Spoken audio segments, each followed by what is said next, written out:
Nothing they did nothing. Like I don't know what they done did. That's all I knew it was something personal between him and Ted. I mean, but what was personal between him and Ted? I don't know. Okay. The next one is JW 240C is in Colette. States exhibit number 378YE from the June 10, 2015 interview.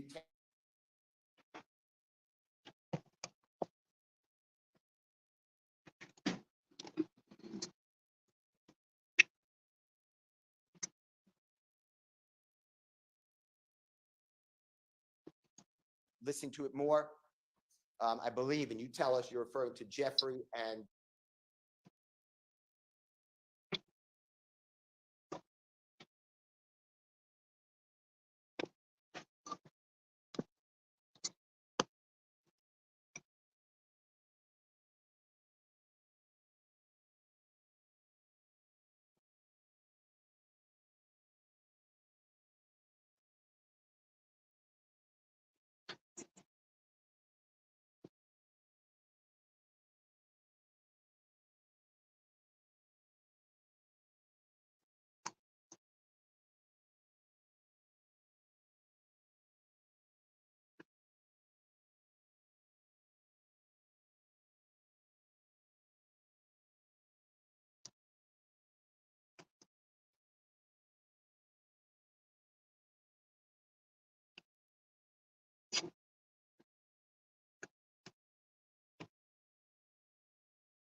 Detective Thorpe. Remember being with him that day?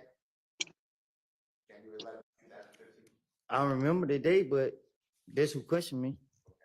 And on here, just tell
You vote again?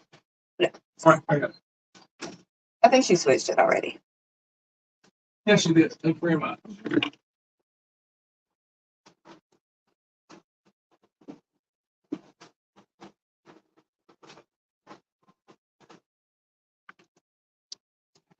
Good. Just got to put that gets upstairs.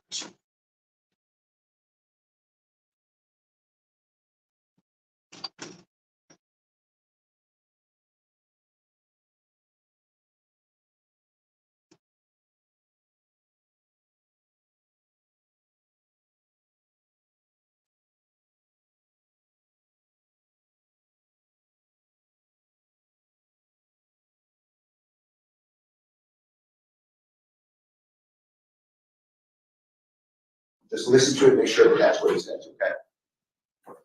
Tell me, is that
we saw the detectives talk to Little Woody, and Little Woody said Shell Kell and Young Thug have an issue that's personal, right? So Brian Steele's going to start us off with exploring that a little bit, because remember that whole windshield wiper, or not even wiper, the windshield thing, the FaceTime call, and that's a piece of evidence that the state has already gotten in, right? It's Little Woody's statements about that. So really, what we need to explore is what that whole issue was about. Young Thug at the time was a multimillionaire. Why is he complaining about a windshield? So that's what Little Woody was saying, and I think that's a little bit of a hole in the story. So that's where Brian's going to start us off with for the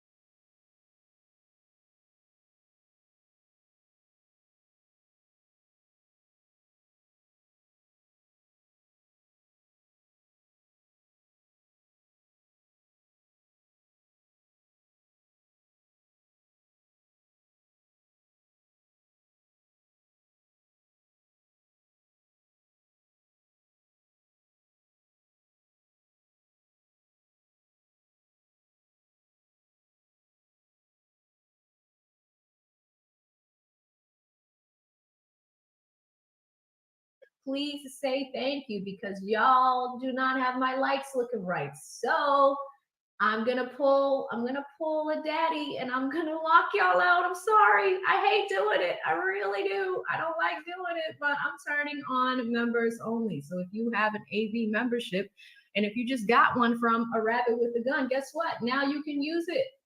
Now you can use it. Those likes just randomly going up. I guess this works.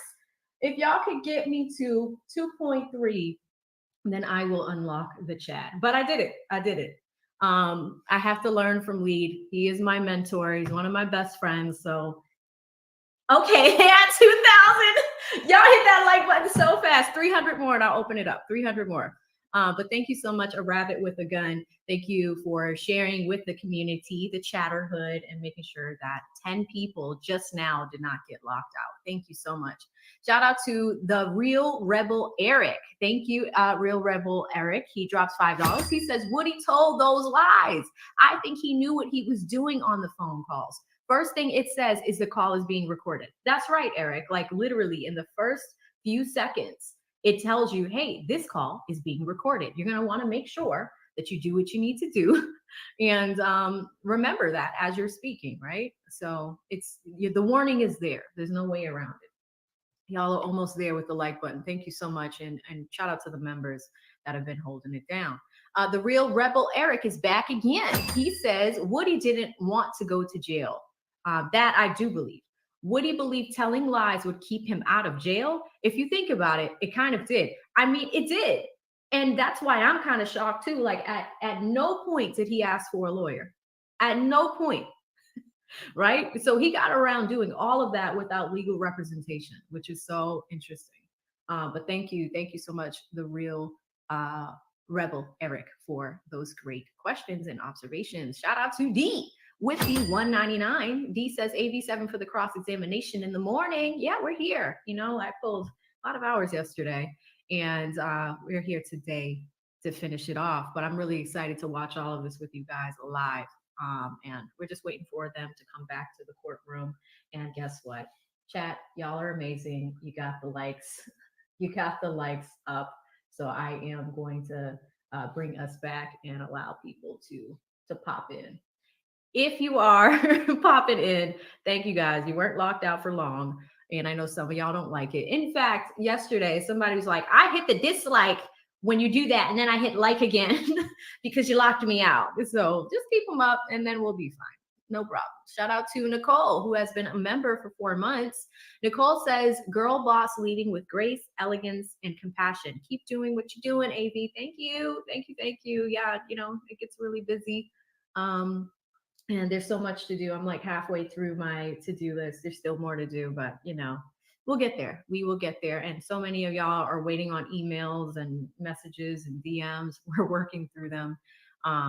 But one day at a time. So thank you so much, Nicole. I appreciate you. Shout out to IMWGC 999. Oh my God, this is you from yesterday. He says, you asked if what you asked is true? AV, what you mean? Me and Woody were cutting grass all year. Were you really? That's insane. You got to let us know what he's like. I would love to know what he's like in person. Like we all see the 21 versus 1 Woody. We see, all the shenanigans happening in the courtroom, but it would be interesting to see what he's like as a person day to day. Shout out to AA. Thank you so much, AA with 199. AA says, you are my coworker now, AV on a big team, on a big screen, on a big TV. I think that's what it says. I've spell checked for y'all. Thank you so much, AA. Shout out to Muffin Stuffin, 199. She says, on an 85-inch TV every day. Muffin, thank you. That's amazing. I wonder what I look like on a big TV. It's always nice when it's me and Lead because it's like I share the screen with the person. But when it's just me, I'm like, man, I got to make sure my hair is right if y'all are watching. Thank you so much, Muffin. AA is back with 199 and says, you are my coworker now and on the big screen. Yeah, see, there we go. We got the spell check going. Thank you so much, AA. Really Ron, 499. Shout out to you. He says, do y'all think Woody is still salty with Thug for that halftime bar? I swear to God, little Woody pull up and pop at his noggin. And what really Ron is talking about, y'all, is the song Halftime. Apparently, there is a line, and he has it right here. The line that Young Thug has in the song is, and it's a lyric, like usually there's like 16 bars. One of the bars says, I swear to God, little Woody pull up and pop at his noggin, right? Now, Simone questioned little Woody about this. And little Woody's response in open court was, I didn't ask him to do that. I didn't know he was going to do that. I ain't got nothing to do with that, right? So if Young Thug chose to put that in the song, There's nothing I can do about that. Now, Ron is asking if you guys think Woody is still salty with Thug for that bar. Now we're gonna do a social poll. We're gonna do a social poll because I'm interested. I'm interested in this. If y'all think that Woody is mad about that, put 1 in the chat. If y'all think that it really that he's not mad about it, put a 2 in the chat. Let's see what y'all think, because I think it would be interesting as a quick little social poll. Right? So while we wait for that, looks like we're back in court. And you guys are pretty much a half mixed bag on.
Thank you.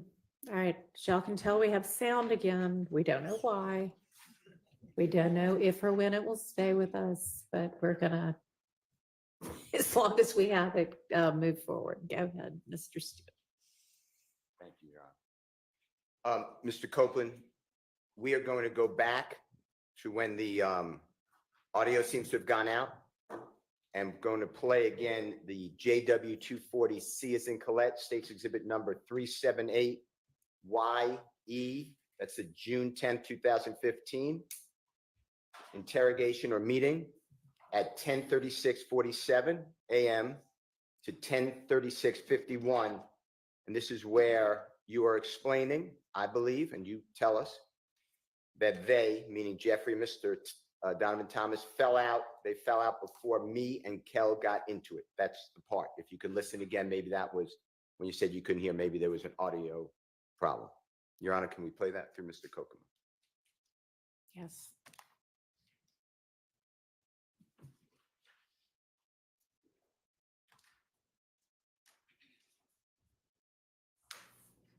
They fell out. They both, me and kid got to it. Was that better? Did you hear that? It was the same. Okay. All right. We're going to go on then to the next one, which is again, the audio was out. So if some people heard it, they're going to rehear it. It's JW 241A as in Elisa, States Exhibit number 378YA. This is January 11th, 2015 with Detective Thorpe. And this is from 3:01:37 a.m. to 3:02:52 a.m. Your Honor, if we may play that. Tell me exactly what you know dealing with this situation. Like now, no, everything. Tell me everything. What made people want to pull you into this situation? Okay. Me and the Kel. You know what I'm saying? Now we had a problem in the club. Is that him? No, this nothing. Okay. Kel, they say this the little brother, but I thought he was just saying that, but they say they real brother. Kel, K-E-L, K-E-L, Kel. Okay. Okay, go ahead. Little brother of none. Yes. Who you identified from the picture, which is Donovan Thomas. Yes, sir. Okay, go ahead. Me and him got into it in the club push. What day was that? It's just like it was like a lot. Okay. So, but 2 months, 3 months, a year, how long? Yeah, about I'm saying no longer than 4 months. 4 months. So, Mr. Copeland, there, are you explaining to Detective Thorpe that you and Mr. Kel, you know his given name is, you know the name Kelvin Watts? Do you know that name? Okay. Nope. Okay. Kel or Kel, there you're explaining that you and Kel have been arguing, whatever word you want to use, for approximately 4 months before January 11, 2015. Does that sound like what you said on the recording? Yeah. Does that sound right? Smart, what you mean? 9, 10 years ago, going back, were you not getting along with Kel for approximately 4 months? So since maybe we'll say September 2014, does that sound right, what you told Detective Thorpe? I don't know what I don't understand. Okay.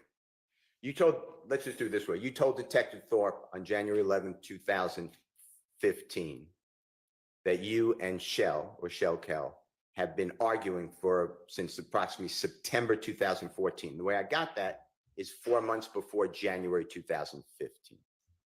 So you saying when me and him got into it? Yeah, approximately. That's what you told Detective Thorpe, and I'm asking you, is that true? Yes, me is what true? Maybe in September 2014, October 2014, November 2014, December 2014, beginning of January 2014. By that time, by January 11, 2015, you and Kel were arguing. That sound about right? I don't get what you're asking. Okay, it's me. It's my fault. Do you remember going into the police department, meeting with Detective Thorpe on January 11, 2015. No, what I'm saying is, I don't know what you asking me. I You understand. asked me when me and him got into it? Yeah, you and Shell got into it approximately, if you could tell the jury.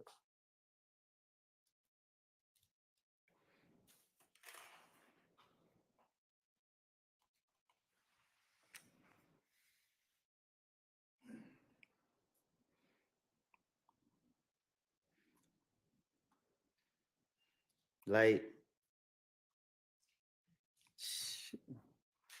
2014? Okay. Okay. Now, on June 10th, me and him was into it for a minute. Okay. Does about 4 months before Mr. Donovan Thomas was, God forbid, killed sound right? And if it doesn't, or you don't remember, I don't know. that's fine. That's fine. And I thank you. I'm going back to the June 10th, 2015 meeting or interrogation with Detective Gaither, Detective Dennis. You know what I'm talking about? Detective Thorpe at the time, ATF agent Cunningham at times. I'm on June 10th, 2015. When you told law enforcement, or do you remember telling law enforcement that Jeffrey and Donovan Thomas were arguing or had a falling out before you and Shell had a falling out? Do you remember saying that? I don't remember what I told no investigators. Okay. Did you hear that on the recording we just listened to? Did you hear you say that? What I just say? On the recording that Jeffrey and Donovan Thomas fell out or were arguing? I would told the investigators anything. Okay.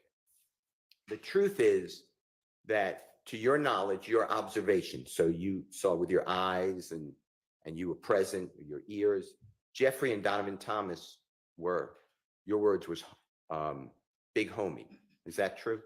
They were friends. Can you say that again? Yeah. From your observation, by January 2015, you knew that Jeffrey and Donovan Thomas were friends. Is that true? Right. Okay. And what you said to the police was what you've been explaining. You would do anything to get the police to stop looking at you. That's all you were trying to do, to go home. Right. Okay. Now, were you present on December 4, 2014 at 250 Auburn Avenue in Atlanta? Do you know where that is? I don't remember nothing way back then. I don't know.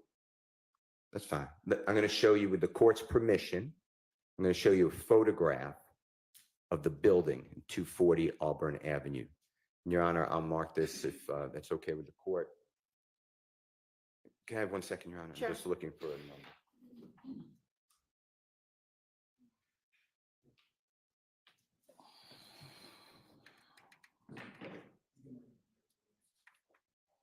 Your Honor, I'm going to mark it with the court's permission. It's Jeffrey Williams, 251.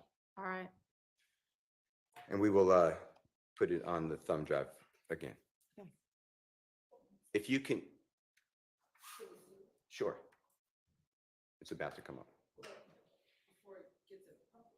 A building? So do you I'm not just- have hard copies of these things? I don't have a copy of that one. Okay, well, show it to the witness before we publish it for everybody.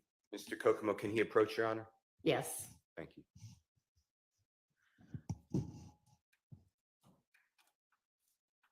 can show it to the building. Just show it to the state police.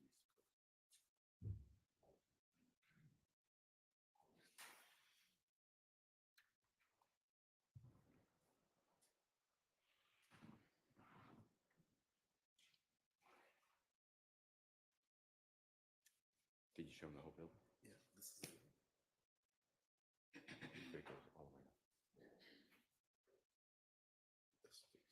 It's the next one. That's one. Show it to the state though, because I don't think you show it.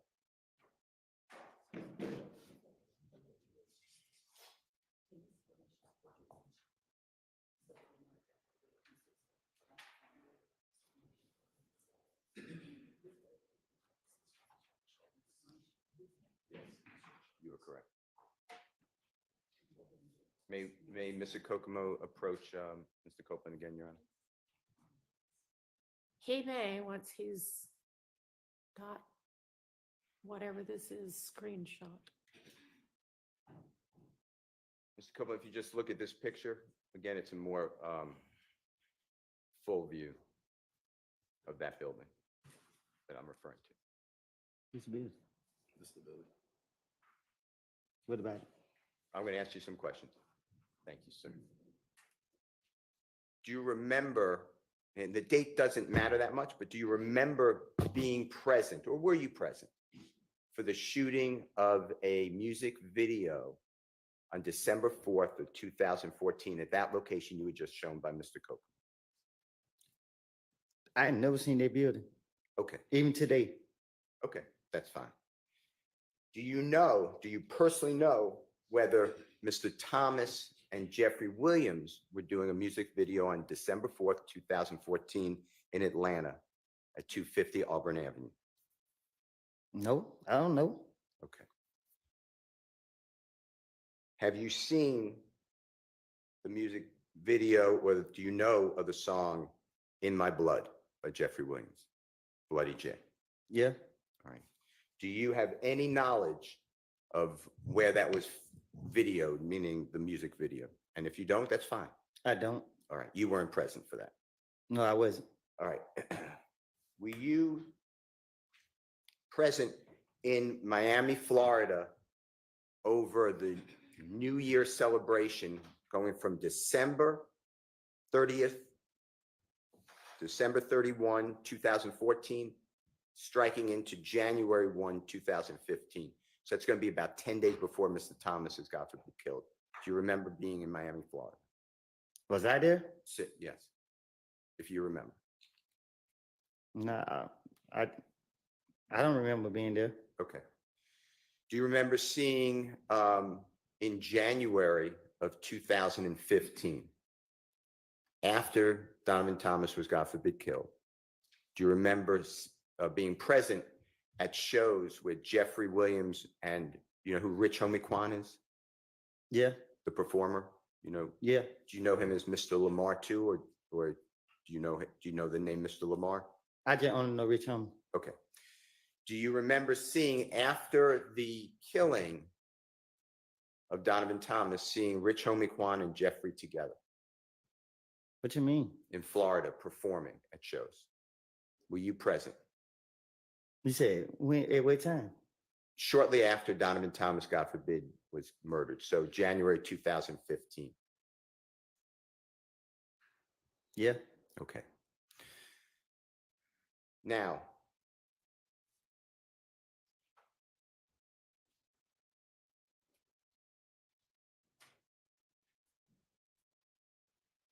were you personally aware, you were at Jeffrey Williams' home after Donovan Thomas was killed? At some point, Donovan Thomas, God forbid, is killed.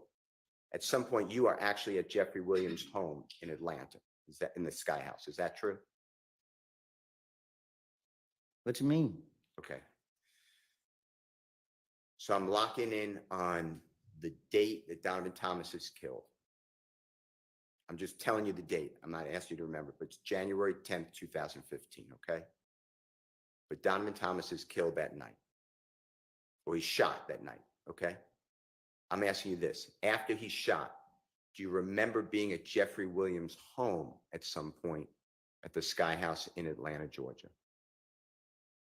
Man, my mind, I had blanked out. Too many people were calling.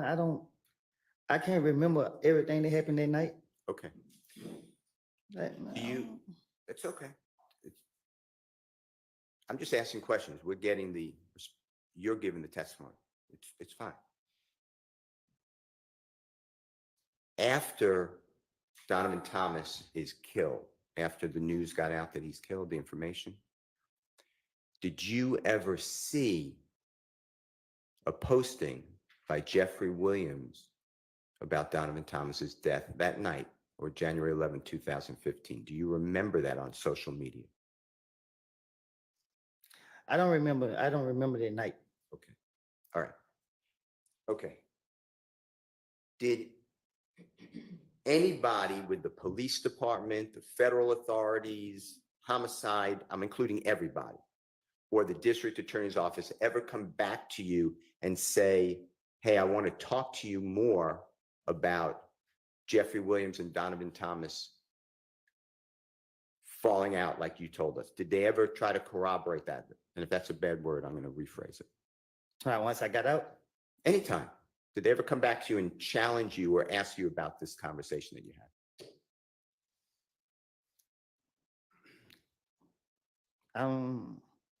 I can't remember if they have. I don't think. Outside the interior, once they went locking me up, we wouldn't have to talk about. It was over, right? You gave your statement. They don't come back to you and ask you about this, right? Right. All right. I'd like to go to another part of your statements. And this is where you told the detectives, again, it's June 10th, 2015, that you tried to get Mr. Williams or Jeffrey, and do you know who Bloody J is? I heard of him. Do you know the given name Justin Ussery, excuse me? Who would it? That's fine. I'm going to use Bloody J, okay? Do you remember telling the police, and this is, Your Honor, JW 240D, as in David States Exhibit number 378YE. It's June 10th, 2015, meeting, interrogation, whatever, or conference, with law enforcement and Mr. Copeland. It's at 10:40:37 a.m. to 10:41:08 a.m.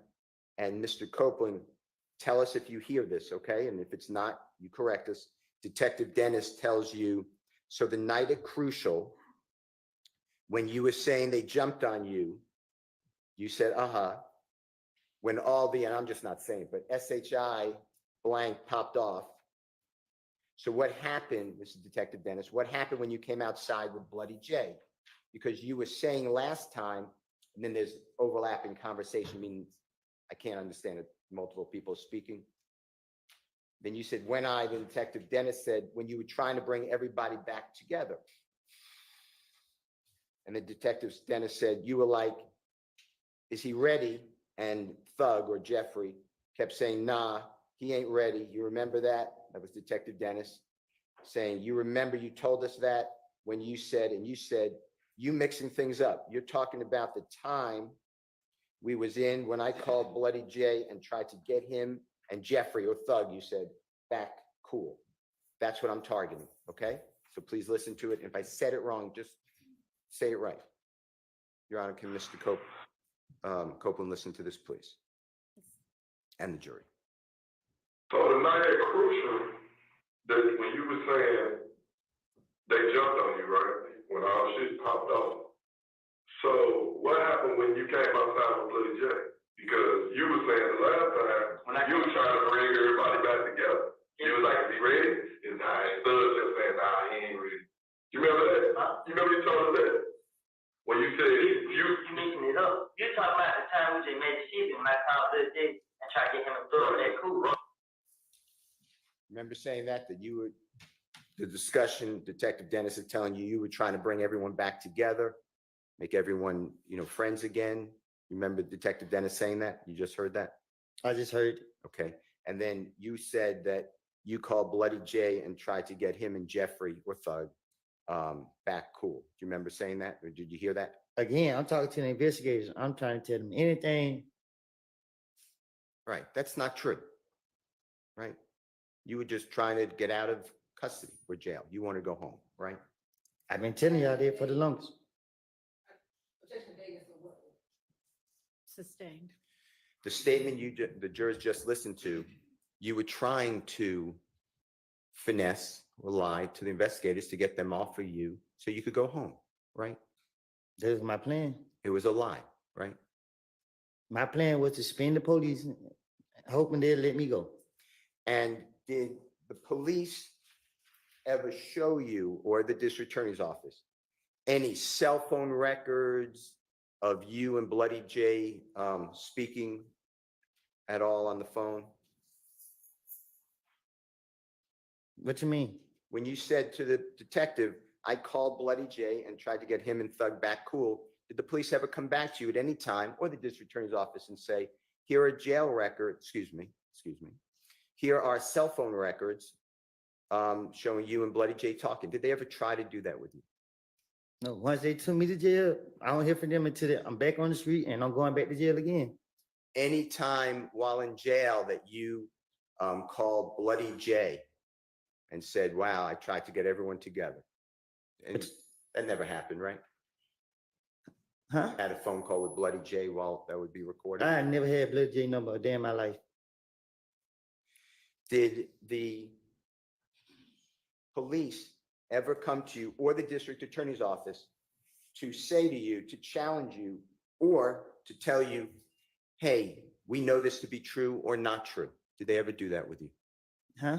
Did the police or the district attorney's office come to you and challenge you on that statement and say, hey, we have information, this is true or not true? Did that ever happen?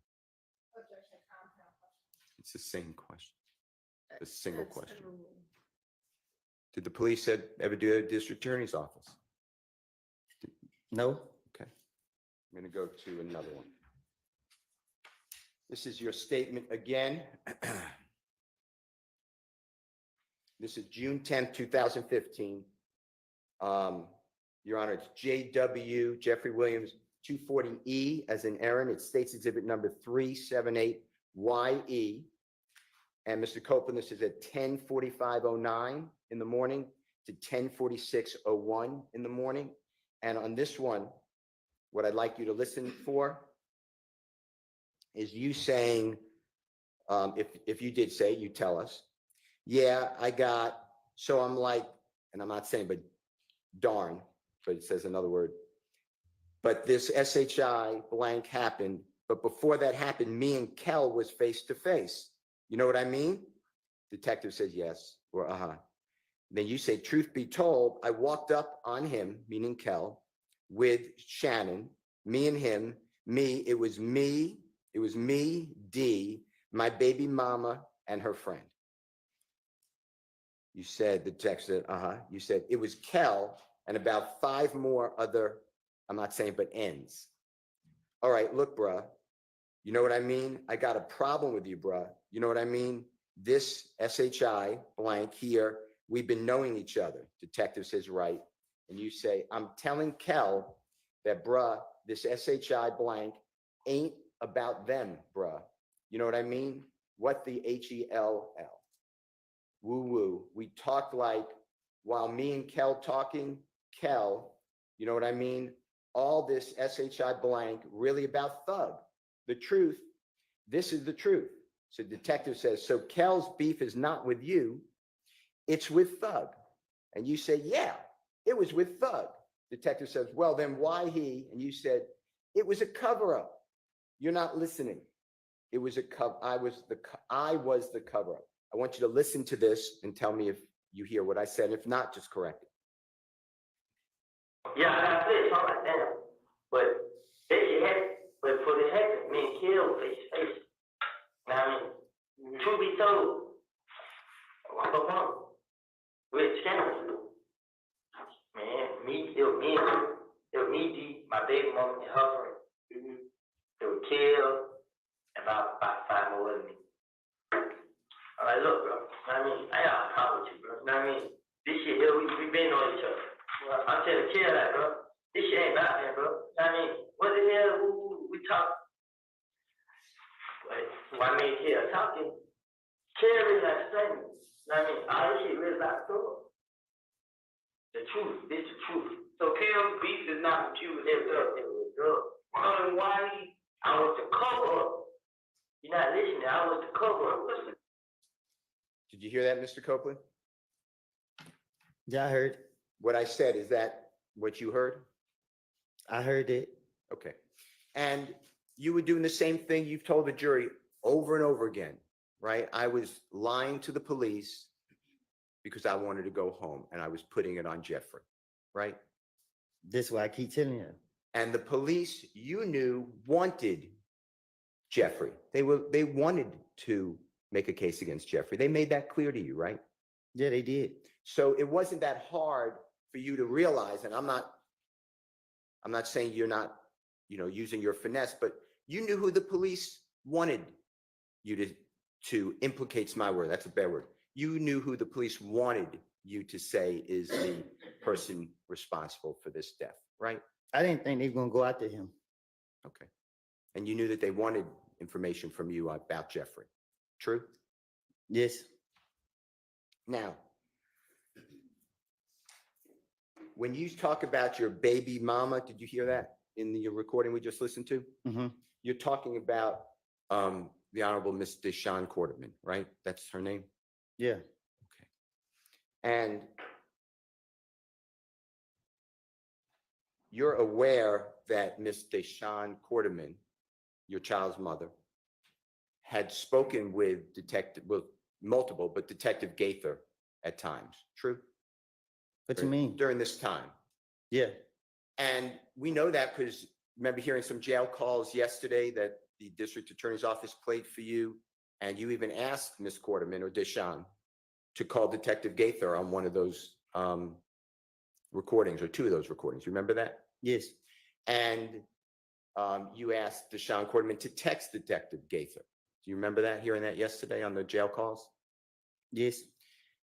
Do you have any information that Deshawn Quarterman or Detective Gaither or anyone else came to you and said, hey, we corroborated, we spoke with Deshawn, and she said, yep, I was there when you made it good with Kel, and it's all about Thug. It's all about Jeffrey. Did that ever happen? The police never talked to her without me knowing. Okay. They never talked to her. Period, right? Yeah, they didn't. They talked to her when me and her was in the interrogation room, and they really didn't say that to her. Yeah. Okay. Okay. And of course, it's a lie that you and Kel were on good terms, and that it was all about Jeffrey. That was a lie. That was part of your attempt to get the police off of you so you could go home. True? What you mean? That's why you said this, because you wanted the police to get away from you. You wanted to go home. Right. Okay.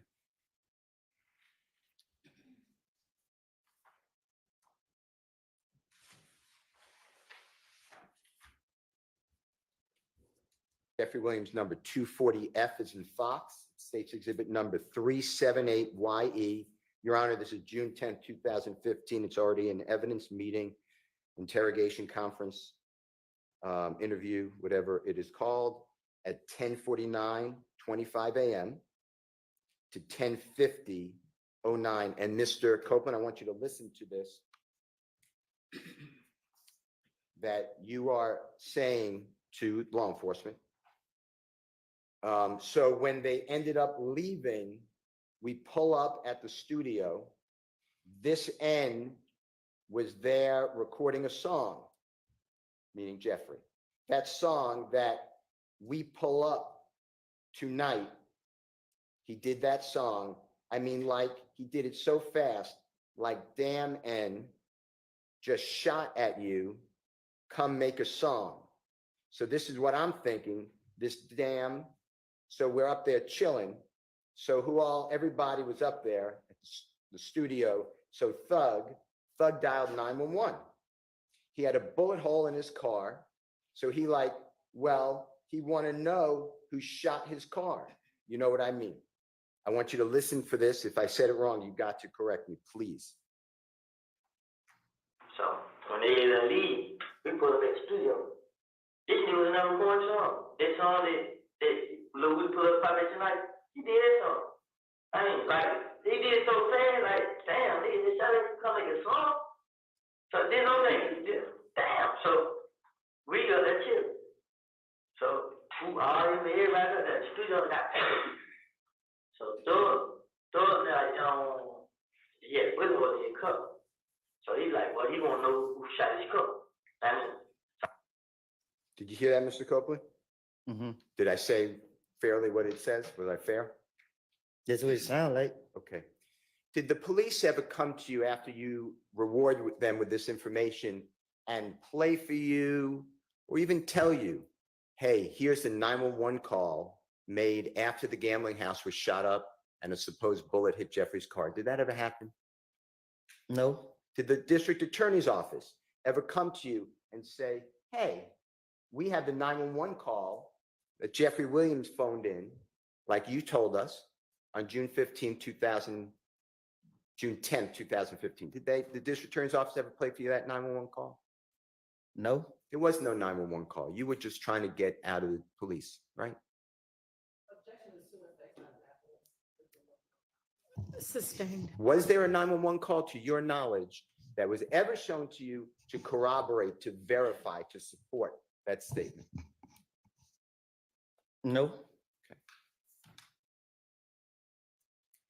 You're aware, if you're not, just say I'm not, that 911 calls are maintained or held by the police?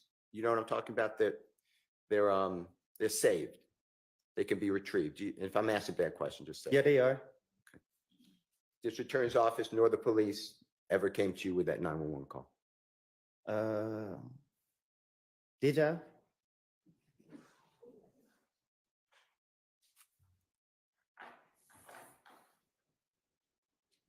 I don't know. Okay, I don't know. okay.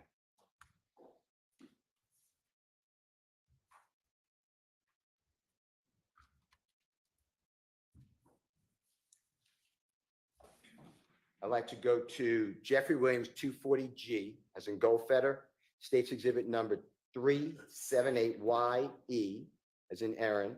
It's again, Your Honor, the June 10th, 2015 meeting with Mr. Copeland and the detectives. Now it's at 3:47:32 p.m. to 3:48 p.m. 00.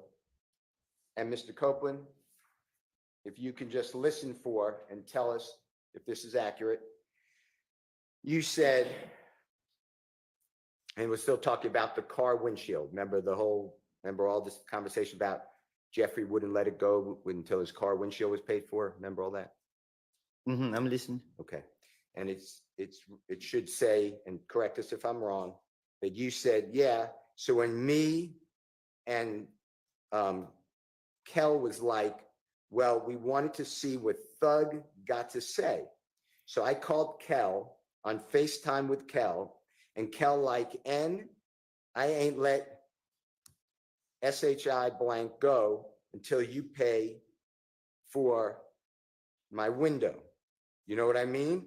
And Detective Dennis says, Kel said that or Thug said that? You said Thug. Thug, yeah. Detective Dennis said, okay. You said Thug like, Kel like, what?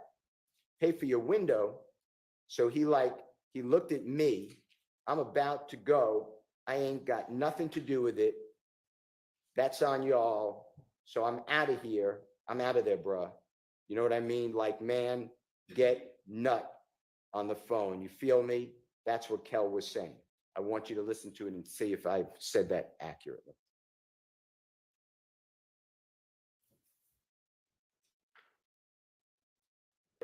So when me and Kill seen Church Henry, Kill like, well, you gonna see what Thug got to say. So I called Thug on FaceTime for Kill. And Kill like, ain't that shit go till you pay for my window.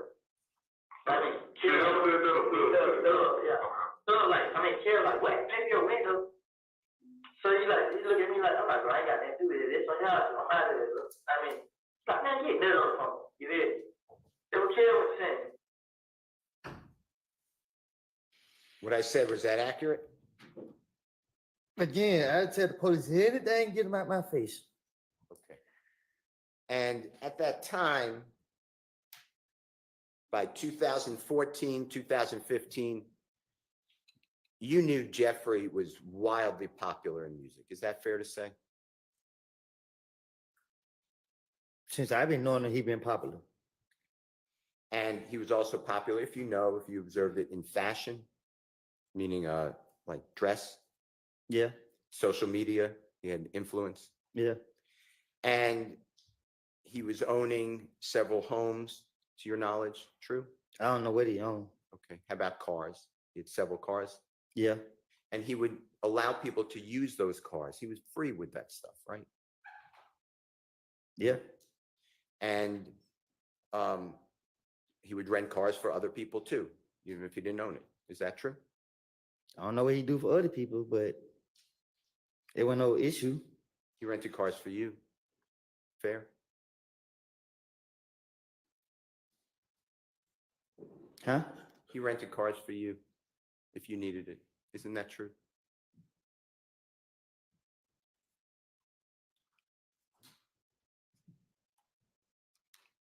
What you mean?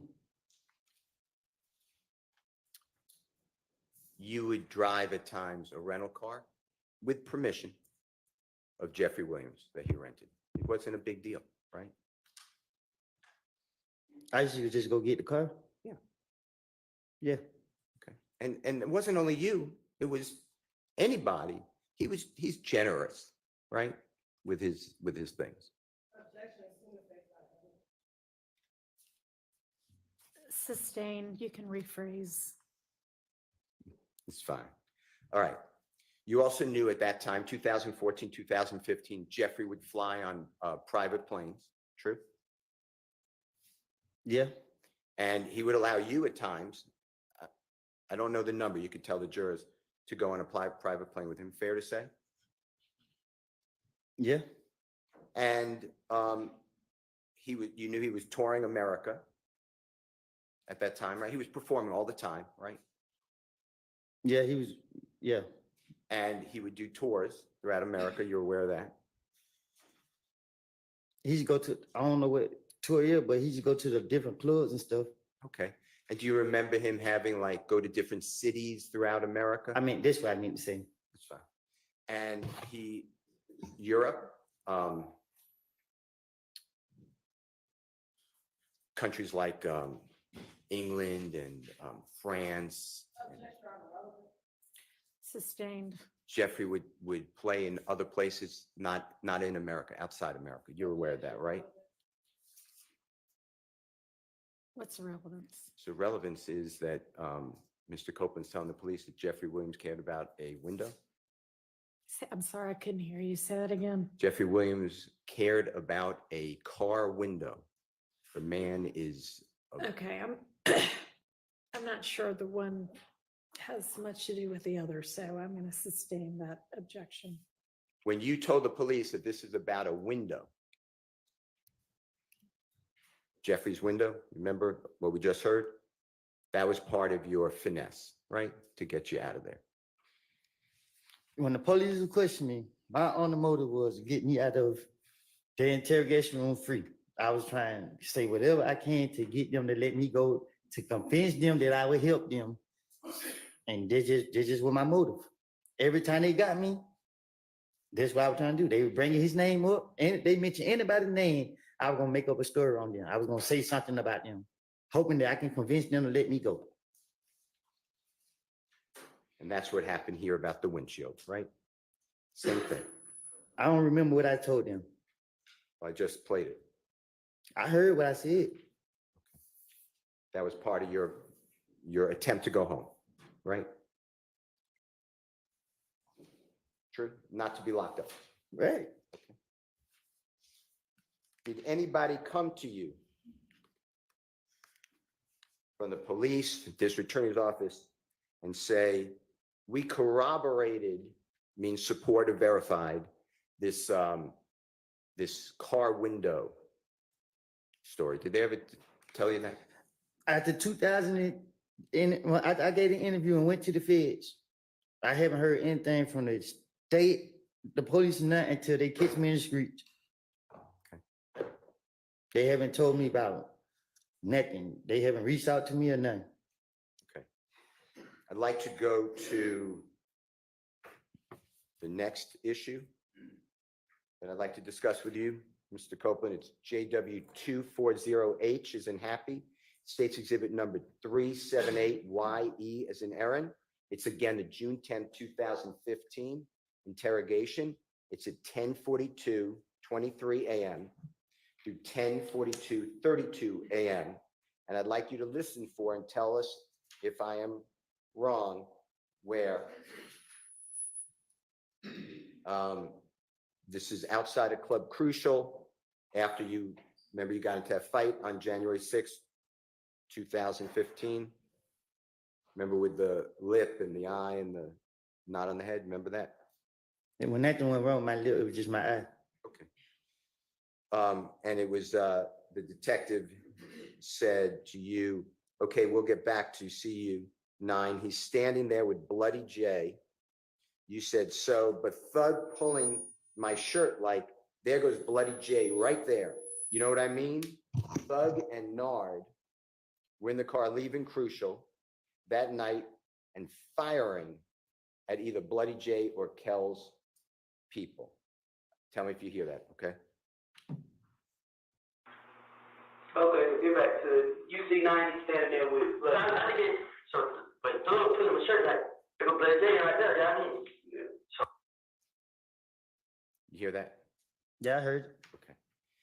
Did law enforcement, do you remember Club Crucial back in 2014, 2015? You used to go there every Monday night, right? Right? Approximately every Monday night. And, No, every Monday. okay.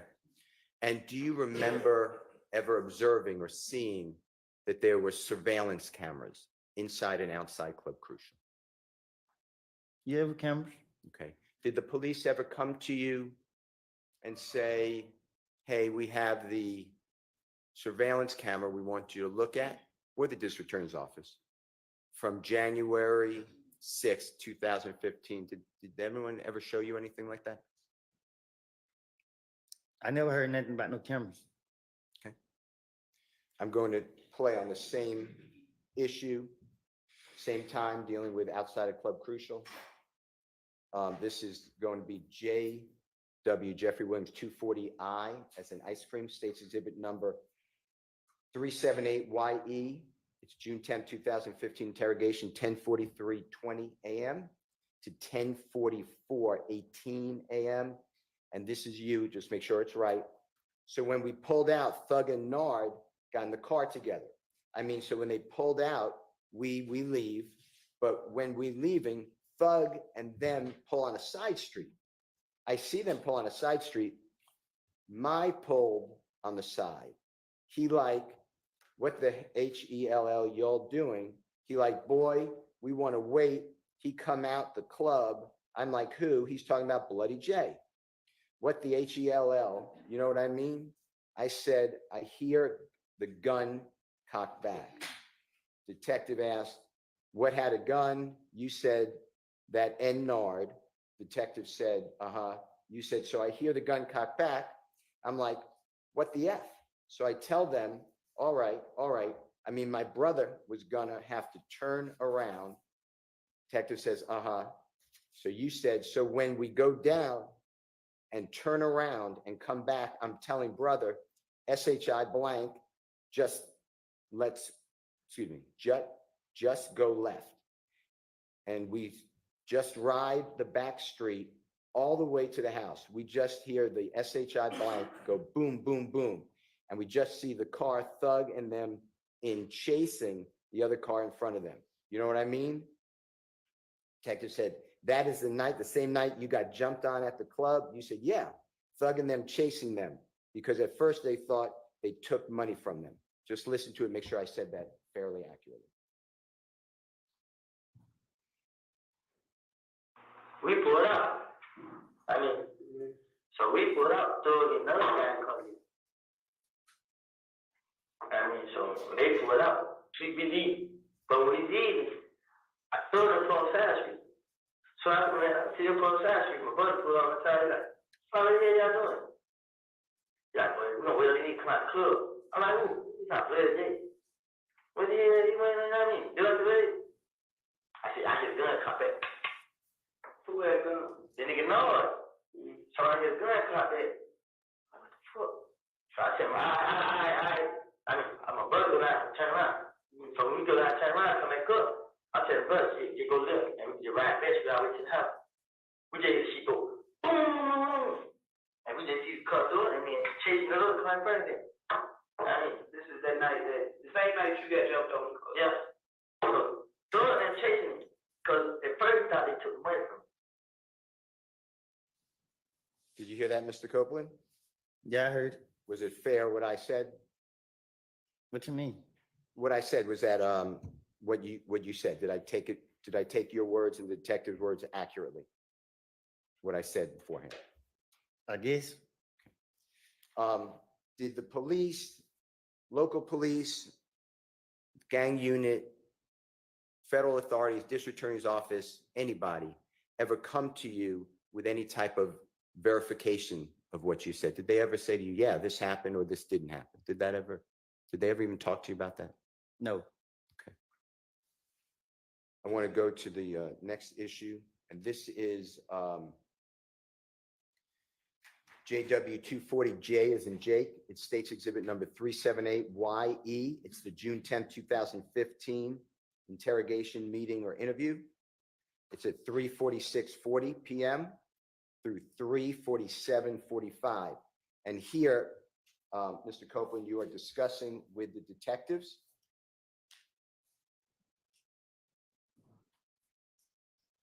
that Mr. Donovan Thomas or Nut came to the gambling house and met with you, and you discussed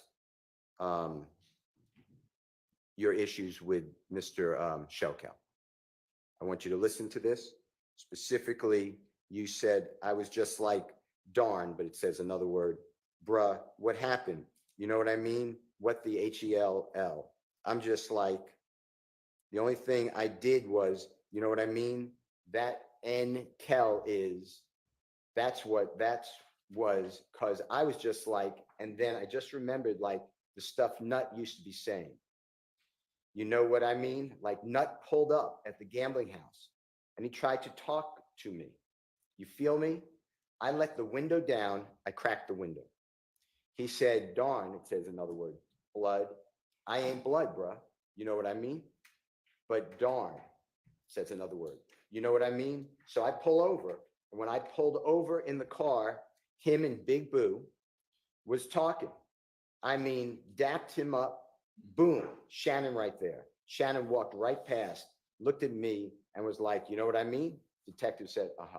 You then said, and he was just like, man, what's up with you and Kel?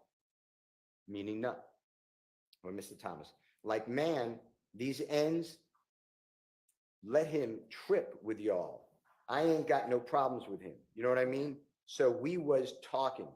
When we got finished talking, he like, man, I'm a holler at the end. I'm a let y'all ends know what's up. You know what I mean? This and that. Detective said, that's what Nuts said. You said, yeah. So when me and Kel seen, Kel was like, well, he wanted to see what Thug got to say.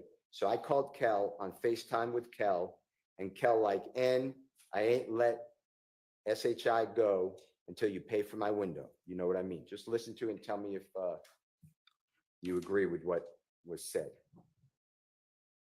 I was like, damn, bro, what did you have? And I said, I don't think I did. I didn't have that shit. That nigga ain't the problem.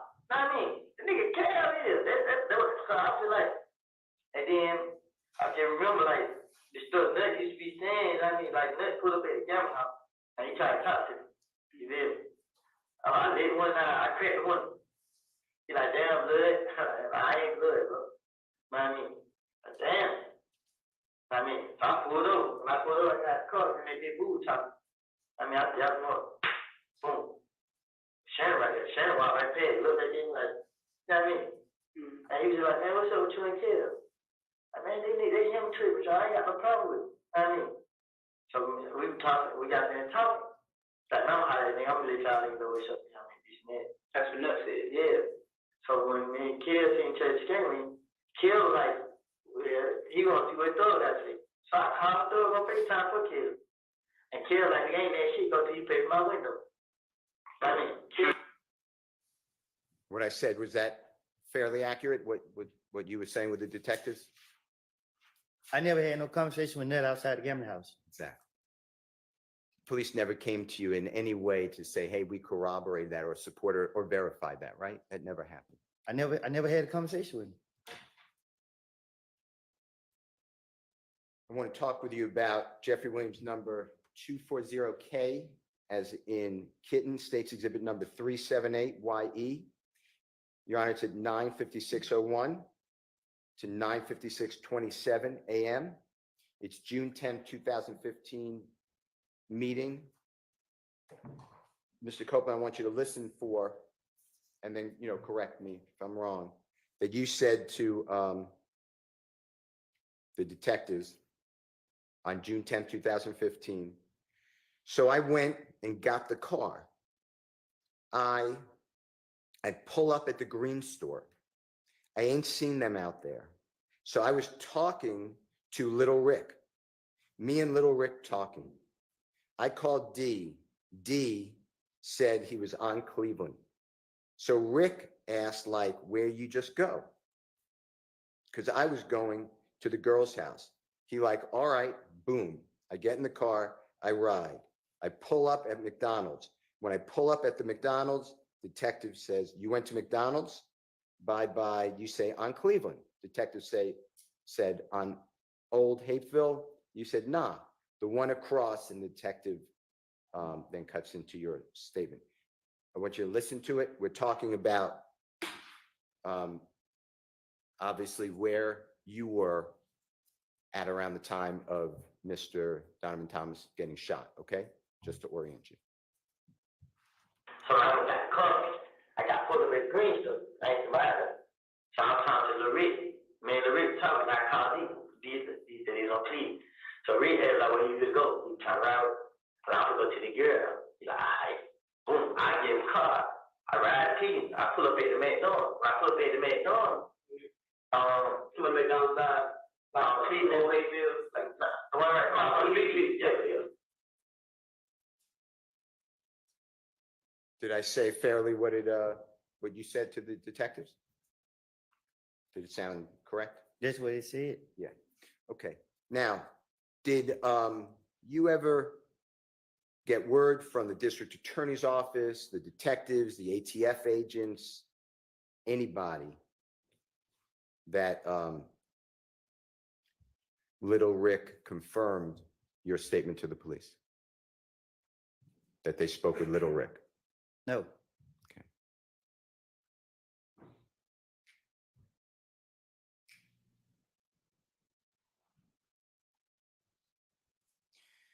Do you remember the McDonald's we're talking about on Cleveland Avenue? It's the one across the street from a coin-operated laundromat, and then across the street from a gas station, and next to an auto parts store. You know which one we're locking in on? I could show you a picture. Yeah, you gotta show me a picture. Okay. Nah, I know what you're talking about, dude. Okay. In 2014, 2015, if you observe this, just tell me, if you remember and you observed it. Do you remember seeing surveillance cameras inside and outside that McDonald's? That's not my neighborhood. That's fine. That's good. Okay.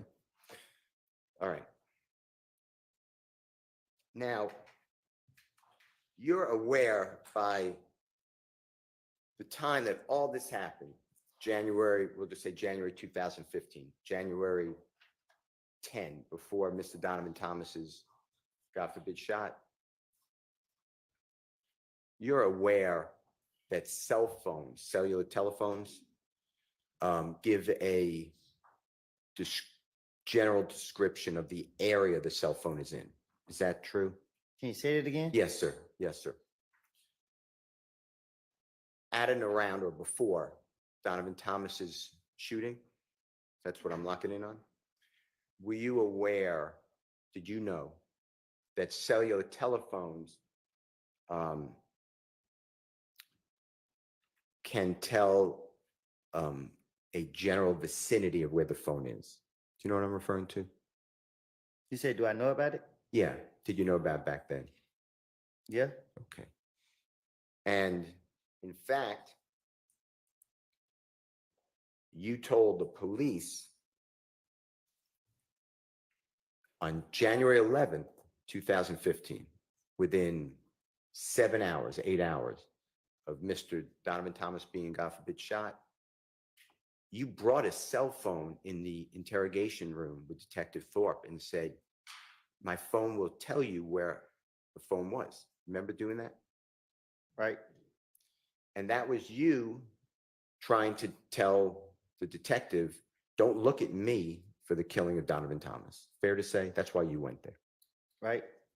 I'd like to play for you and just tell us, orient the ladies and gentlemen jury, if that's what you're talking about. This is, Your Honor, Jeffrey Williams 241G.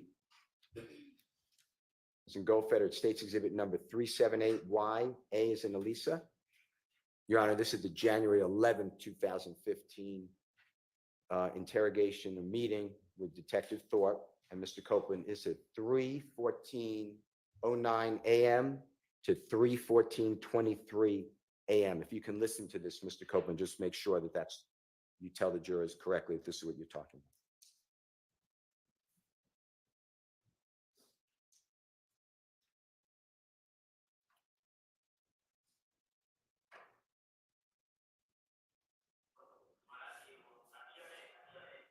I can't hear it.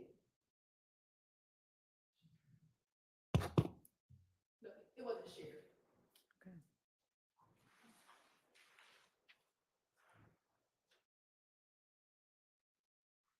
So what I did was I kept asking. I think I missed it in my phone. I can show you. I was asking everybody, like, should I go down there, bro? Cause I didn't do it. They come scan me, they do everything. I didn't do it. They check my phone record, my vote calling me, show you where I was, show you every call that I talked first, and show you where I was now.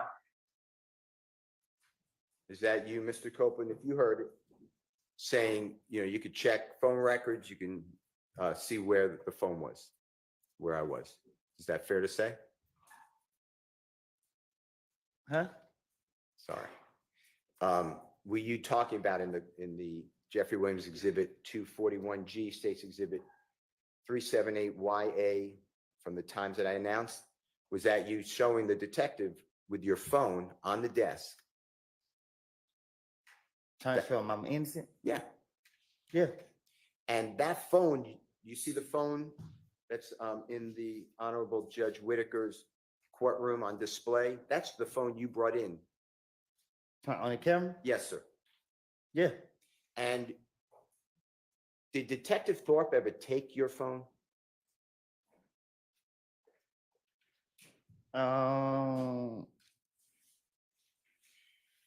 Shit, I don't know. I don't think so.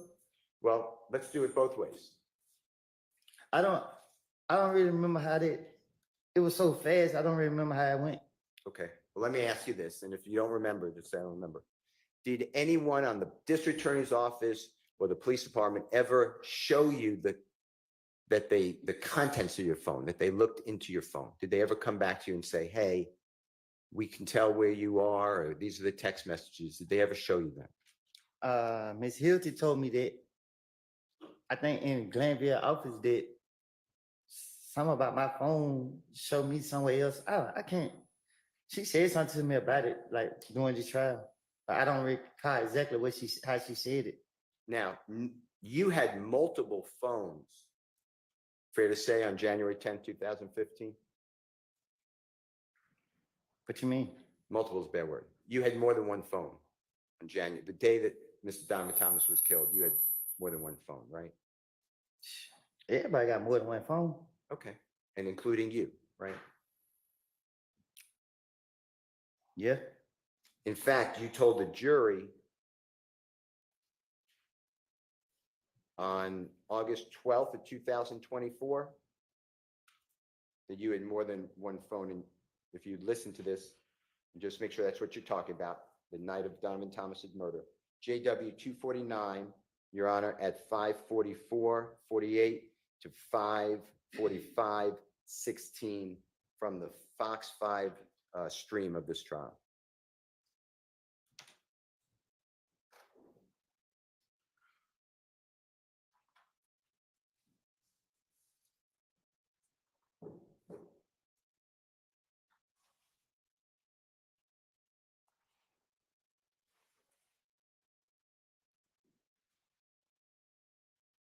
What am I listening to something? I think he's having a little issue. I'm sorry.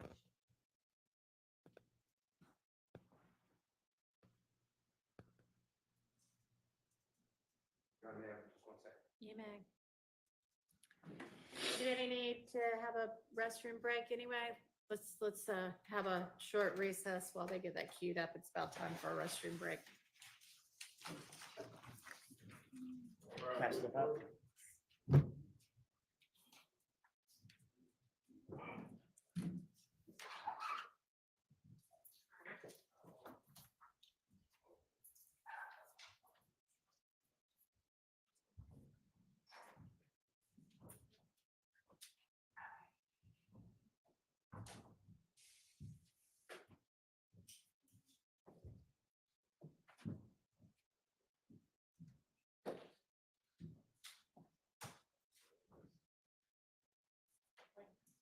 Yeah, thanks.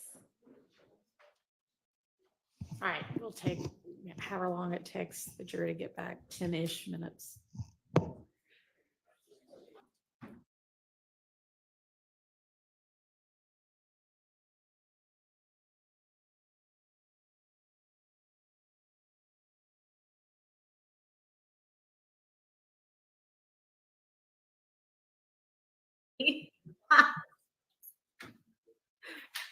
Thank you, Ms. Crotichetti.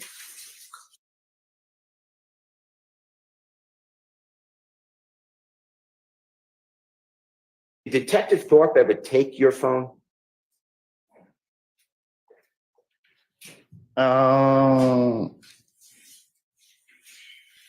Shit, I don't know. I don't think so.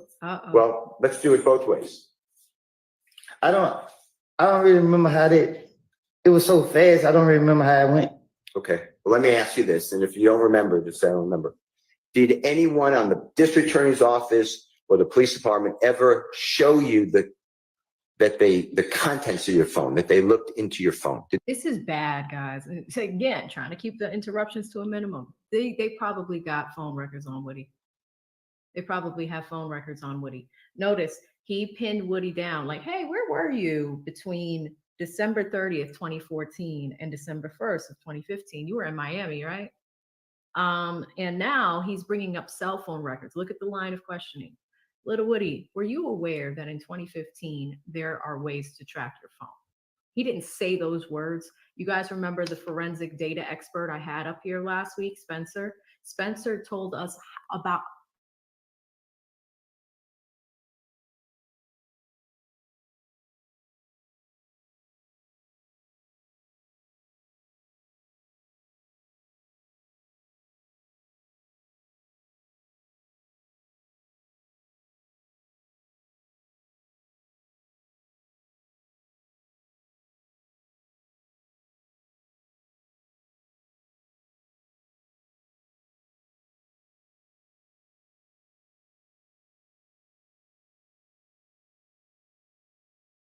your phone. Did they ever take your phone at any point? Why is still asking that question? Think about that. There might be something that exists to contradict what he's saying, but remember, cell phone data does not lie. And little Woody is getting a little tripped up here. And I'm gonna go back 10 seconds so we can listen to his response. Did they ever come back to you and say, anyone on? Okay, well, let me ask you this, and if you don't remember, just say I don't remember. Did anyone on the district attorney's office or the police department ever show you the contents of your phone, that they looked into your phone? Did they ever come back to you and say, hey, we can tell where you are, or these are the text messages? Did they ever show you that? Ms. Hilty told me that, I think in Glanville office, that something about my phone showed me somewhere else. I can't. She said something to me about it, like during the trial, but I don't recall exactly how she said it. Now, you had multiple phones, fair to say, on January 10th, 2015? What you mean? Multiple is a bad word. You had more than one phone on January, the day that Mr. Donovan Thomas was killed. You had more than one phone, right? Everybody got more than one phone. Okay, and including you, right? Yeah. In fact, you told the jury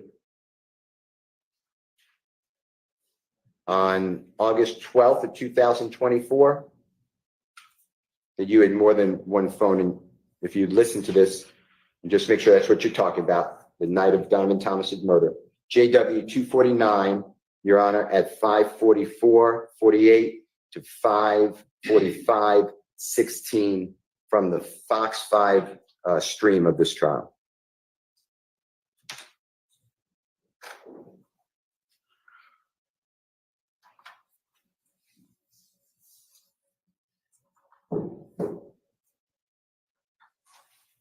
Shout out to BLJ who gifted 10 AV memberships. If you received one from BLJ, please say thank you. But am I listed to some? I think he's having a little issue. I'm sorry. Thank you again, BLJ. Very sweet of you. Your Honor, just one second. You may. Do we need to have a restroom break anyway? Let's have a short recess while they get that queued up. It's about time for a restroom break. They are going on a break. I am all out of TiVo time. We will catch up on some super chats in the meantime, and then I just fast forwarded about 5 minutes. So hopefully they're back in about 5 minutes and we can continue. Shout out to Viva who dropped $50. He is y'all's stream sponsor. And he says, peep how Steele doesn't use curses when he's reading the transcripts as well as his tone. He's establishing himself as respectful and trustworthy versus opposing counsel. He's working the jury, the judge, and the witness at the same damn time. Trust Listen, he is. You know, a lot of this is also connecting with the jury. We can't see them at home, guys. We're watching the trial, and the jury is not visible to protect their privacy. But you also have to remember, although he's having a conversation with Woody, and although the judge is watching as the coach, the jury is watching this. And that is why it's very important for, for Brian to pull out the lies. And again, Woody has said he's openly and overtly lied. But the point is, with those lies is what the detectives needed to verify and didn't. That's the key to this whole thing. They needed to verify the information and they did not do that. This entire case is built upon hearsay. You know, I really try to give back to you guys with the legal knowledge, right? And sometimes I will take you to the federal rules of evidence. What is hearsay? Hearsay is a statement, right? It means that a person's oral assertion was made, right? And then there's a declarant. So that means a person made that statement. Hearsay is a statement that, one, a declarant does not make while testifying in a current trial, and two, a party offers an evidence to prove the truth of the matter asserted in the statement. Now, with that being said, we went through some of the interrogation pieces of footage yesterday, and one big thing that came out is we discovered that Little D told Little Woody a lot of stuff. Little Woody took that information and went to the police to clear his name. When he does that, that becomes hearsay. It's not firsthand knowledge. This is knowledge that he got from Little D. So the detectives are basing their case off of the information that they're getting from Little Woody.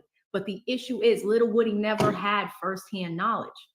The failure, and this is what I think Steele is trying to validate, the failure is on the detectives for not validating that Little Woody said things that were true. And, we talked about the half-truths. He takes the truth, he mixes it with lies, he mixes them together to finesse the situation. He mixes it. So it's really interesting to see how Steele is pulling that out, but it's almost a mission. He has to paint the picture for the jury in that way. So Viva, excellent observations and excellent points. Thank you so much for the super chat. He is your stream sponsor. Y'all can do it for me one more time. Type Viva in the chat for me. He is a writer and is doing his thing on Instagram. And shout out to Gail. She shared his Instagram. So thank you so much, Unc. Really, really appreciate you. Let me see if I can pull back a little bit and get to a few of you guys that I missed earlier. I tried to read the super chats during breaks, so that way we have ample time to watch the trial without interruptions. There is some head movement, so they could be back any moment now. I think we left off here with Georgia Jen. She says, I prefer to send money via Venmo because I was under the assumption that you get to keep it all. versus sending super chats and share it with YouTube. Is this true? Yes, YouTube does take a percentage of things, but that's okay. I mean, I have no preference, whatever you guys want to do. Yes, my Venmo is available. It actually gives you way more character space than Cash App. So if you guys prefer Venmo, send them over. Those I read at the end of the stream, just because super chats are a priority because you guys get to see them on the screen. So I do have a few Venmos that you guys have sent all morning. I will read that towards the end.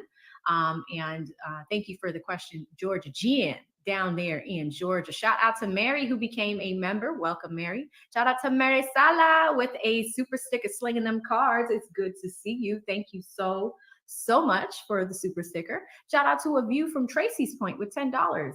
Tracy says, on the gas station video, no one is talking about Yak Gotti jumping out of the car at the end and running off before returning and leaving. What was that all about? That's actually a really good point.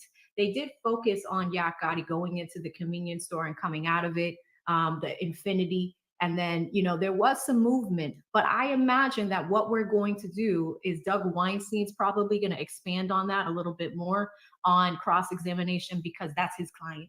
You know, you have to remember that although there are 6 defendants, there's also 6 defense attorneys that are going to have the interest of those defendants. So we're probably going to explore the Yak thing when Yak Gotti's attorney is up and asking questions to Little Woody. So today is Brian Steele's day. We could see Sharp tomorrow. We could see Max Sharp tomorrow. We could see Doug Weinstein tomorrow. We don't know. I mean, I think Max is going to go next because Shannon is the defendant that's charged with pulling the trigger. So I think, you know, we're starting with Steele because it's Young Thug, right? And there are some pretty serious, you know, he's the wolf that you guys remember Miss Love saying that he's the wolf of the pack and he's the leader of the organization. So of course the leader's attorney is going to go first. The alleged leader's attorney is going to go first. But I think we're going to see Max next up because Shannon's charges are pretty serious, and we'll go from there. So thank you so much, Tracy, for the question and for your super chat. Shout out to Sassy with the 5. Sassy says, what incentive do members have to hit the like button? Just asking. I always hit the like. Thank you. Yeah. So, you know, just from a creator standpoint, you guys see that there are 7,000 people here. Thank you so much. What the like button does is it actually sends a signal out to YouTube, and it actually will get this stream on your homepage. So many of you guys follow us, but you also make comments where you say, hey, I didn't know you were live, or I missed the live stream. When you do that, you're hitting the AV bat signal. You're hitting the what you mean button. You're hitting that button and letting people know, hey, you know, the notifications are not enough. Like, honestly, it's like 6% of the time you guys actually get the notification if you're subscribed.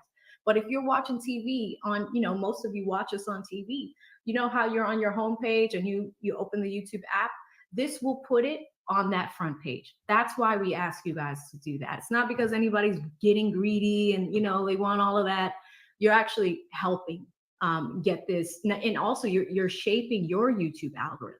It's going to understand your habits. It's going to understand what strains you like, and it's going to put it on the first page. So it's actually helping you. So it helps everyone when we do that. And I hope that explains it a little bit. Shout out to KW Dread 305 with $4.99. He says he meant Woody was a stepper, Woody, a real devil. That's why he's walking around the city untouched. Yeah. You know, Woody is a habitual line stepper, to say the very least. But yeah, he has been walking around Atlanta untouched, you know, and Atlanta's small, man. Like every time I'm in the city, people will come up to me like, hey, you're AV, you know, like all the time. I see it all the time when I'm in the city. So, you know, it is a very small city, but to say the very least, he is walking around. People know who he is. He's not hiding it. He's telling you where he's at. He's going on Instagram Live all the time. He goes on Instagram Live during the breaks. I wouldn't be surprised if he's live right now. Did y'all see Woody's Miami weekend? That was interesting. But thank you so much, KW Dread 305. Shout out to Mary with $10. Thank you, Mary. She says, love you, AV. Just became a member. Well, welcome, Mary. I did see that. You're going to love it here. Membership has its privileges. I poll you guys, my members on the back end. Sometimes we ask you for video ideas. We help you. You know, you guys help us shape that stuff. Sometimes when I want to do, you know, nice things for lead, I'll ask for y'all to help me, things like that. So membership definitely has its privileges. Shout out to Rich with $1.99 says, what's the over under on how many what you means? I mean, he says what you mean so many times. Like if y'all want to start a what you mean ticker or a counter, I think if we had like one of those swear jars, I think we would be rich with how many times he says what you mean. Shout out to the Little Gaming Channel with $10 says he needs to simplify his questions, dumb them down. Yeah, Brian had a little bit of a shaky start, I'll be honest, with the way he was phrasing the questions. Attorneys have to think on their feet. And sometimes you have to ask the question because all of these questions on cross-examination are leading, meaning you are leading Little Woody to the answer. So, hey, Little Woody, you know, you were a part of this conversation and you talked to Detective Gaither, right? Yeah, I don't know when I talked to Detective Gaither. Which time? Oh, the time that we were on a three-way call with the honorable baby mama. And y'all called Detective Gaither. You remember that? Yeah, I remember that. Or, yep, that's right. You see how you're eliciting certain responses? That's what we're looking for when we're on cross-examination. But yes, Little Gaming Channel, he needed to dumb them down a little bit. And I believe you left this when he had just gotten started. Shout out to Jason with 199. He says, Thug been talking to Steele and Woody know it. Yeah, I mean, there are certain things, because look at the footage we saw yesterday. Brian Steele played it, made the state play it, and was just like, okay, we'll wait. We'll wait. Because that had to come from Young Thug. Like, dude, I was never in that Pontiac. I don't know what Little Woody's talking about. That was probably one of the first conversations that they had.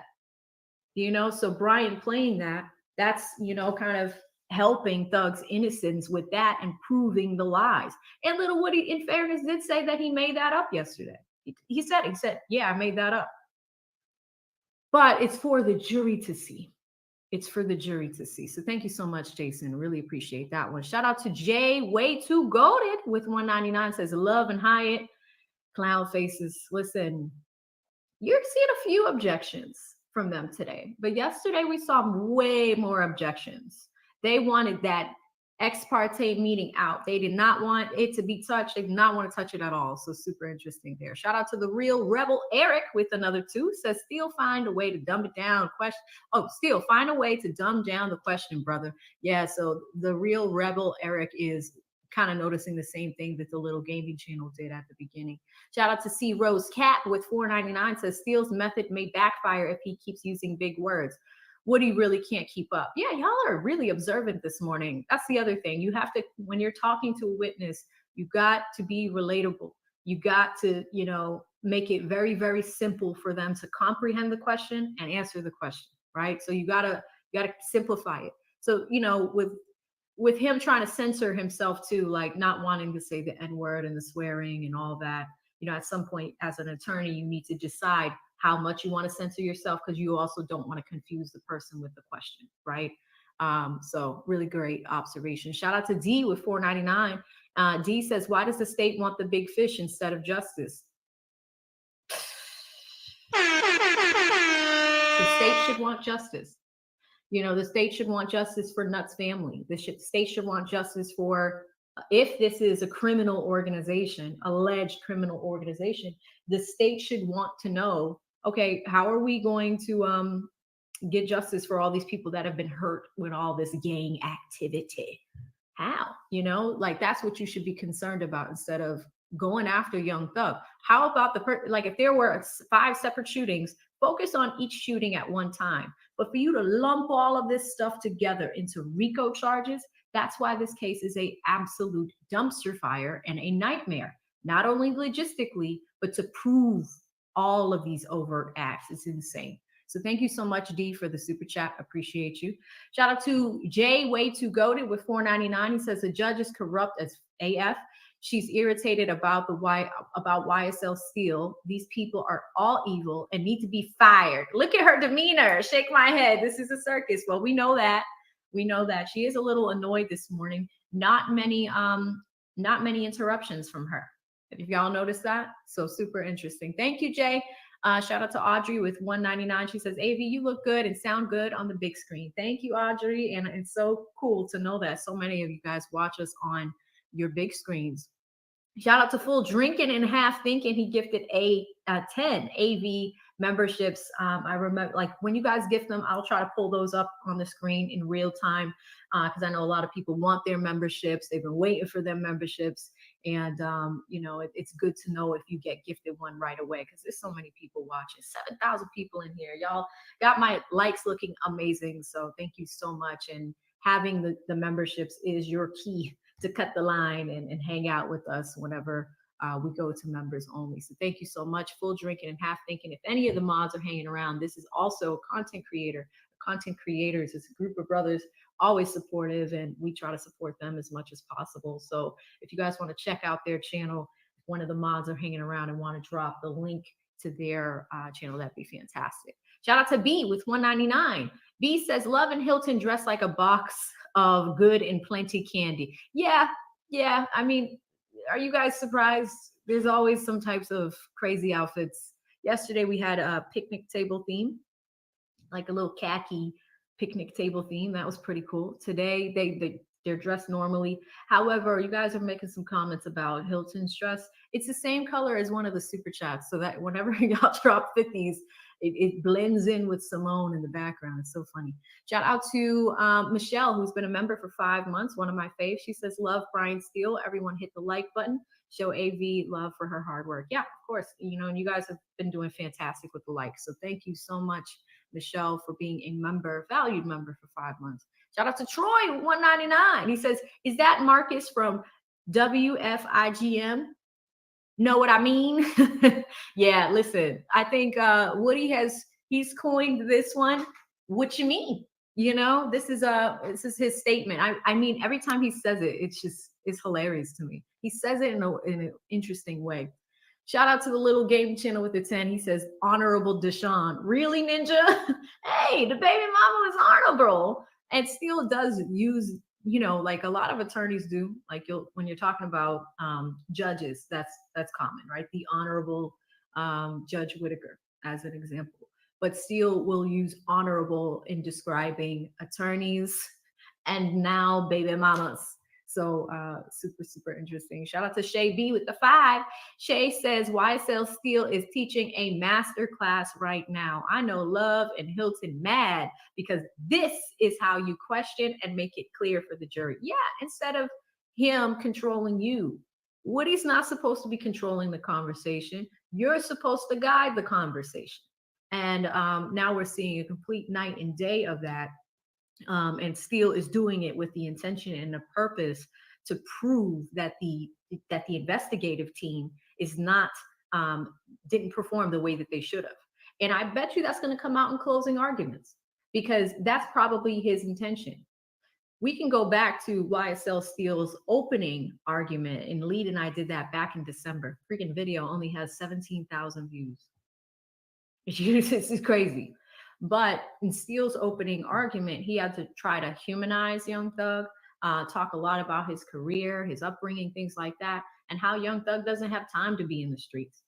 That's the narrative. But I think Steele's intention with every single witness that he's going to question is to show the state didn't prove all these elements beyond a reasonable doubt. The state can't prove that my client did these crimes. The state cannot prove that even their investigation wasn't done properly.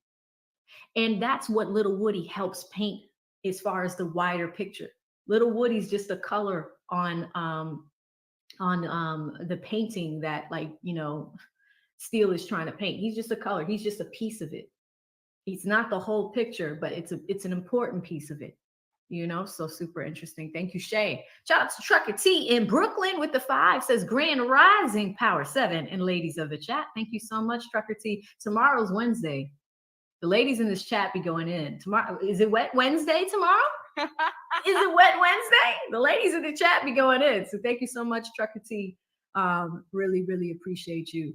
Way too way too goated with 499 is back. He says, no, he's proven the state are liars and they didn't verify everything. Exactly. So Jay, actually, when I saw you drop this super, that's what made me jot that down, is to clarify, you know, the mistakes. Brian is trying to show the mistakes in this investigation. So when it's time to close the investigation, when it's time for his closing, and when it's time for him to talk to the jury, he's going to be like, hey, have they proven this? Have they lied to you? Because they have. Have the detectives verified things? Have the detectives built this entire case on hearsay evidence? Is that real concrete evidence? Is that enough to put Young Thug away for life? For 20 years? For 5? Is that enough, jury?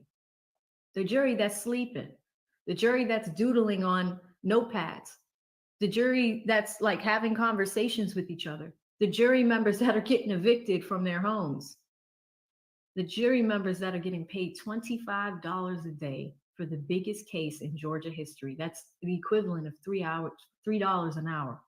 Can y'all imagine getting paid $3 an hour for this circus? Crazy.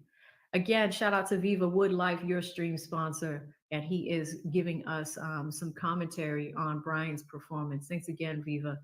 Shout out to Getting It Together with Drea with $1.99. No comment, no question, pure love of the game. We all got to get it together, Drea, all the time. All of us do. I appreciate you. Shout out to Miss C with $4.99. And this is a little sad, but Miss C says, my son died from COVID. COVID is no joke. It destroyed my family. AV, I wish I could give you more, but my RA injections are $4,000 per month. Miss C, firstly, condolences. Sorry to hear that. I hope things get better. And, you know, it is unfortunate. COVID does do some things. And when people are ill and in ill health, it's never fun, especially for the families that support them too. So I'm sorry that you're going through that. And I hope things get better. Let's be nice, chat. Can y'all put some prayers up for Miss C? Could y'all put some prayer emojis up for Miss C? And we have some movement in the courtroom, y'all. We are waiting for them to come back from what should have been a 10-minute break, but I feel like I've been talking for about 20. So we're just waiting for them. We see some head movement in the courtroom. So as soon as they come back, I will just blow up the screen. Usually they go to lunch around 12. So we should have an hour of more cross-examination from Brian Steele shortly. So thank y'all for your patience and prayers to Miss C. Look at that. You know, I hope you're looking at the chat right now. We really have a great community over here. Shout out to Miss AA who gifted 5 memberships. I remember pulling this up when you dropped it, AA. Really appreciate you. I like that picture too. Very, very creative. Good stuff. Shout out to Green Eyes with the 5. Says thanks AV for hopping on and keeping your boy entertained. You're truly an amazing leader of the beige delegation. I will take it. I will take it. Thank you so much, Green Eyes. Shout out to AA with the 10. She says, I don't think Woody is Kaiser or anything, but I do think he's much smarter than most give him credit for. Yeah. I think he has experience with law enforcement where he's constantly stopped. He knows how to mix it. He knows how to finesse. Because what did we mention earlier? This man has gone through the whole system, all those interrogation footage or pieces of evidence without asking for an attorney, not one time. He probably did off camera, but like did not ask for an attorney that entire time. Has been finessing his way through the system for years. You know, even though like, if you ask Deshaun, remember Deshaun said yesterday, she's just like, Woody, you stupid. I love you, but you're stupid. Like, oh, that was hilarious. But I mean, I don't know. The baby mama said it. I didn't, but it's just interesting. It is interesting to say the very least. Viva again with the 50. I covered that one. Shout out to BLJ with the 10. Shout out to Ari Nicole, one of my faves. Ari, how are you? She drops 10. She says, AV, thank you for always being so thorough. We love and appreciate you and your professionalism. Thank you. Thank you. Thank you. Yeah, no, I always try to bring you guys heat. You know, like I want to do something with the legal education that I have. And that's why, you know, I like explaining it to y'all. Y'all see me all the time. I got my books. I explain how criminal procedure works. I explain how evidence works because you can watch court TV, but it's so much cooler to do it with people that actually know this stuff and explain to you what it means. Yesterday, there was this one girl. She had tagged me, and I think she has a lash business, or she, you know, there's people in barbershops watching me right now. It's amazing. Like they'll just cut this on and like do their work. Like this is probably playing in a barbershop somewhere in America, or I think it's a lash boutique. And, you know, she had just shared it and she was just like, hey, sis, thank you so much. Like, I never understand what's happening in these courtrooms unless you're explaining it or Leeds explaining it. So it really means a lot. I really appreciate that, Ari. Shout out to Buddy 305 Love with the 10, sends a $10 super sticker. Look at the anime there. Look at the anime. I love that. Thank you so much, Buddy 305. A lot of y'all in Miami. Is that the 305? Shout out to Angie, who became a member. Appreciate you, Angie. Shout out to Scotsart, who became a member. Hope I'm pronouncing that right. Shout out to Rena. Rena became a member as well. Was that when I locked people out? It feels so bad, but you know, at the same time, I want to make sure that the likes are right. So it ends up on the homepage for you, and it ends up on the homepage for others. So thank you guys so much for becoming members and hitting the like button. Shout out to Devin with 199 says, did you see Love and Hilton bickering at the end? Oh, Devin, they bicker all the time. Oh, it looks like we might be back. They bicker all the time. Like we saw it yesterday. They were fighting. Last week, they were fighting around the guy in the middle is Attorney Atkins. They were fighting around his ass, like meaning he was standing and they were talking to each other behind his ass. And I'm like, oh my God, you know, it looks like they fighting right now, Devin. Look at it. It looks like they're going in on each other right now as we speak. That was perfect timing. Look at God. Look at God. Perfect timing. Here come little Woody. What does that say? Too cashy? Too cashy, apparently. Let's see if I can get one more before we go back. Shout out to Money Business Management with $9.99. She talking? Okay, we're back.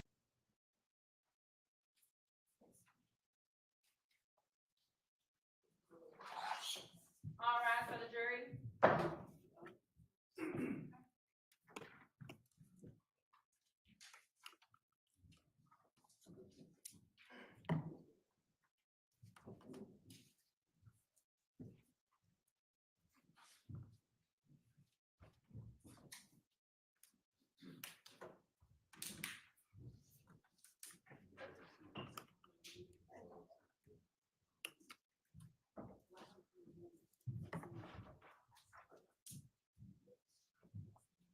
Officers present and accounted for. Thank you. All right, go ahead, Mr. Steele.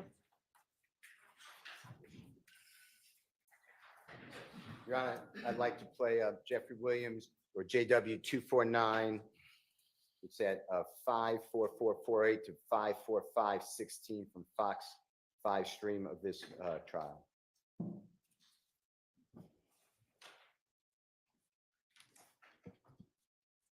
Did you provide us your phone number so we can get your phone records, Mr. Copeland? Which phone? The phone you had in 2015, did you give police your phone number so we can get your phone records? I don't recall. Now you're talking about. Did you give police your phone number in any of these interviews so that we can get your phone records? Which phone? Your phone that you had back in 2015. I had more than one phone. Okay. Is that audible? Mr. Copeland, that's you testifying before this jury, August 12, 2024, where you explained that you had multiple phones on January 10, 2015. Does that sound right? That's what it said. Did the district attorney's office, did the federal authorities, did homicide detective Thorpe, Detective Dennis, Detective Gaither, anybody, Agent Cunningham, anybody in law enforcement, did they ever seek to get a warrant, a search warrant for your other phone or phones? Speculation. Sustained. Did you ever get served with a search warrant, a warrant, or even asked to give the police your other phones or the district attorney's office? No.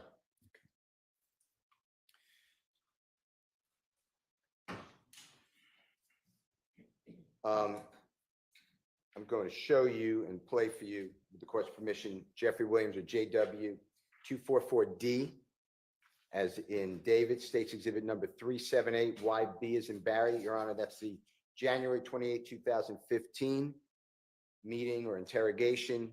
It's at 7:12:03 p.m. to 7:12:43 p.m. And this discusses, Mr. Copeland, just make sure I'm right, that you and your brother made a false report of who's driving a vehicle. because you had a suspended license. If you can listen to that, make sure that's what that's about.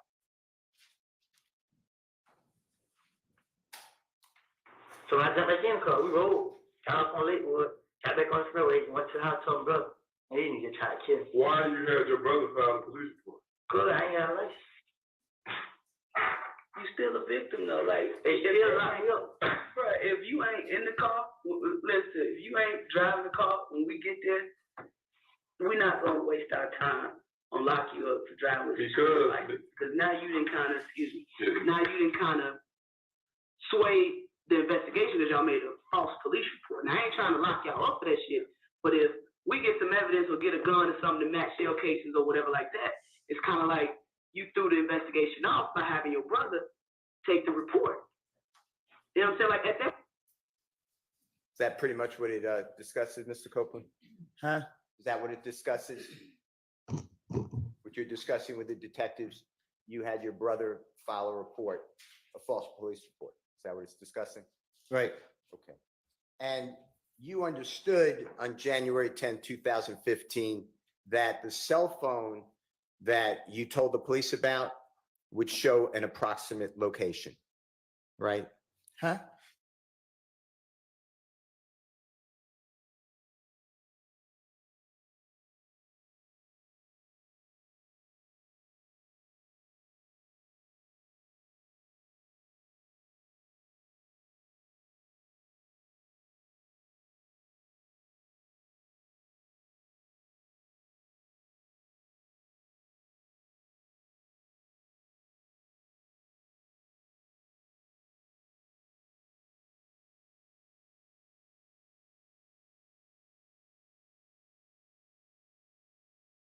Else and not you.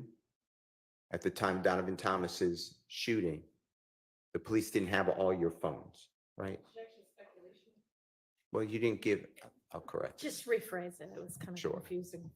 You didn't give the police all your cell phones that you had with you or access to on January 10th, 2015, but you did show one phone. True? He didn't, I don't even think he wanted my phone. All right. Now,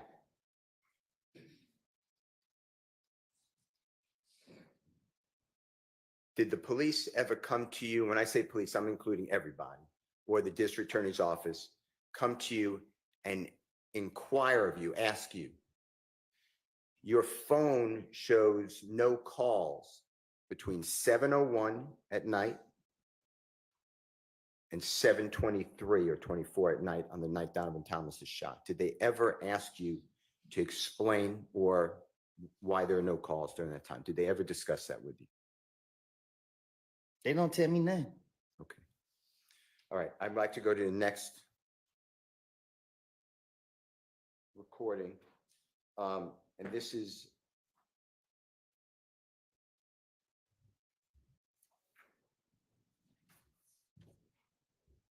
Jeffrey Williams 24 or JW 240L, as in laughter, states exhibit number 378YE, as in Aaron.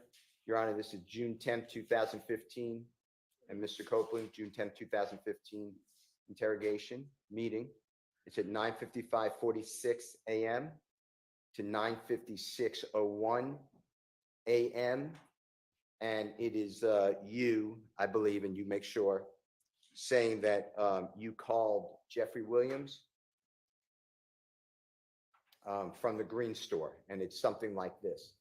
You said, all right, so I walk up on my brother's house.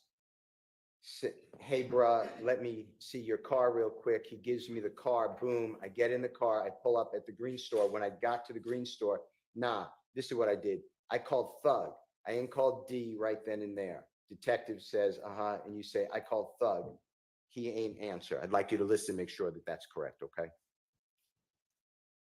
All right. So I'm up at my brother's house.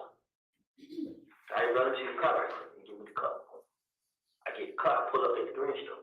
When I got to the green store, I called Thug. I ain't called you right there. I called Thug. He ain't answer. Mr. Copeland, did the police or the district attorney's office ever come to you and ask you on your phone records whether it supported or did not support that you called Jeffrey Williams from around the Green Store on or around the time Donovan Thomas was shot.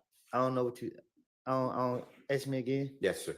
Did the police or the district attorney's office ever come to you and ask you to explain your cell records, your cell phone records, and ask you about this comment that you called Jeffrey from around the Green Store at around the time of Donovan Thomas's killing? Did they ever do that with you? Can you ask me short so I can Yeah. catch it? It's too long for me. No, it's my bad. It's my fault. I apologize. Did the police ever share with you or the district attorney's office go over with you your cell phone records that they may have? Did they ever do that? No.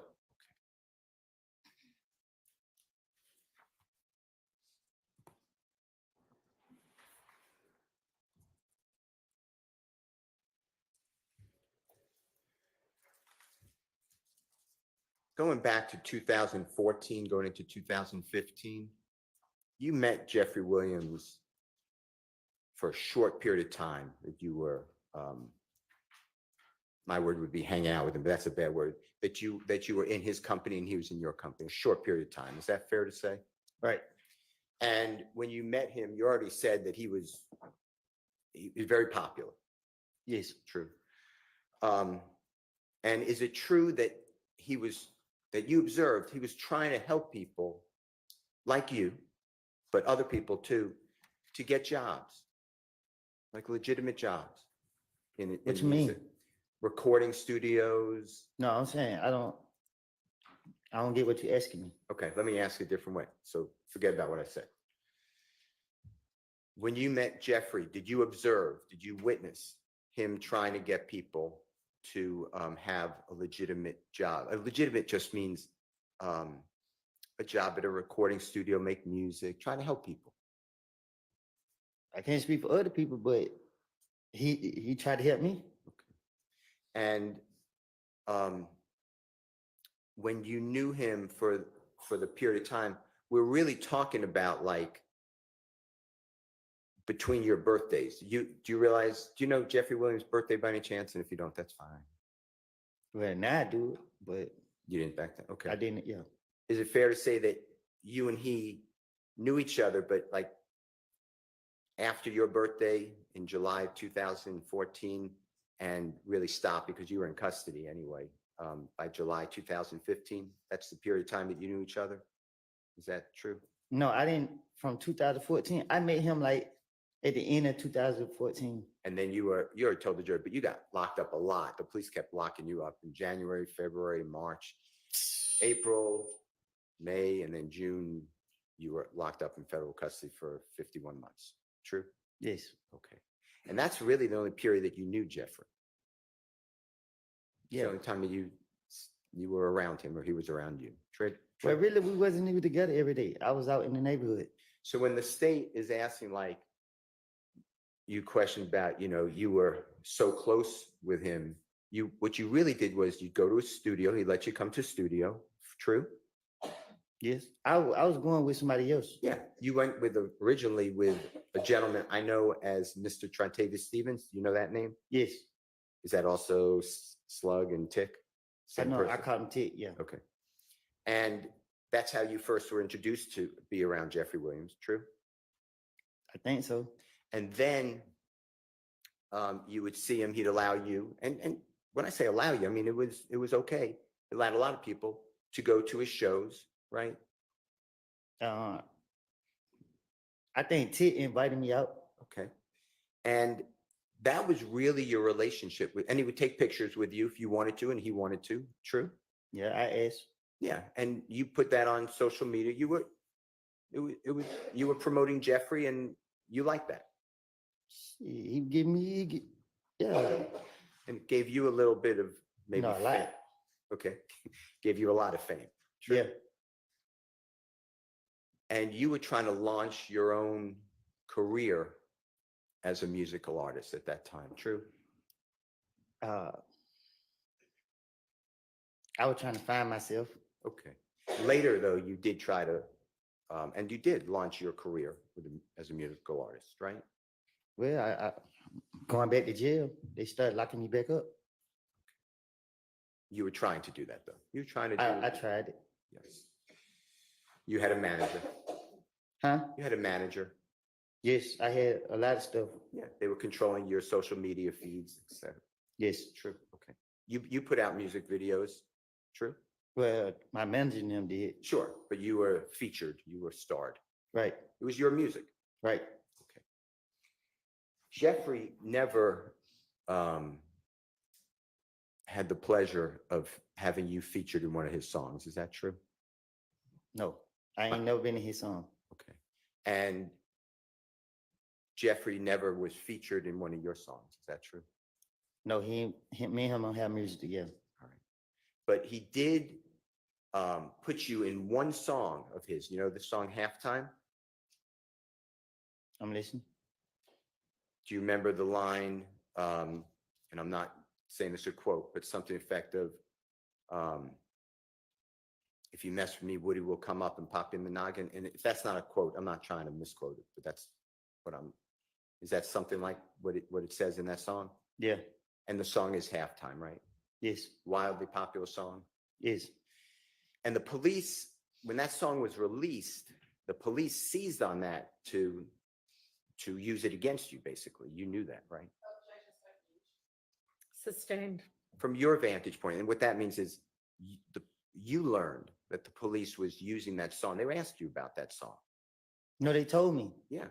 One of them told me that I think I had got out shit. I got out one of the jails and they got me the next day. And they were like, yeah, man, now you're at the top of our radar. It was something like, and he pissed me off when he said it. He being the detective. No, it wasn't no detective, it was the police. Okay. The police officer upset you when they I think it was Dennis that said it. It was one of them that said it to me. Okay. Now, that's the only time you're mentioned in one of Jeffrey's songs. Is that true? What you mean? There's not another song that Jeffrey, to your knowledge, mentions you. Yes. Okay. And Halftime, you know this, was made in 2000. It wasn't released till 2015, but it was made in 2014. Is that true? Yes. It's an old song.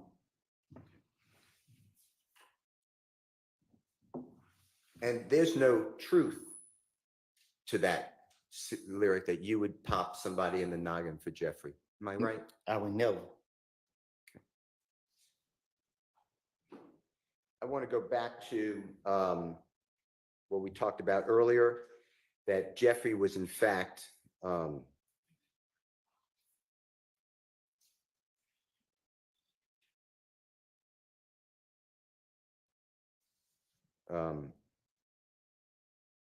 this is, by the way, Your Honor, this is JW Jeffrey Warner 241B, as in Barry States Exhibit 378Y, A as in Elisa. It's at 3:16:50 a.m.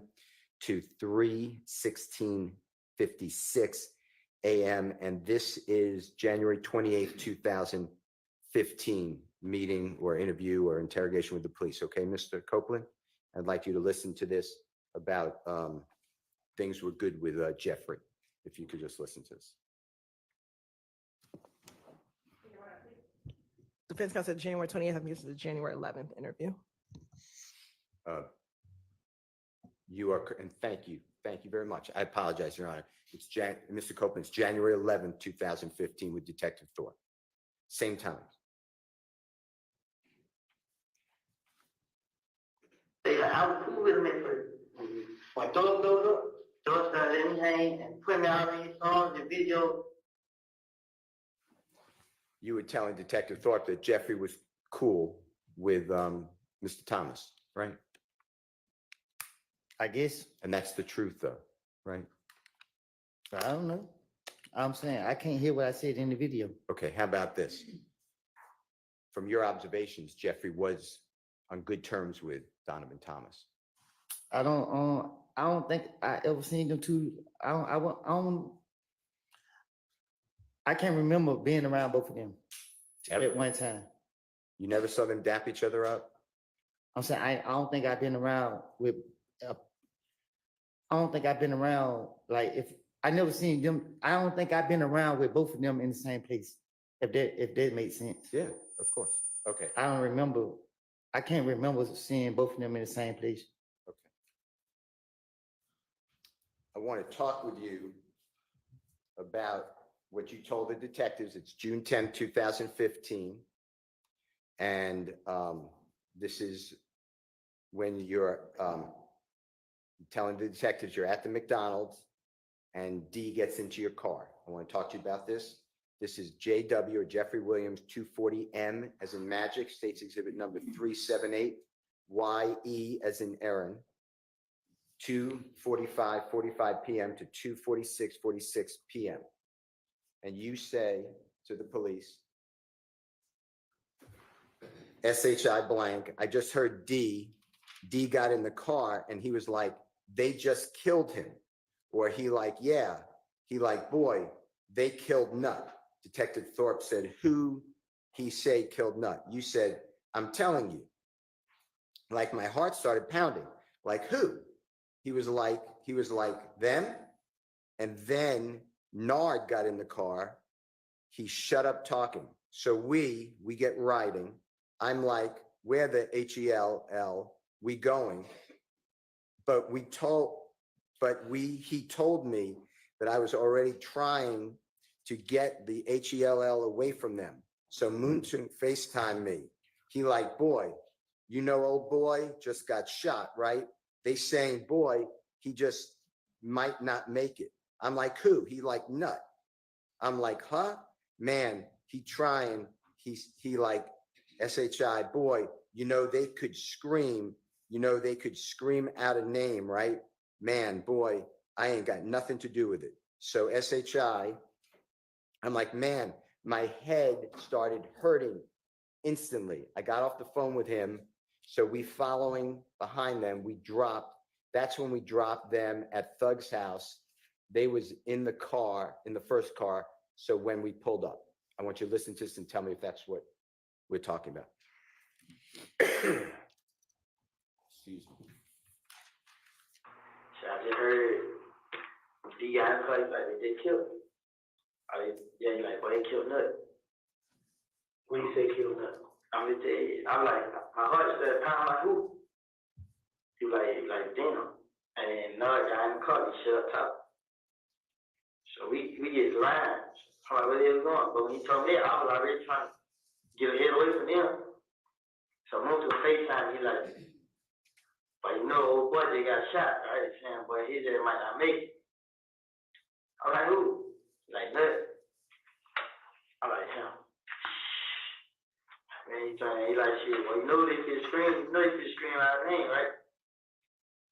And, well, I ain't got nothing to do with it.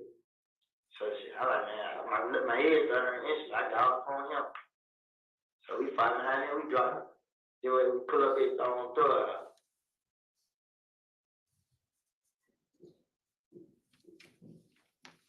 Mr. Copeland, did the district attorney's office or anybody in law enforcement, an agent with the FBI who's a cell phone expert or any of the police, did they ever go over with you where your cell phone that you told them about was traveling from the McDonald's area towards Jeffrey's home on January 10th, 2015? Did they ever ask you about that to explain it?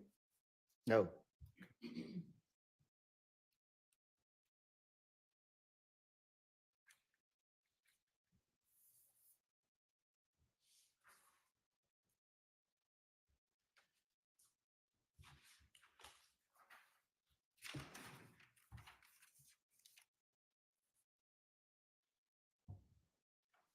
Now, when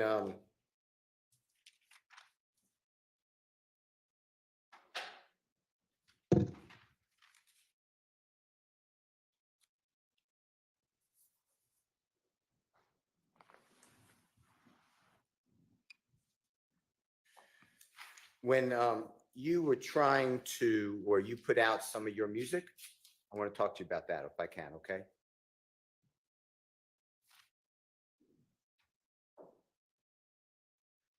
Now, do you remember putting out a song and a music video entitled Homicide? Yeah, And Jeffrey had nothing to do with that song or music video. Is that true? I started doing music with somebody else. And one of the people that you started to do music with, and he's shown in your video to Homicide, is a gentleman named Mr. Turner, or you referred to him as Threat. Is that true? Yeah, And in the music video Homicide that you put out, would you recognize that music video if it was shown to you? it's my video. Yeah, of course. It's mine. Okay. I'd like to show you, and Your Honor, move into evidence, Jeffrey Williams, number 243B, as in Barry, and it's a music video by Mr. Copeland. And I want to ask you a couple of questions about that, okay, Mr. Copeland? I'd like to show it first and then ask you some questions, okay? All right. First, I think he needs to show it to the witness. And to- I think there's a proper foundation. Tiny Okay. little clip and see if he recognizes. Mr. Kokomo, with the court's permissions approaching. He may. Thank you. Mr. Copeland, just do me a favor. When Mr. Kokomo comes to you, just watch this for as long as you need. Just to see whether you recognize it as the music video that is Homicide. And wait, you have to show it to the state first. They have it, but just show Is this all on the it. 4 minutes. drive or whatever that you provided already? Yes. So then they've. And Your Honor, I misspoke. It's JW 243C, as in Colette, is not B. Okay.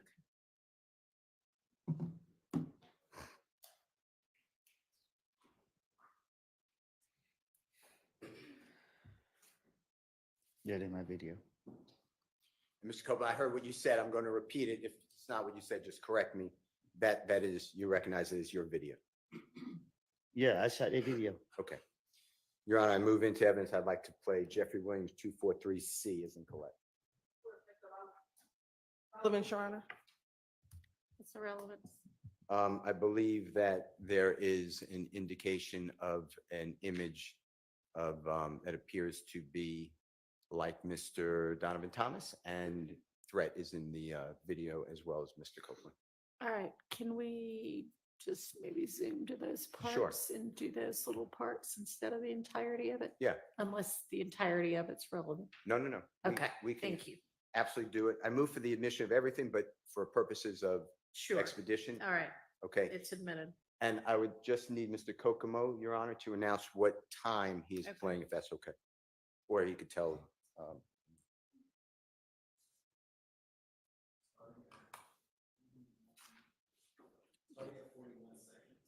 Your Honor, Mr. Kokomo said starting at 41 seconds. May I just look and see what he's playing? Sure.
Yes.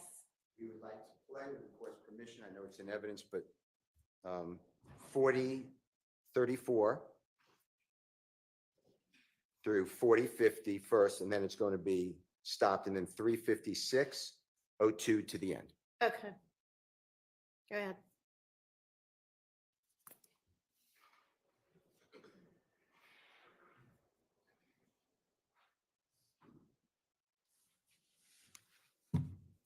Well, matter of fact, he calling right now.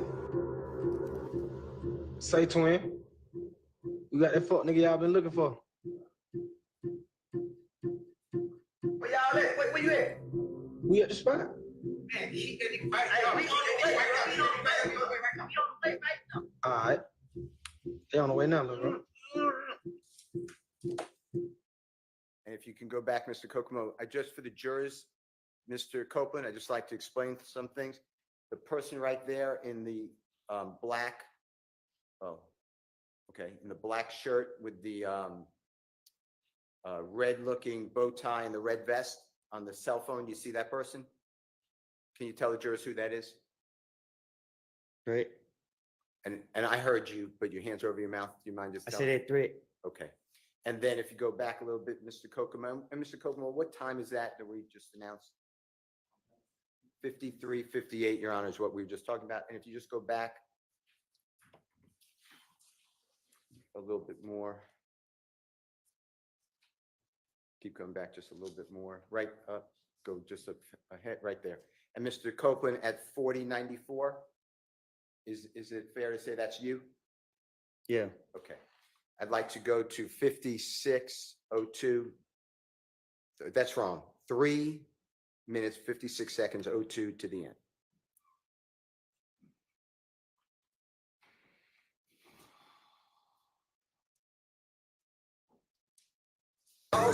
Triple cross, cause that boy is speaking to the boss.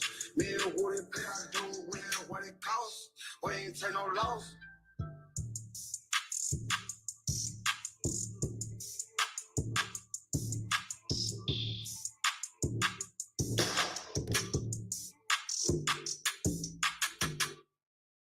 Homicide, we gon' Mr. Copeland, do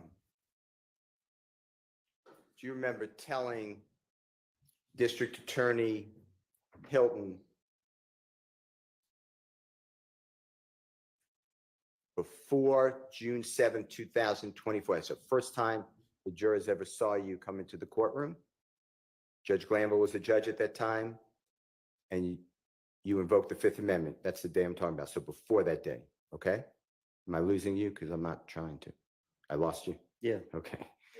We're finished with the exhibit. Can you take it down? Yeah. But can- before, I'm sorry, You finished with it? for now, I'm going to go Okay. back to it. Before, the first time the jurors saw you testify on a Friday, June 7th, 2024, before that, do you remember telling District Attorney Hilton that you made a video admitting to killing Donovan Thomas? Do you remember saying that? Huh? Do you remember saying on social media or otherwise that you made a video or a statement that you admitted to killing Donovan Thomas? Do you remember saying that? Objection, mischaracterization of evidence. Not even mischaracterization. I don't know how to rule on that. Okay. I don't have anything in front of me. That's fine. Let me get the, can I have 1 second? Yeah, it's not an evidentiary objection, by the way.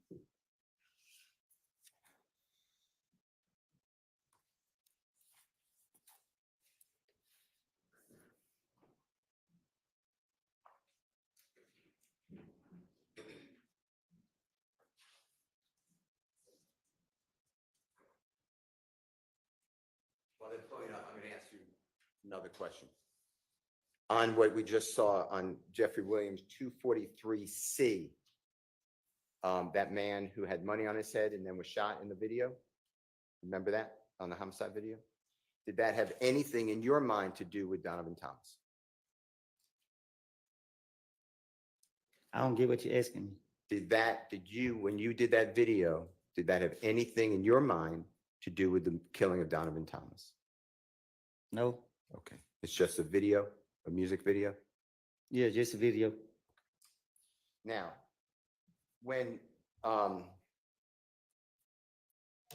you, part of your,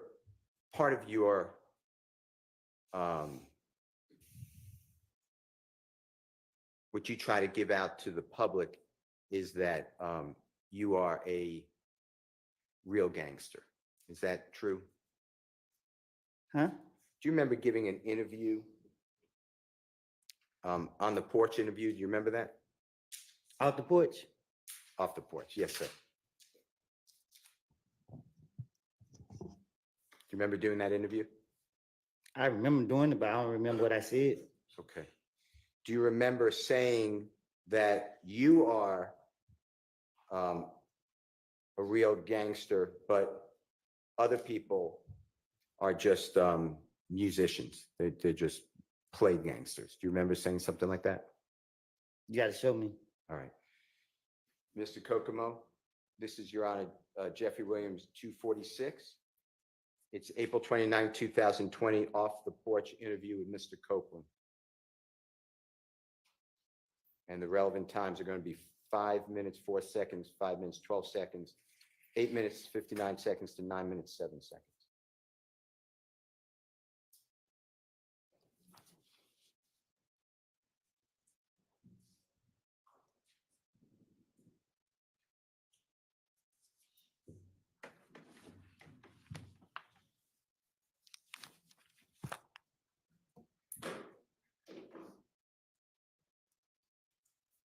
I remember, I said, I don't know what he's talking about.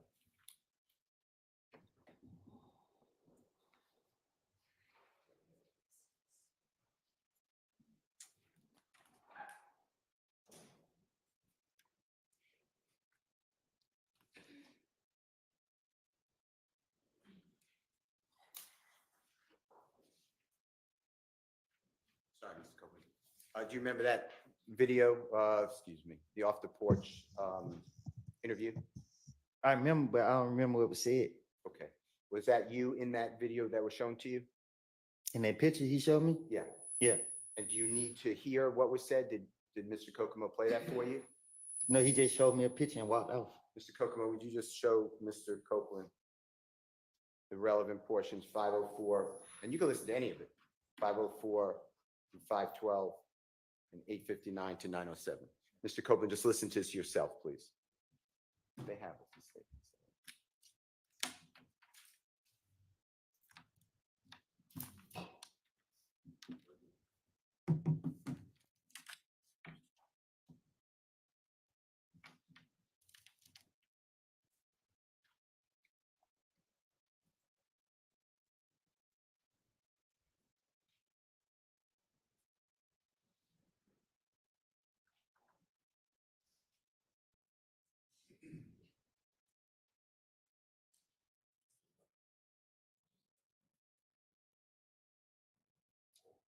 That's it.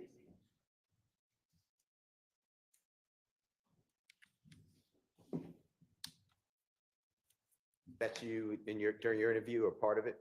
Yeah. Okay. Your Honor, I move for the admission of Jeffrey Williams, 246, specifically, and I don't care if the whole interview's in, but specifically the times I announced, Your Honor. Your Honor, we're objecting based on improper character, and we can approach for some other matters, Your Honor. All right. Instead of approaching, because I haven't seen this before, so I'm gonna need to see it as well. I'm gonna excuse y'all to the jury room. And I step out too. yes, for now, but stay Be right there. close. And yeah, I may end up just sending you to lunch, but not yet. If I'm gonna do that, I'll send word. Okay, so just step to the jury room for now.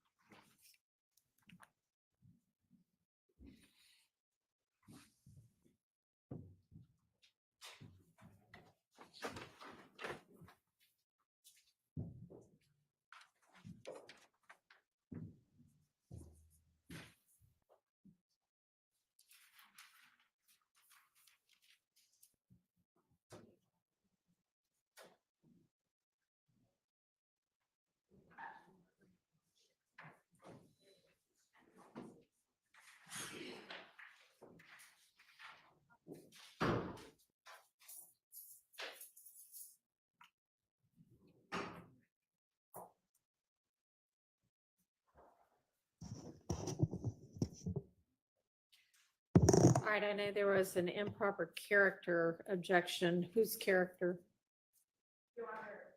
At this point, it seems like Mr. Steele is one implying for the witness about him being a gangster. It sounds like he's going down a line of a some other dude did it defense, especially speaking about threats and the homicide video. And then this video, this on the porch video of Mr. Copeland speaking about being a gangster. We think that this is more prejudicial than probative, substantially more prejudicial than probative. And so those are the basis for our objections. And so whose character are you alleging it's improperly impugning? Mr. Copeland's. Okay, let me see what you're planning to play.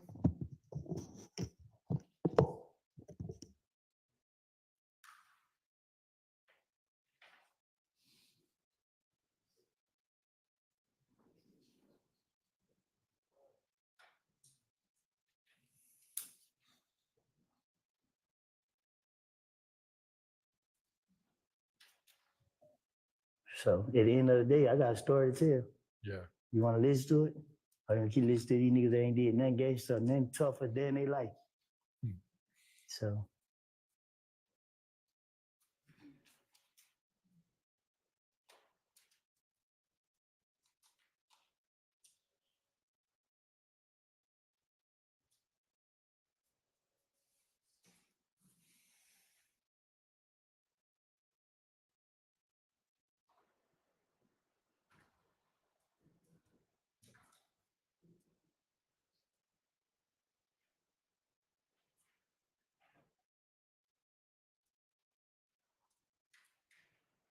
To hear so many people like it just build my confidence. I mean, because I had a pride thing, like, I don't want to be labeled as nothing but a gangster. So you look at me anything other than that, you got a problem. I'm going to slap the shit out of you. But whenever. I overrule those objections. It'll be very short, Your Honor. Okay, and I'm gonna have the jury back. Ms. Persfield, apparently one of the jurors, she was not hospitalized, but she had to visit the hospital last night. And she has indicated through an email that she may need an early break today. Her doctor's excuse had cleared her for going back to work as of tomorrow, but she didn't want to throw us all off in the morning. So she came today, but we may have to break early, and Ms. Persfield's just kind of finding out a little bit more detail. So I'm going to let her come back and let me know what's going on, and then we'll determine kind of where to go from here. So we'll just kind of recess in place.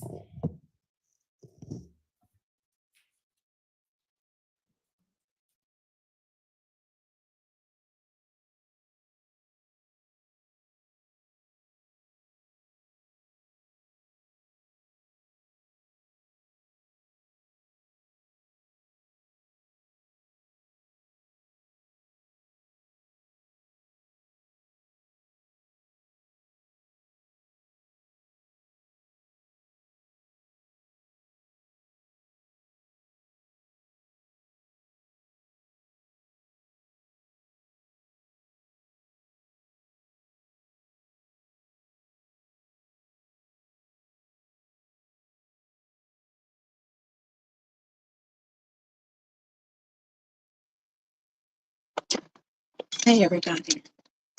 Well, today is not my birthday, but my coworkers were so sweet and made me a birthday basket. I just wanted to share all kinds of treats and 2 coasters. That's my grandson.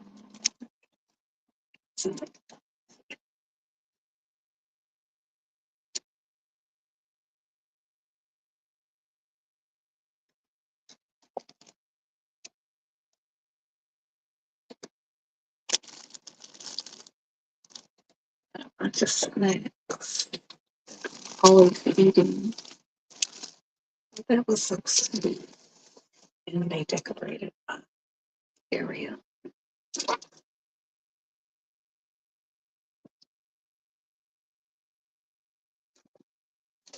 But my coworker just wanted to share, but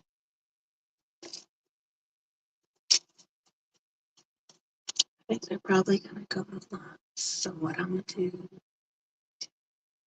guess I'm gonna leave this on. But All right, so we're gonna have the jury back out, wrap up, I guess. You're saying, Mr. Steele, that we can wrap up this topic fairly quickly and then we'll break for lunch. And it sounds like she's just feeling okay now, but will sort of keep us posted, so. Okay. Okay, and Mr. Copeland as well.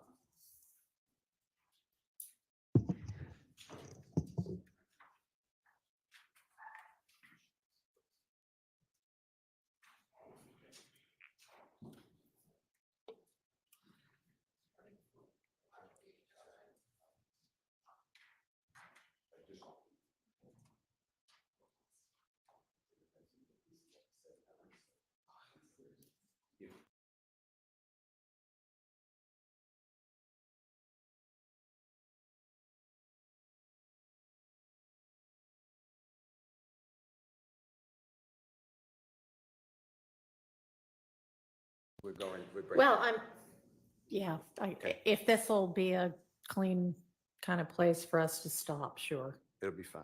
Okay. Any way you say, we'll be fine.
It may just be easy.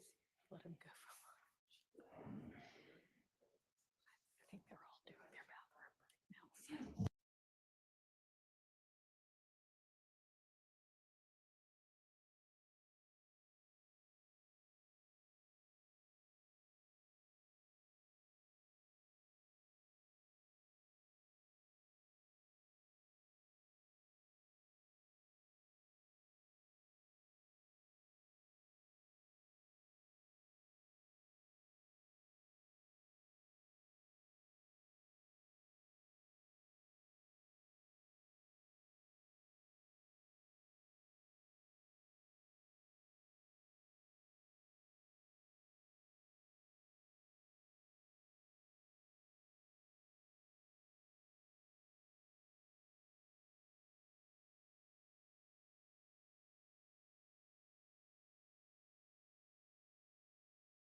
And Mr. Steele, just, stop wherever you want. I mean, if you've got 15 more minutes or 20 more minutes or whatever before the next natural break, that's fine. Okay.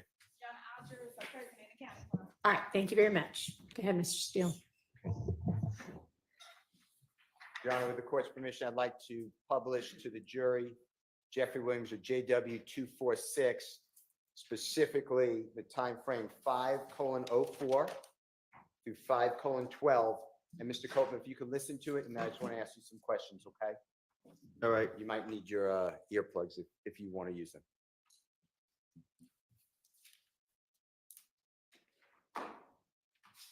At the end of the day, I got a story to tell. Yeah. You want to listen to it? Or you keep listening to these niggas that ain't did nothing gangster, nothing tougher than they like. So. Were the people around you? Mr. Copeland, are we able to hear what you said during that interview? Yeah, I heard it. And you don't need me to explain. Tell the jurors what you were saying to the interviewer. What you mean? What was I getting at? Yeah, can you tell the jurors, please?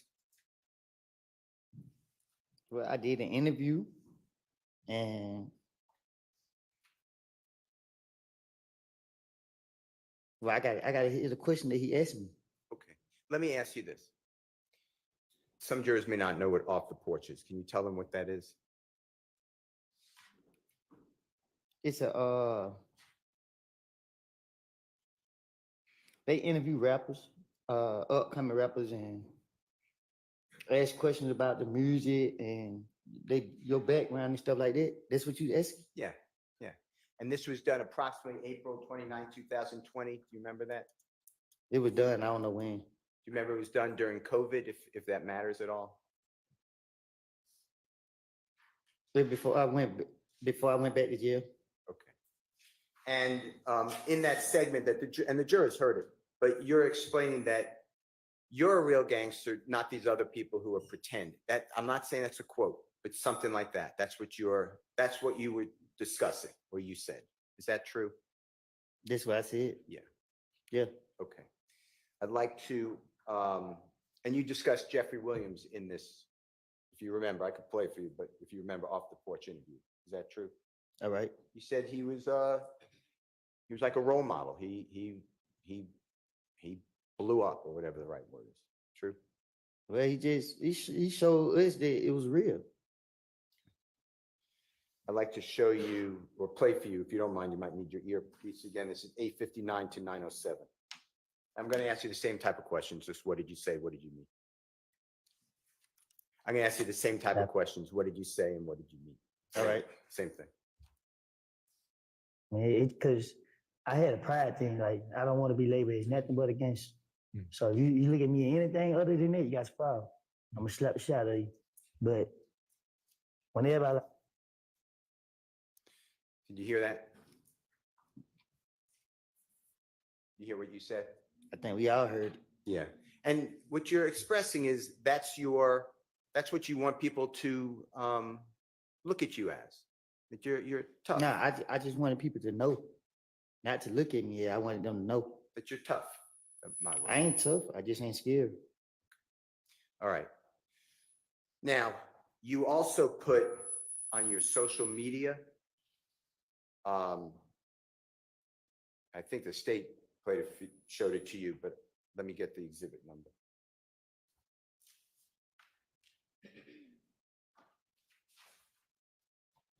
You better play some? Well, let me show you something before. Is that okay? Just give me one second. second. I'm just trying to see. I didn't hear you. Let's go back to that interview for just 1 second. Do you remember at the first part of the interview saying that these other people are not real gangsters? That's what you said, right? I think I asked it actually. So no, that's what I said. Okay. All right.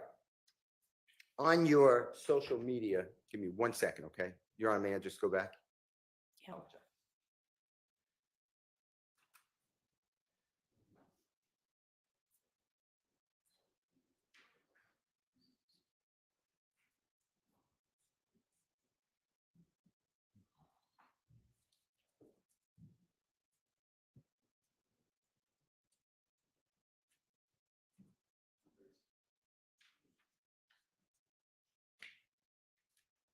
Honor, this is, exhibit number Jeffrey Williams, 236B, as in Barry. And with the court's permission, can Mr. Kokomo just show it to Mr. Copeland? Is this, I'm sorry, is this the same one? The off the porch? This is a different one. This Did you is a say different one. 236B this time? Okay, sorry, I didn't know if you said 246, so 46 was the last one. that's what I thought, so wasn't sure whether we were talking about the same one or a different one. All right. Yeah, he may. 236B, is that what you said? Mr. Steele B. 236B is correct. Okay. Did you see that, Mr. Copeland? Do you recognize that as your social media account at one time? Yeah. Okay. Your Honor, I move for the admission of Mr. Williams, and it's 236B as in Barry. It's admitted, Can Mr. Kokomo please display, Your Honor? yes.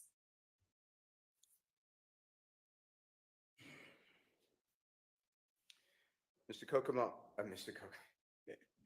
Copeland, I apologize. I want to go through this with you just for a minute, okay? Mm-hmm. And when I say this, I'm talking about JW, Jeffrey Williams Exhibit 236B as in Barry. That's a picture of you on the left-hand side. Do you remember where you were in that picture? In the back of a Rolls Royce. And do you remember whose Rolls Royce that would be? There was a rental. One more time. A renter. Okay, do you know who rented it? No. Okay. And then it says 725 underscore WODY, and then it has Georgia most wanted with 2 emoji green snakes. You see that? Mm-hmm. And it says that you're an artist, or it says artist, the word artist, right? True? Is that right? Yeah. And then underneath it says, I came from nothing with a period. You see that? Yeah, I see it. And I came from nothing. Do you know that to be a series of Jeffrey's music? What you mean? Do you know whether Jeffrey Williams ever put out music? I came from nothing. Yeah. 1, 2. Okay. And is that where that comes from? And if not, that's fine. I'm just asking you, were you inspired by That's where it came from. Okay. And when it says Georgia's most wanted, you're aware that you were deemed by the federal authorities as 12 most dangerous people in Atlanta. Is that true? I was? Yeah. Objection, speculation. I'm asking you. Well, I mean, it's not speculation, but he's answered that he didn't seem to know. Let me show you. Tell me whether this refreshes your memory. Objection, Your Honor. This is What's the number? Exhibit number? What's the objection? this is nothing that he can authenticate. Okay, there's an authentication objection. Well, Is let me that the only objection? Irrelevance. And if we can approach it, we can show you the exhibit. You may. Let's go ahead and send the jury to lunch then. And we'll deal with this while y'all go to lunch. Let's be back at 1:15, please. You said 115? 1:15.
Okay, is your intent to show that entire thing with the, whatever that heading is?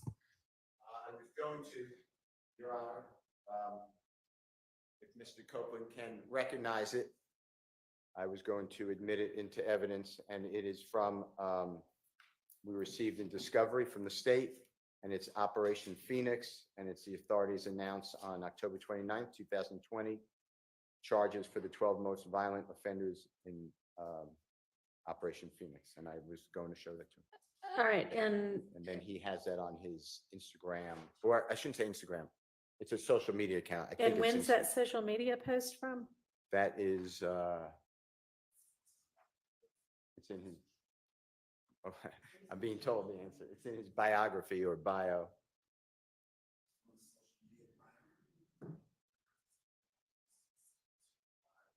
I can't hear what he's saying, but He's saying it's in the social media biography of Mr. or bio of Mr. Copeland. I don't know the date personally, Your Honor. okay. And how is any of whatever, whomever authority this was might have thought in October of 2020 relevant to the issues that we're talking about right now with Mr. Copeland? I believe it's relevant because the state is saying that Jeffrey Williams governs this person. That's their whole theory. Mhm. Tells them go out.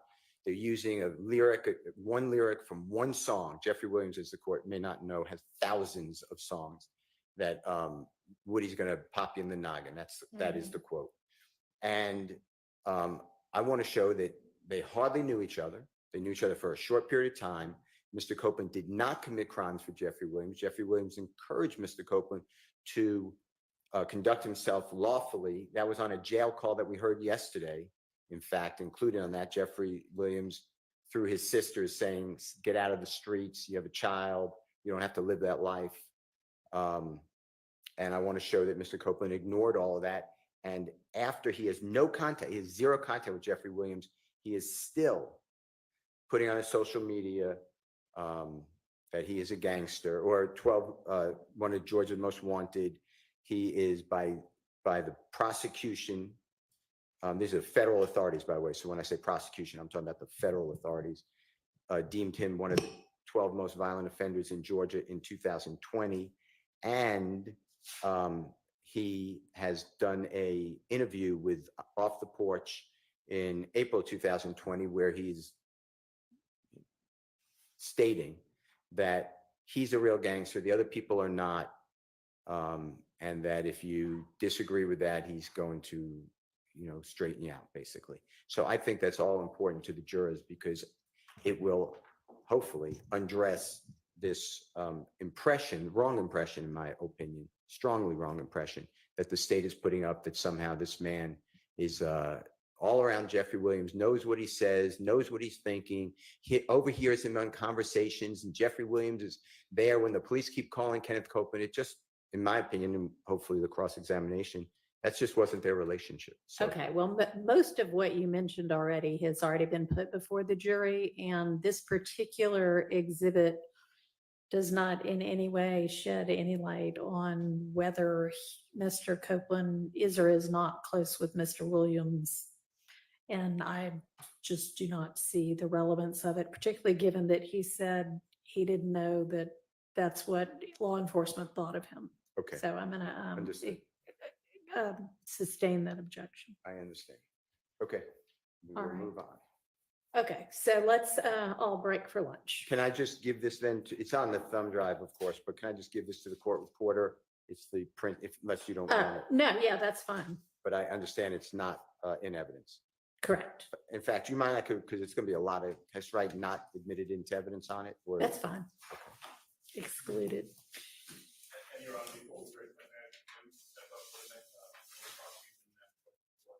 Yes.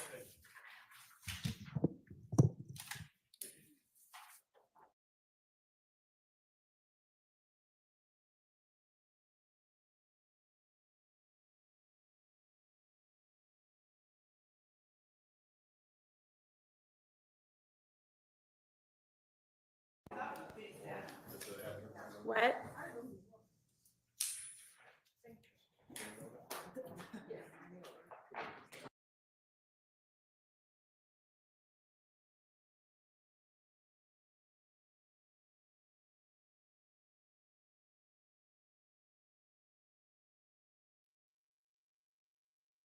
Okay, I'll be back.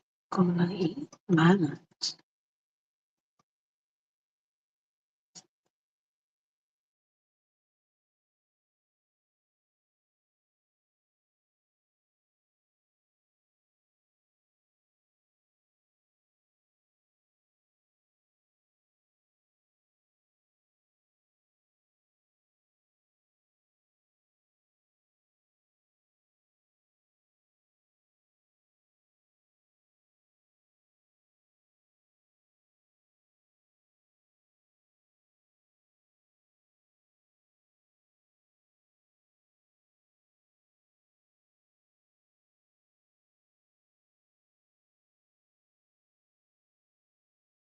Go let y'all all know the question and the answer.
That matters.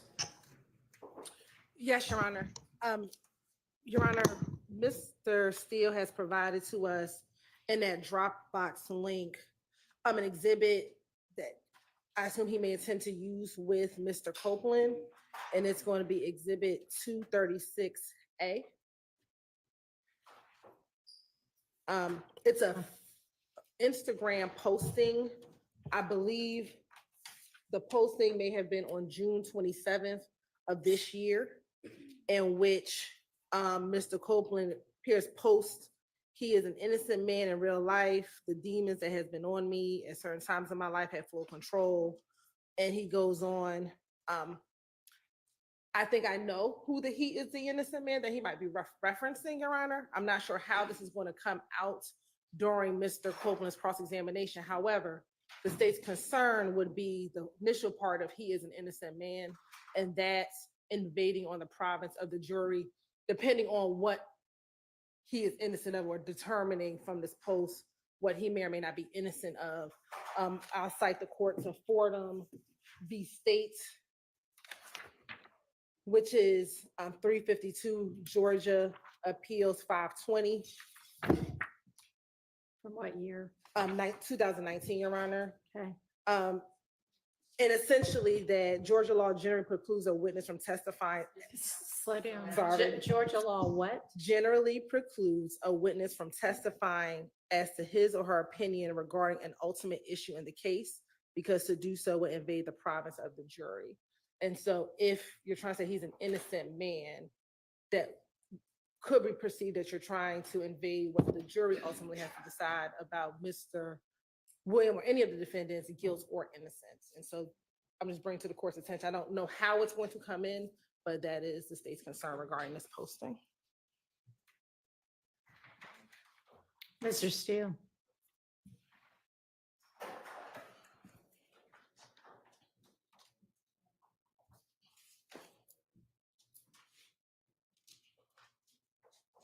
Your Honor, I could get a case, but lay people, by the way, can comment on an essential element if it's their observation, A, but B, it's for impeachment. I believe that Mr. Copeland, and I don't know what he's going to say. I have not spoken with him, but I believe that he has targeted Mr. Williams in that posting on June 27, 2024, saying that my conscience caught up with me. And he's an innocent person. I believe that that can go to the jury the way it was said. I don't see any problem with that. It's a prior inconsistent statement because he's telling the jurors through 2015 video, audio, that Mr. Williams is the reason that the person's dead. Mr. Williams gave the order to kill Mr. Copeland, that all these people work for Mr. Williams. So I believe that it's critical, his state of mind. And the jurors obviously go to weight. I understand there's a 9-year difference, but it goes to weight. Okay, so how is this a prior inconsistent statement? This was made subsequent to everything that I may just not be following you. I understand. Prior inconsistent statement is anything prior to the trial of the case, but I could get you that case. Okay, well, this is in the midst of the trial of the case. Prior to testimony. It's not prior to all of his testimony either. I don't think it matters. You know, if he said to someone on the way in here, hey, what I said on the 2015 about being at the green store is not true, that comes in for impeachment. I asked him about it, then I could put up the person who he said it to. It does not matter. It's a prior statement that is inconsistent with what he said. So I feel very comfortable that that is the law. I tell him it's not a prior statement.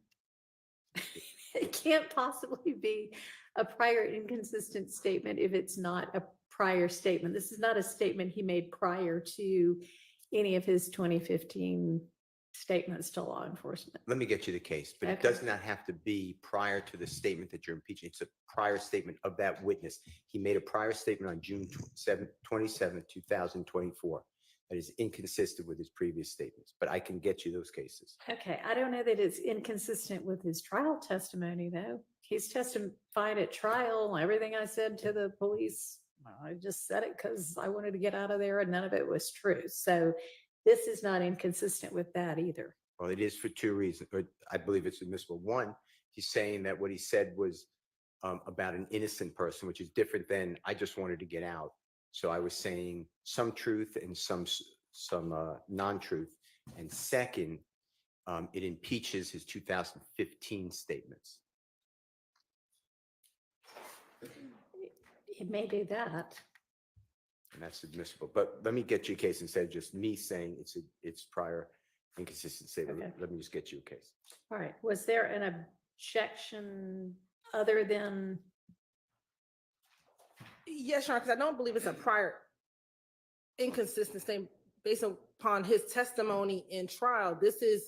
He made this post the beginning of his testimony. So he made this post, if it's on June 27th, he started testifying initially on June 6th, excuse me, yes, June 7th, before and he testified all the way up until June 17th, prior to, that testimony not being included. And this is after that on the 24th, which this is consistent with what he said on the stand repeatedly to this jury over and over and over again, that I lied on Thug. Thug hasn't done anything. I was just asking you, did you have an objection beyond or in addition to that? I didn't know if that was everything you were saying or. That's it. Yes, Your Honor. All right. And then, Mr. Shart, did you have something?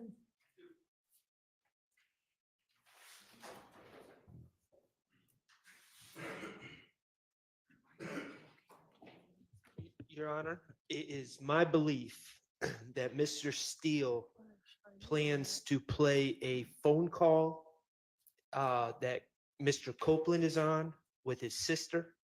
I believe it's marked Jeffrey Williams 250B. My concern is from 1605 to 1629. There is a comment made by who I believe to be Mr. Copeland's sister, stating that she has heard that Shannon got shot at because he killed Nut, is close to the quote. It's based on speculation and hearsay. It's obviously very prejudicial to my client. So I would ask that if Mr. Williams or if Mr. Steele, on behalf of Mr. Williams, is to publish JW 250B, that the times between 1605 and 1629 be redacted to take that segment out.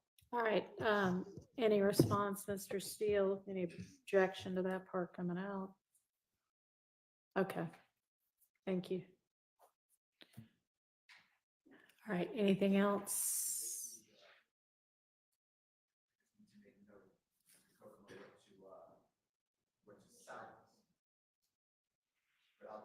All right. Any other matters? Okay.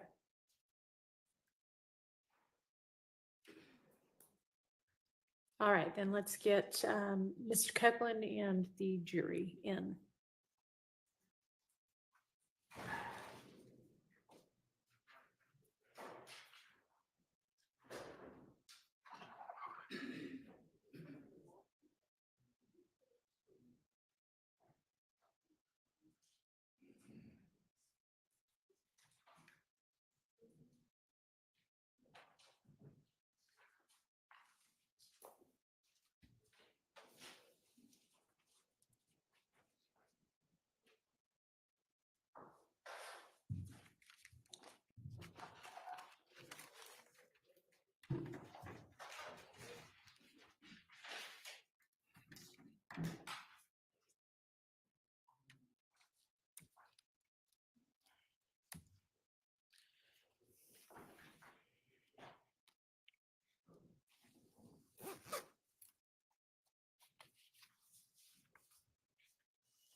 Thank you. All right, you may proceed, Mr. Steele. Mr. Copeland, do you remember saying on when being asked question by Ms. Hilton that Mr. Turner or Threat asked you to go with him and you and Mr. Turner fired ammunition or bullets into the barbershop of Rich Homiequan's father? Do you remember that? Can you ask me again? Yes, sir. Do you remember telling the jury that you and Mr. Turner, Threat, went to the barbershop of Rich Homiequan's father and fired bullets into that barbershop? What about it? One more time. What about it? Do you remember saying that? Out of frustration? Yes. Yeah. And when you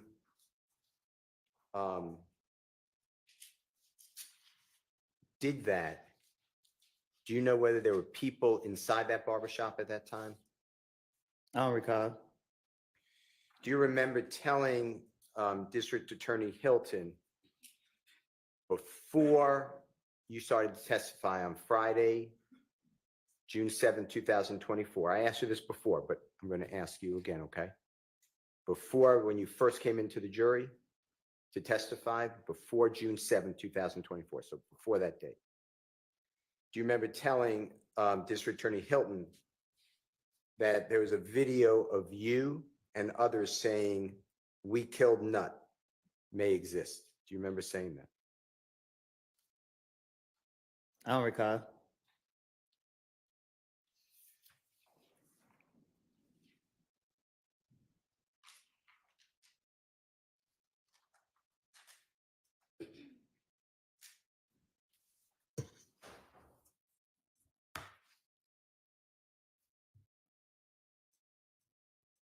Did you tell District Attorney Hilton that?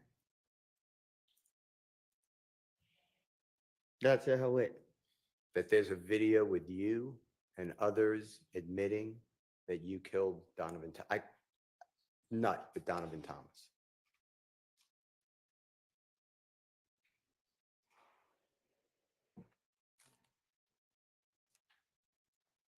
I can't remember if I told her.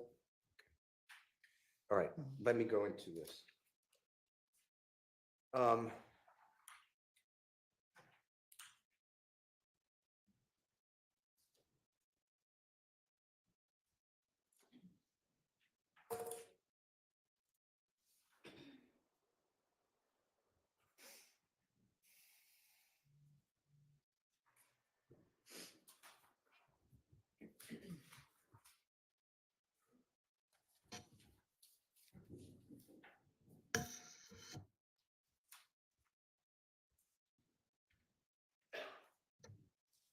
I want to ask you about Jeffrey Williams or JW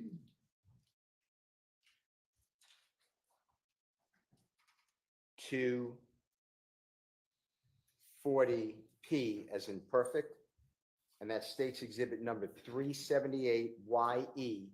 So, Mr. Copeland, that's going to be the June 10th, 2015 interrogation or interview with the police. And it's at 248:22 through 248:57. And this goes into you stating that when you pulled up, you told Deshawn is your child's mother, right? That's her Right. name. Okay. That I was like, she got in the car. She was at her friend's house. This is on January 10th, 2015. You're recounting. She got in the car.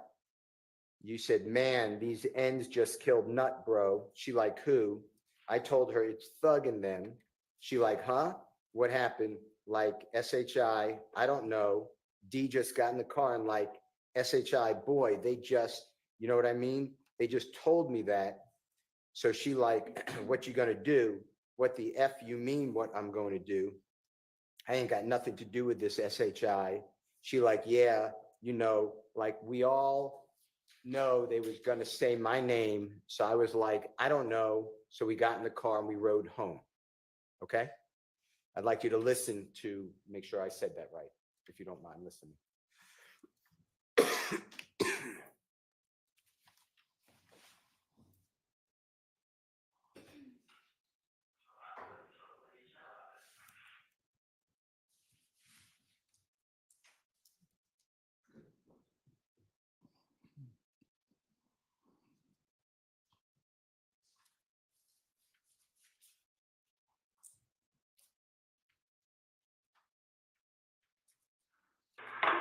Y'all ain't got insurance. So my cousin told me what the insurance was like. She got in the car, she was at her friend's house, she got in the car. And he needed to chill play, bro. She like, who? I told her, she throw it in. She like, huh, what happened? I said, I don't know, DJ got in the car like shit. But it, you know what I mean? They told me like that. So she like, what you gonna do? What the fuck you mean what I'm gonna do? I ain't had nothing to do with this shit. She like, yeah, you know it. Like, we all knew they gonna say my name. So I like, I don't know. So we got in the car, we drove home. Did you hear that? Did I say it accurately? Sound like it. Okay. And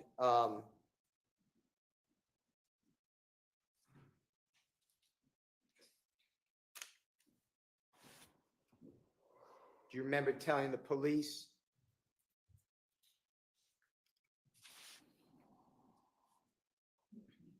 that, and then they spoke with Miss Quarterman or Deshawn?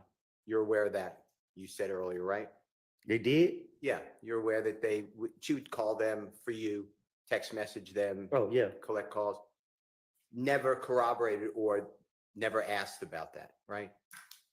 As far as you know. Yeah, I don't know. Okay. All right.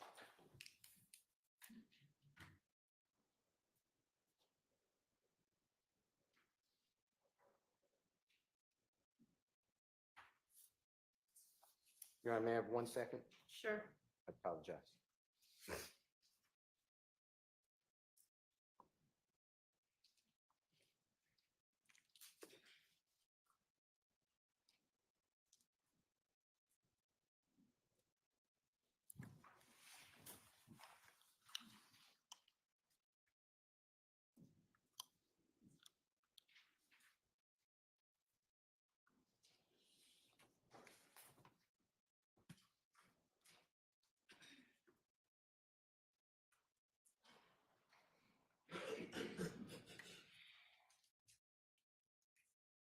Sorry about that. Thank you, Your Honor. Okay. The next one,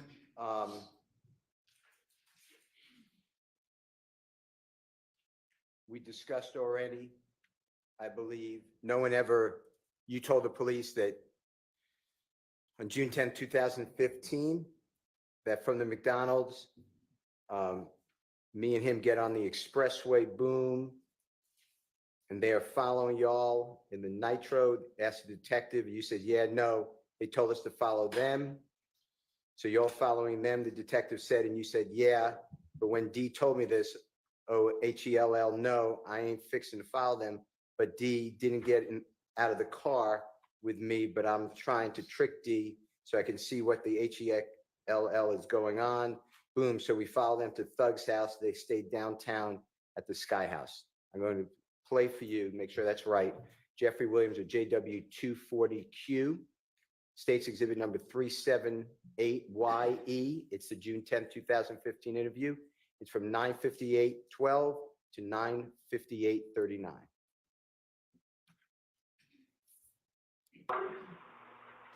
So we gonna get on Spiller. Wait, are they following y'all? Yeah. Nah, they told us to follow them. Okay, so y'all follow them. Yeah, but when you told me, hell no, I ain't gonna follow them. But I had to get out the cover. I'm trying to keep these, I see what the hell going on. So we followed them to the door. They stay downtown on the Sky House. What I said, was that fairly accurate? He said, I told you, I heard it, but man, I tell the police anything. And the truth is, you didn't follow Jeffrey Williams to Sky House. I don't remember that night. I don't So much going on. I don't know what happened that night. When I say follow to Jeffrey Williams Sky House from the McDonald's, What I'm saying is so much what happened that night. I can't say I was all over the place. I don't remember exactly what happened that night. let me ask you this. Did you ever drive by at any time, the scene where the barbershop is, where Donovan Thomas was shot and killed on January 10th, 2015? What you mean? Did you, at any time, I understand there was a lot going on, but did you drive by the scene? You know where Donovan Thomas was shot? You know what I'm talking about? Yeah, In I know front what of you're talking Barber House. about. One more time. I said, I know what you're talking about. Okay. Did you, on January 10th, 2015, drive by that street where he was shot? I can't recall. Okay. Let's do this.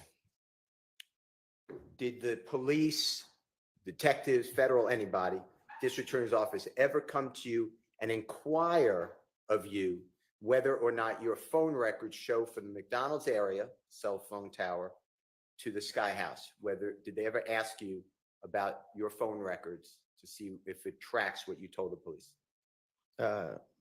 They never told me nothing about my phone at all. Okay. All right. I want to talk with you about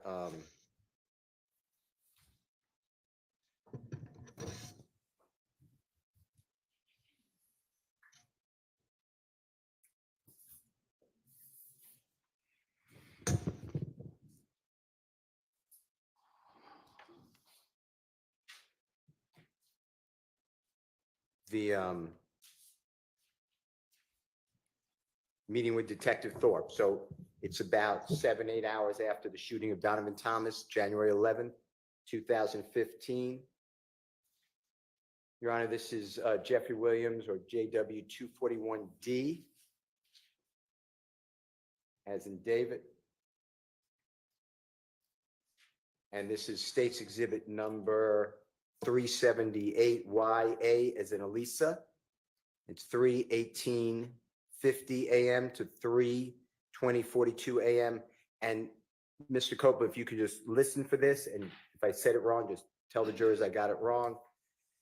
You're in with Detective Thorpe, January 11, 2015, and Detective Thorpe is asking you, who is Walter Lee Maddox? And you said, who? Walter Lee Maddox, the detective said. You said, I don't know. Nickname? Detective said, did you all ever rent or own an Infiniti? You said an Infiniti. Detective Thorpe said, did you all ever rent or own one of those cars before? You say no. You deny it. Detective Thorpe said, have you been stopped in an Infiniti before? You said, have I? No. Detective Thorpe said, have you been stopped in an accident in an Infiniti? You said no. Detective Thorpe said something, I don't know. You could tell us if you can recognize it. You said, have I ever had a car break-in? No. Let me think. You talk about this year? Detective Thorpe said, anytime. You said, I had a car break in a Pontiac. That was a couple of years ago. Detective Thorpe asked you, what kind of car does your brother drive? You said a white Dodge Charger. That's the truck he gave me. You said, Detective Thorpe rather said, does your brother got two cars? You says, nah, his girl got a car, and that the car he got, the Dodge Charger, and she got the ugly little Malibu, like 19 something. Detective Thorpe said a 2014 Dodge Charger. You said yes. Detective Thorpe said white. You said yes. Who drives a Nissan? Detective Thorpe asked. You said a Nissan, what color? Detective Thorpe said, it is gray. You said, I don't drive no Nissan. Detective Thorpe said, okay, y'all ever have an Infiniti Gray Q45 before? You said a truck. Detective Thorpe said no. You said a car, not that I know of. I want you to listen to this. If you don't mind, tell me if I did that wrong. Who's Walter Lee Maddox? Who? Who's Walter Maddox? No Y'all- nickname? Did y'all ever rent or own an Infiniti? Infiniti. Y'all ever rent one of those cars before? Have you ever been stopped in an Infiniti before? Have I? Yeah. An accident in an Infiniti? No.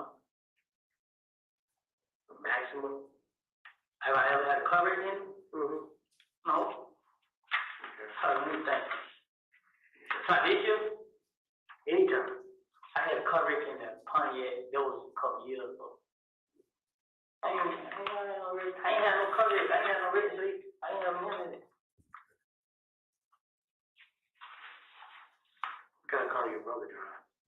Oh, was that in there? A white Dodge Charge. This truck car he gave me. Your brother got two cars? Nah, his girl got a car and the car he got the Dodge Charge. Oh. Then she got the little ugly little melody, like a 19 something. 2014 Dodge Charge? Yeah.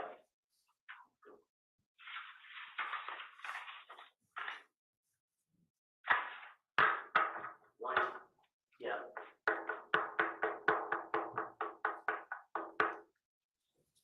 Who drives a Nissan? A Nissan?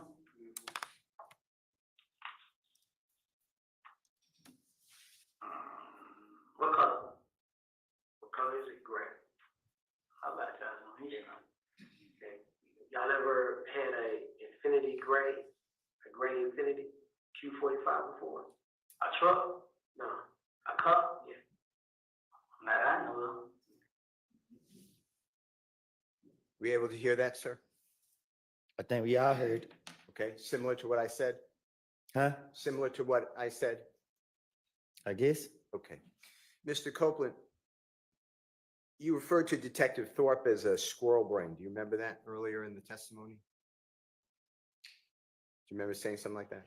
Yeah. And by approximately 3 o'clock in the morning on Sunday, January 11, 2015, so within 8 hours approximately of Mr. Donovan Thomas being shot, Detective Thorpe is asking you specific pointed questions about you in a rental gray Infinity sedan. Do you realize that? You said, do I realize it? Yeah, What you mean? that's what he was doing. You understand that he was asking you about a rental Infinity within 8 hours of the shooting of Donovan Thomas. Right. And you denied any dealing with an Infinity vehicle rental, right? Right. And that's not true, right? What you mean? You were dealing with a rental Infinity vehicle. I was? Yeah, weren't you? I don't recall. The car that you were driving that Jeffrey Williams rented for you was, do you know that type of car that was? Or he testified to? What about him renting the car for him? Sustained. Okay. The car you were driving that you announced that you gave to Threat or Mr. Turner, do you know what type of car, rental car that was? No. Okay. Okay. Did the police ever come back to you and ask you about Walter Lee Harvey again? To your knowledge? I still don't know who that is. Okay. Did the police ever come back to you and talk with you about wrecking that 2015 Infinity vehicle besides this? No. Now,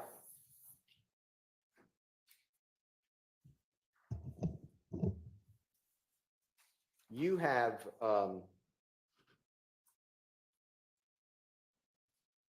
used other people's, like when other people rent cars, you know, Miss Quarterman mother rented cars, allowed you and Miss Quarterman to use, you know what I'm talking about? Mm-hmm. Just do me a courtesy, I apologize, but for the court. Oh, yes. Okay.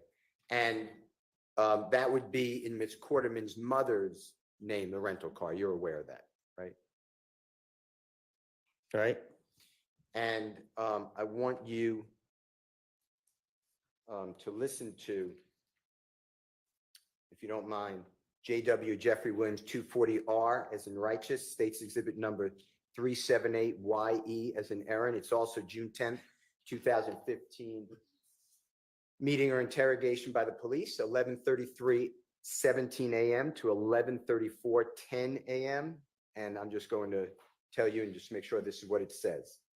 You said that I didn't break in these cars. I wasn't even with them.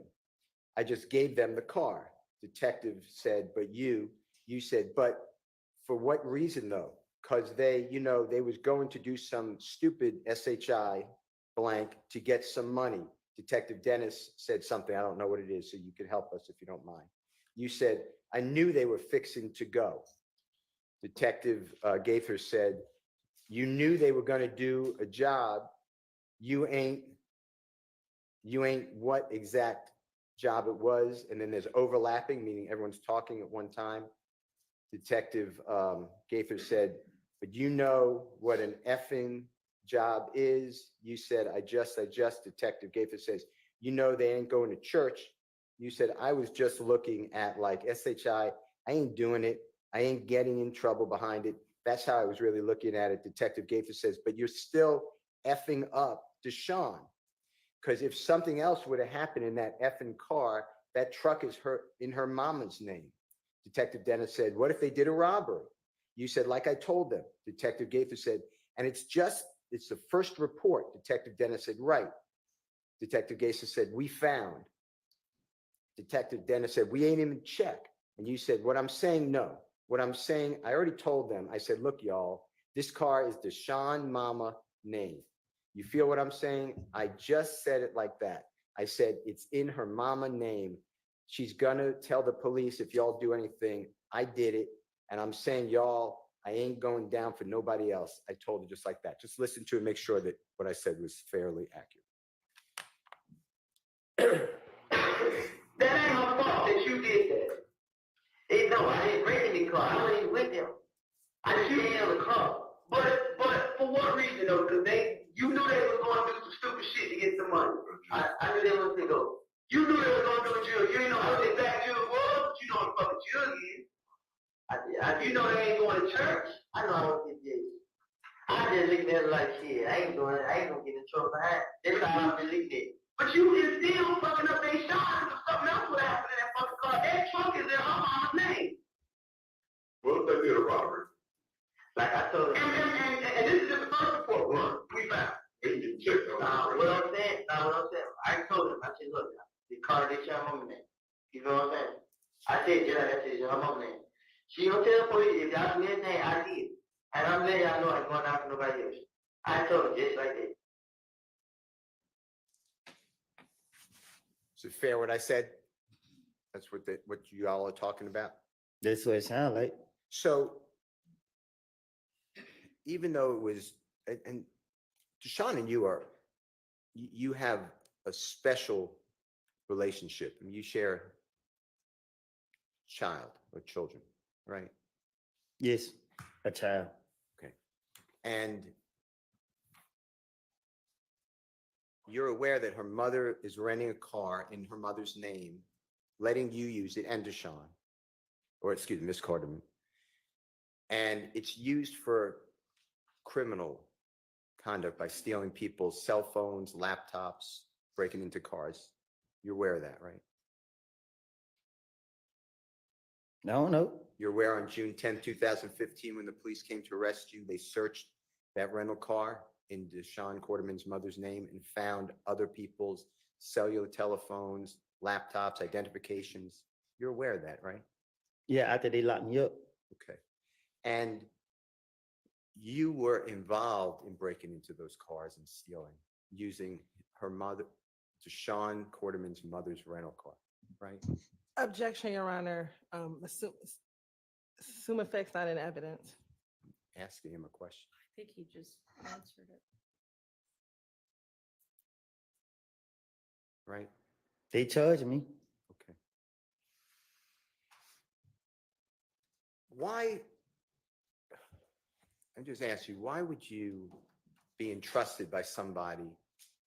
They were doing you a favor with a rental car in their name. Why would you go out and commit a crime while using someone else's rental car? I don't get what you're asking me. Did you ever think? Did you ever think about the lives that you were affecting by committing crime in a rental car in someone else's name? Objection, Your Honor. Assume effects not in evidence. Rule 611, Rule 24-6-611. How about relevance? And relevance. Did it ever occur to you that you can get other people in trouble? Objection, relevant. Sustained. All right. I'd like to talk with you about Jeffrey Williams exhibit number 240S, as in Samantha.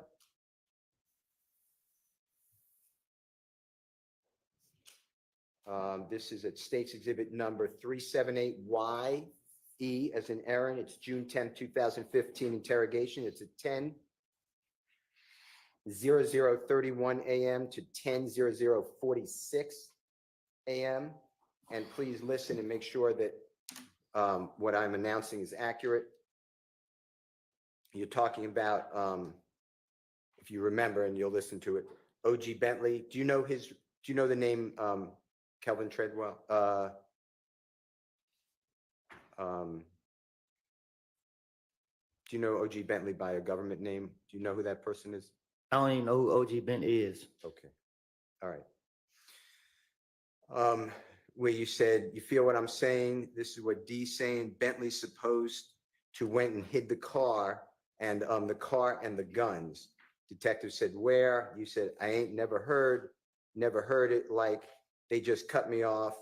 They seen all the police just kept coming at me, talking to me. I want you to listen to this if that's what you said, okay? You know what I'm saying? Did what he said. Bentley just supposed to went to hit the car and the guns. Where I ain't never heard. Like it just cut me out. Like they seen all the police just kept coming at me and talking to me. Did the police or the prosecution ever come to you and say, hey, we would like to talk to you about corroborating or supporting or verifying what you told us here? Did that ever happen? That O.G. Bentley supposedly hit a car and guns. Did the police ever come to you or the district attorney's office and say, we want to talk to you about that? Did the police ever come to you or the district attorney's office and say, we want to talk to you about that statement and see if we could verify it? Did they ever do that? Then I said to the police, they came back to me and asked me to verify whatever word you using. They never, after I said what I said to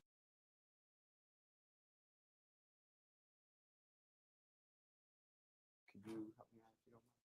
Thank you.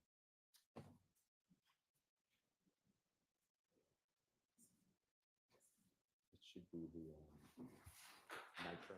You know what I'm talking about? Yes.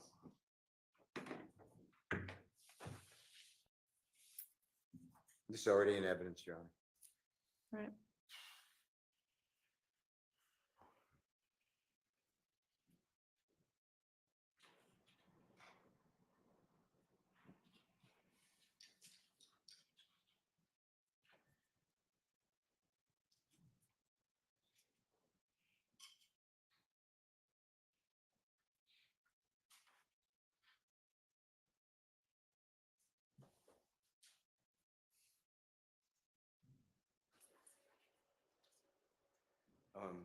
Ms. Person. Perfect. Thank you.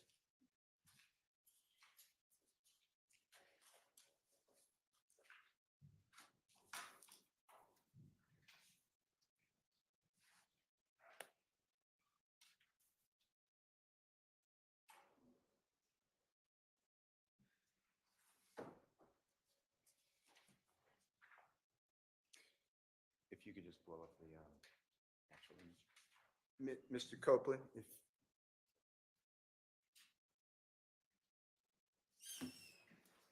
you were showing this yesterday, this should be State's Exhibit number 22CC as in Colette. And the state asked you about the vehicle, which should be on the left of your screen. And they identified it as a white Nitro, I believe. Do you remember this from yesterday by any chance? yeah, I seen it, yeah. Now, I just want to make sure the jurors know, and if you could make it small. This is not the Texaco gas station that you were showing pictures of with the Infiniti and the Pontiac and the gentleman walking into the convenience store. This is a totally different gas station. Do you recognize that? I don't know what is it. I just want to make sure that there was clarity. Do you know where this gas station is by any chance, just from looking around? Just from looking at 22CC? You said, do I know that area? Yeah, do you recognize that at all? From Yeah, that? I know that area. Okay, is that in the same area vicinity as the Texaco gas station that's next to the barber shop where Mr. Donovan Thomas was killed? No. Okay, I just wanted to make sure the jurors weren't confused, or that we didn't confuse the jurors. Okay, thank you, Ms. Knight. Now, the state also showed you yesterday a photograph. It's 10 cc, as in Colette Colette. I'd like to show that again, and it is in evidence already, Your Honor.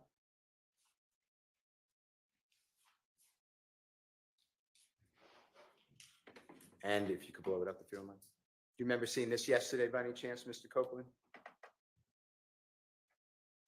Do you remember being I shown? don't that? see nothing. Oh, it's not on your screen? It might be, it's behind you. Yeah, I see it now. Okay. And the gentleman in the white shirt, kind of in the center but left of the screen, do you know that person? No, I don't know that person. Okay, Try with the white shirt or the black shirt. I don't know neither one of those. okay.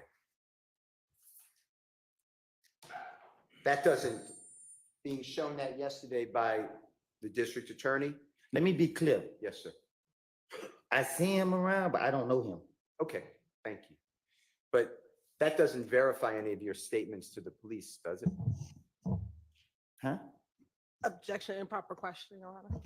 I'm not sure he can answer that question. Do you believe that by seeing that picture of that person, whoever it is, the person you see around sometimes, did that in any way verify what you Mr. told the Steele, police? I mean, that's basically just, you put a do you believe in front of it, but it's, I mean, what he believes about it isn't relevant.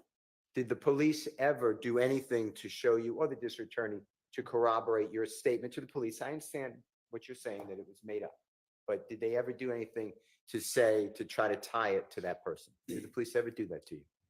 Or the district attorney's office? I don't remember. I don't know. I don't hear nothing about him. Okay.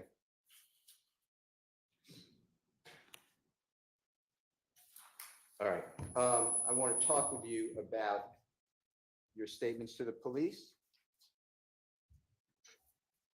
That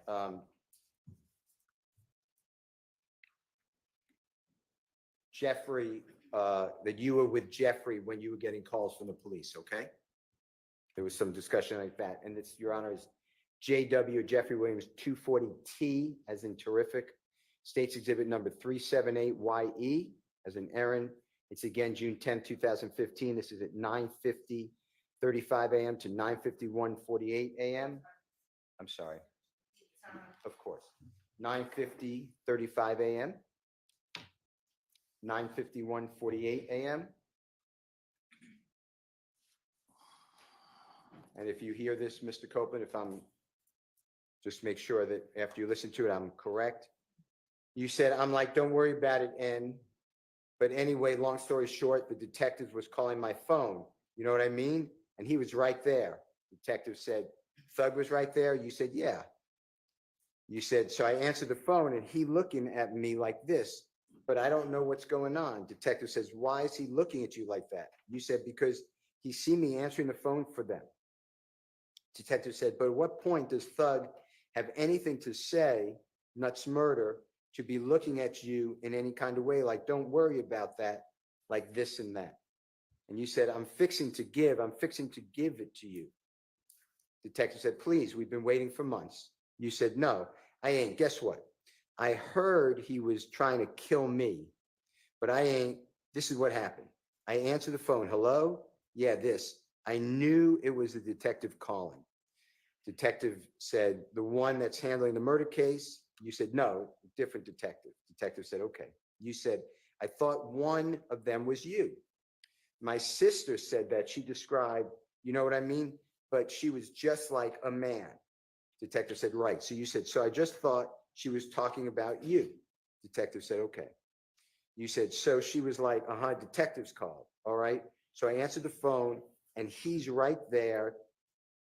So I was like, yeah, indiscernible. So I don't know what that means. I couldn't understand it. This and that, man, they just talking to me. And he was just looking at me but I ain't think, cause I ain't did nothing, so I'm like SHI blank.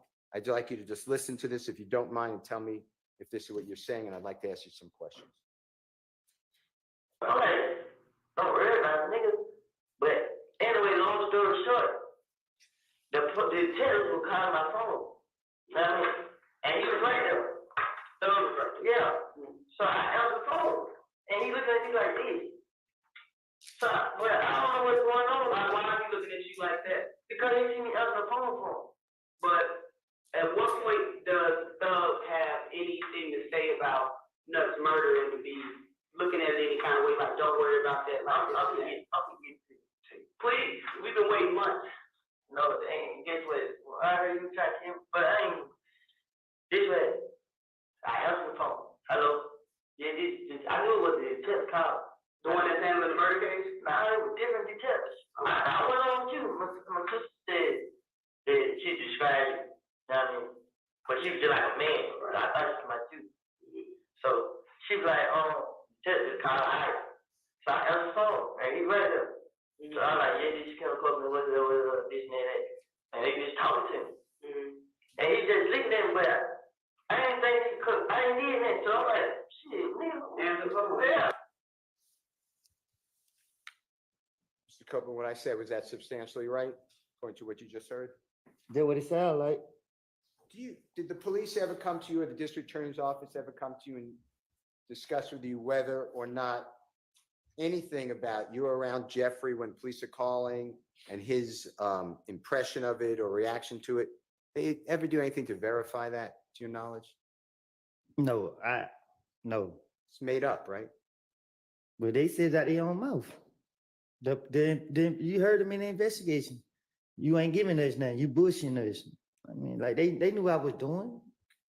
My stomach hurt bad, Judge. I feel like I got cramps.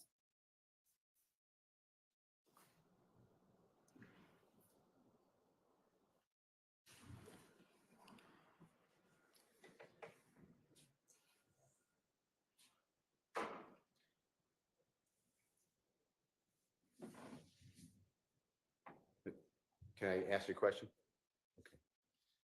Okay. This is JW 241E as an Aaron, states exhibit number 378YA as in Elisa. This is January 11th, 2015. This is 4:13:31 a.m. to 4:13:59 a.m. And specifically, this is you telling Detective Thorpe that that you wanted to retaliate after the shooting of Donovan Thomas. People were shooting your family's homes. You want to retaliate, and Jeffrey telling you, don't do that, let 12 handle. Okay, just listen, okay? Basically, like, she said, y'all did a bit. I had went down the door house and like, see what going on. Like when these folks can't shot this young mom house. Like, for real. Yeah, I'm like, oh, what I supposed to do, bro? Like, man, get out of the way, bro. Let 12 handle that. 12 deal with that. That's all he kept saying. Like, man, bro, you somebody let police handle that and deal with that, bro. These folks kill him. He said, like, man, folks, he know them better than that. I mean, folks, man. I don't. Were you able to hear that, Mr. Copeland? Yeah, I heard. And is it fair to say that you told Detective Thorpe about 7-8 hours after the shooting of Donovan Thomas that Jeffrey's reaction to all this is let 12 handle? Say it again. Okay. Jeffrey's reaction when you were saying that people are shooting at your family's homes, God forbid, Jeffrey told you let 12 handle. That's what you told the police, right? Now I tell the police anything to try to get them out my face. Okay. And tell the jurors, if you don't mind, who is 12?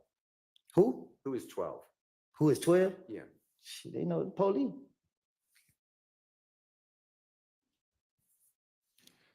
I want to talk with you about your statements to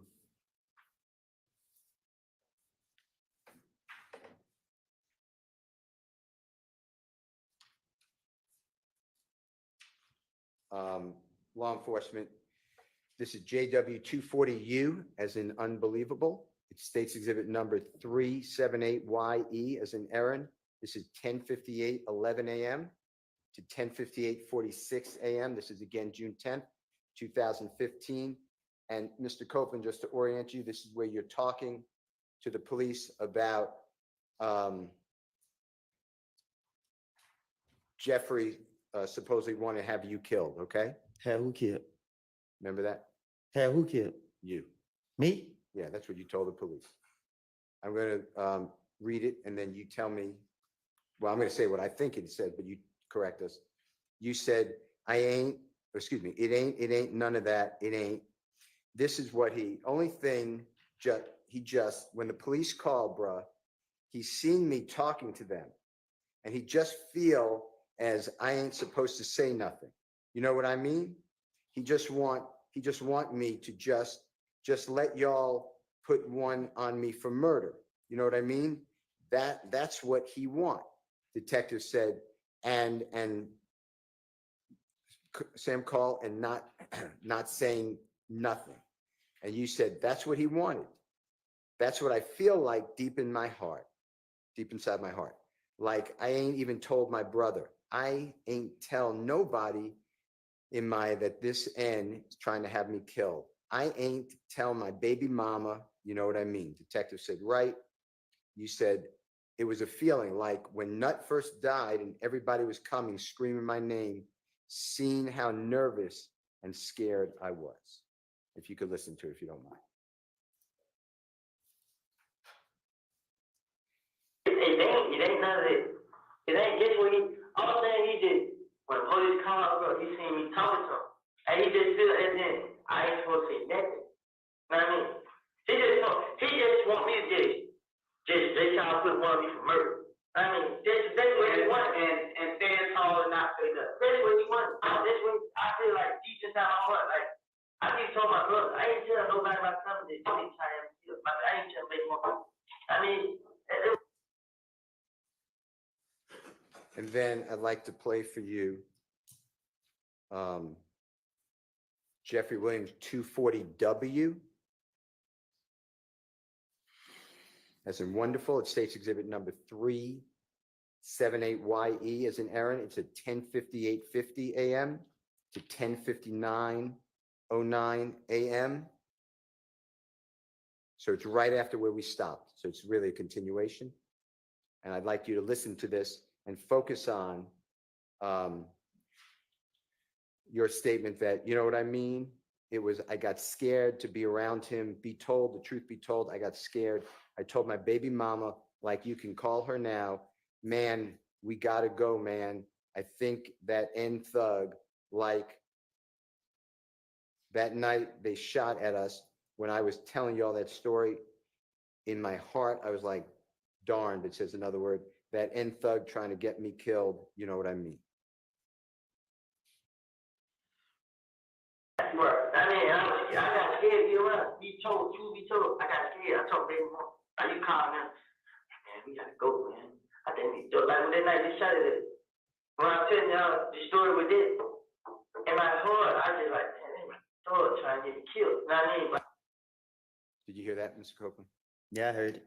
So in those two back-to-back recordings that we heard, the JW240U and the JW240W, on the first one, you said to the police that you ain't tell nobody that this N's trying to have me killed. I ain't tell my baby mama.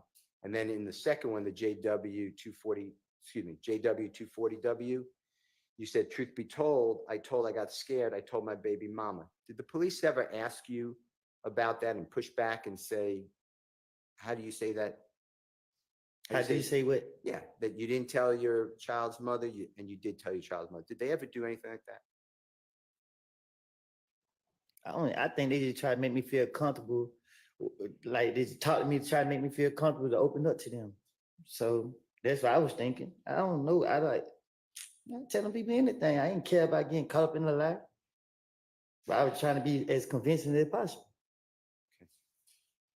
I'd like to go into JW240V, as in Victory, it states exhibit number 378 YE as an errand, it's June 10th, 2015. Mr. Copeland's 10:20:39 a.m. to 10:21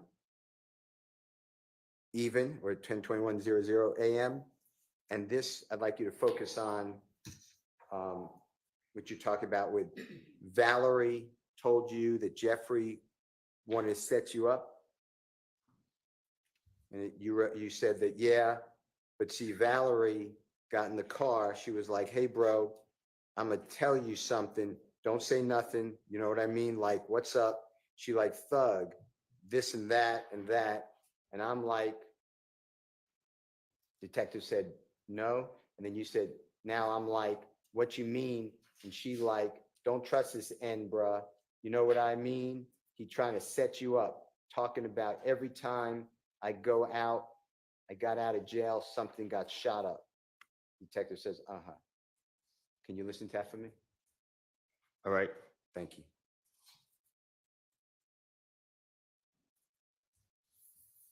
But see, Valerie got in the car, she be like, hey bro, I'm gonna tell you something, don't say nothing. You know what I mean? I'm like, what's up? She's like, dog, this and that. I'm like, no, it's nah, what you mean? She like, I didn't don't trust this nigga, bro. You know what I mean? They would be trying to set you up. They're like, every time I got in jail.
I want to see AV's reaction when he says, "What's the N word?"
So if that's something that you want to do, because we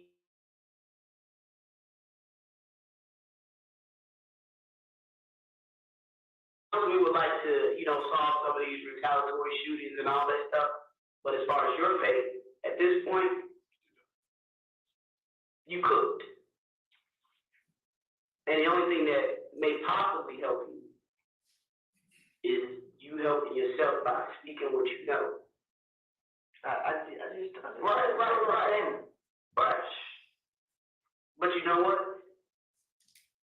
That's not Shannon. He on the same level as you. Basically, I don't consider Shannon a big fish. Like you said, he a gopher. You understand? And that's the way he's less. In my opinion, he's less than what your status is. Right. I want to know what the fuck Thug doing. I want to know what the fuck goddamn where his money is from. If they gotta get to Birdman, you will talk about damn Wayne Buzz.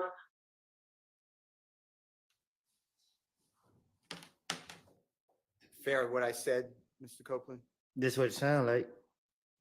You knew before going in that law enforcement, they made it clear to you, this happens to be recorded, but they made it clear to you that they wanted Jeffrey Williams, you to give information on Jeffrey Williams, right? Yeah.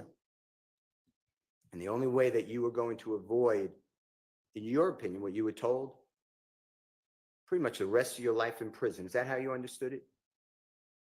Was to give information on Jeffrey Williams and others. True? Really, just him. And it was a lie, wasn't it? What you mean? Jeffrey Williams didn't do these things that you're telling the police. But I told y'all that.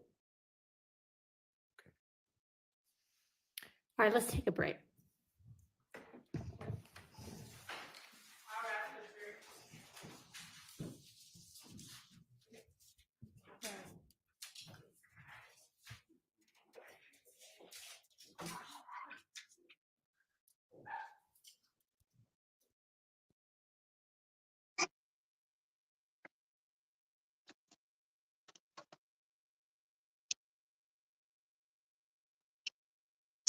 I don't know if you heard me earlier. I was saying, my coworkers had got me some gifts for my birthday, which is next week.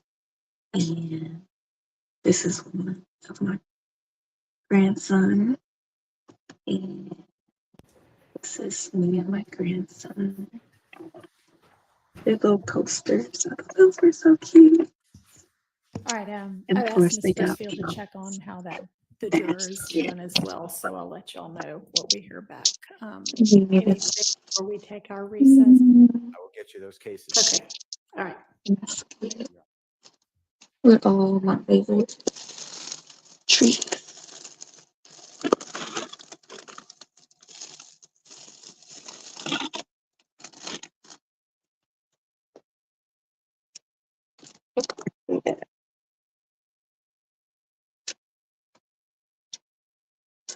And they decorated my desk area.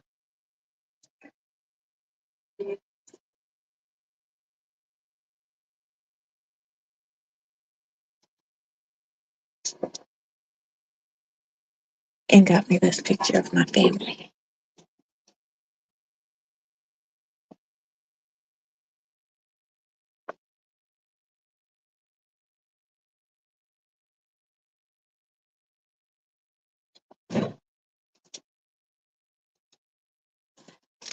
I thought that was so nice of them.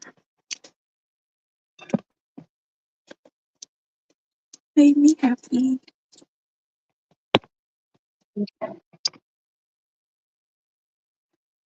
So it's on a little break. I gotta, if you watch my channel, I've been talking about buying a new house. My realtor just texted me a little while ago, and we're gonna set up an appointment for tomorrow to go look at some land over off of Clemson Road. I can't find a house that I want, so we're thinking about just getting one built. But the one we're going to look at tomorrow is actually in a new subdivision, but you can actually, right now, they're at a point where they're doing their phase two. So you can pick your lot, the lot that you want to get your house built on, but I think you still have to use their plans, the plans that they have for their neighborhood. So tomorrow we'll be going over there and looking at that. So I'm excited about that. Still disappointed I didn't get that other house that I wanted. I wish I didn't hesitate and just put an offer in. And I wish her luck with it. But if it doesn't go through, I will scoop it up. But if you're looking up for me, it'll be there for me. So just gotta be patient and wait. Yeah. So next week, I don't know how much streaming I'll be doing because I don't know how much live streaming I'll be doing because I'll be on vacation. I'll be going to Jamaica for a few days with my best friend. And I doubt it if I live stream, but I might. But we'll see. But I'm excited about that. I gotta start getting my stuff together for that trip. Yeah. So I'm gonna take me a quick little comfort break, and I'll be right back. But I'll leave this screen on.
would really appreciate if us wrapping up early today. So if we can go maybe about 45 more minutes or so, and then at least let them go for the day after that. All right. And if they're ready, which I think they are, let's get Mr. Copeland and get them back and try to make some more progress.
You right?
Break a little early. All right. Go ahead, Mr. Steele. Mr. Copeland, I would like to discuss with you Jeffrey Williams, JW 240DD, David States Exhibit number 378, YE as in Aaron, that's at 11:52:04 a.m. to 11:52:28 a.m. And what it specifically, I believe, says, and then you tell us if I'm wrong or correct, that you said, because right now, I just need help. If y'all can promise y'all could help me, I promise. And then there's some break. I don't understand what's being said. And then you say, I'll sit here, tell y'all everything I done heard and everything I done saw and everything I can tell y'all stuff that y'all can go get. You know what I mean? Like, and then Detective Dennis said, are you willing to do that though? And you said, I promise. I'll do it right now. I can show y'all houses. Y'all can go bust your head right at the spot. I don't care, man. I just want y'all to protect. Detective Dennis says, what do you want out of it? You said, me, my baby girl. Excuse me, I said that wrong. Me and my baby and my girl. Can you listen to it for us? Because right now, this, I just need help. If y'all promise y'all can help me, I promise you, bro. I'll sit right here and tell y'all everything I done heard, everything I done saw, and everything. I can tell y'all stuff that y'all can go get. Like, Are you willing to do that? I promise I'll do it right now. I can show y'all how. I can y'all go butch everybody's spot. I don't care. I just want y'all to What do get you me want my out of baby it? and my girl. Mr. Copeland, what I said, was that fairly accurate of what you just heard? Or what That's what I just heard. Okay. And then the last one I want to focus on for this series is Jeffrey Williams number two, or JW 240EE, Aaron, that states exhibit number 378YE. It's the June 10th, 2015 meeting, interrogation with the police. And now it's a little early. It's 10:01:46 a.m. to 10:01:59 a.m. And you said something to the effect of, I hate jail, man. I am, and I'm just saying darn, but it says another word. I let an N get me sent away for man, them N's trying to kill me and my child, bruh, I ain't. And then he talking about killing me, bruh. Listen, I'm a tell you anything. Okay, if you could just listen to this for us. You know what they did to me? Tell us. Tell us. After January 10th, people started shooting at me and my family.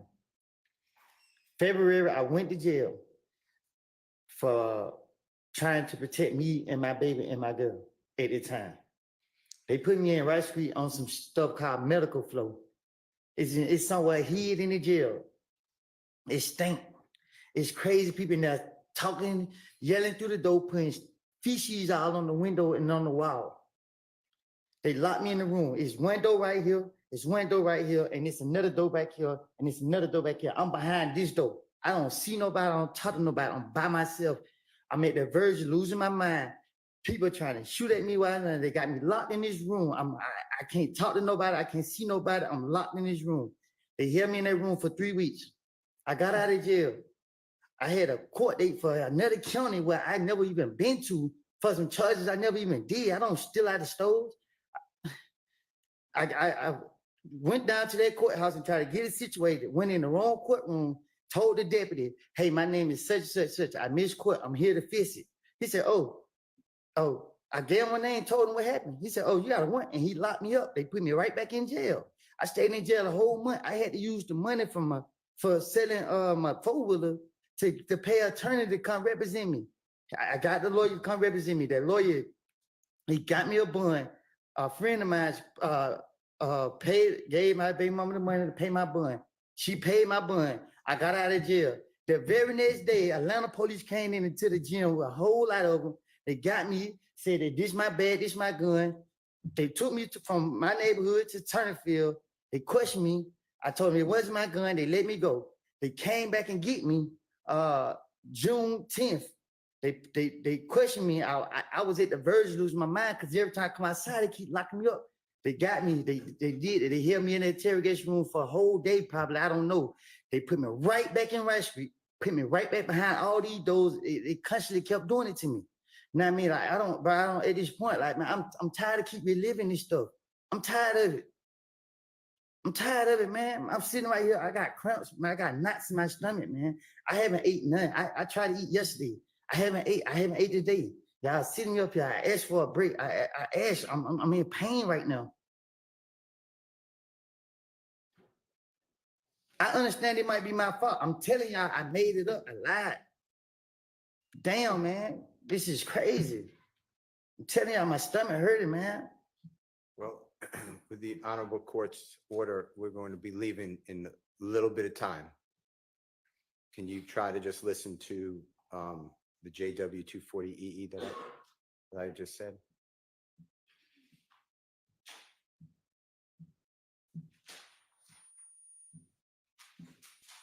If you need it, could you put in your earphone if you don't mind? I can hear it. Okay. I hate jail. I hate jail, man. I'd be damn if I let nigga reach in with me. Man, my nigga try to kill me and my child, bro. And then he come out and kill me, bro. This, I'm telling you, man, but you. Mr. Copeland, with your background and your experiences in jail, is it fair to say that you would do anything not to go to jail?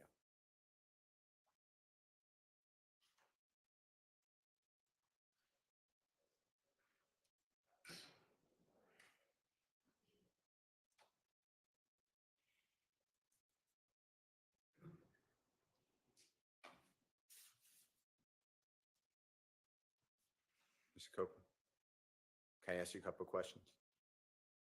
I'm listening. Okay.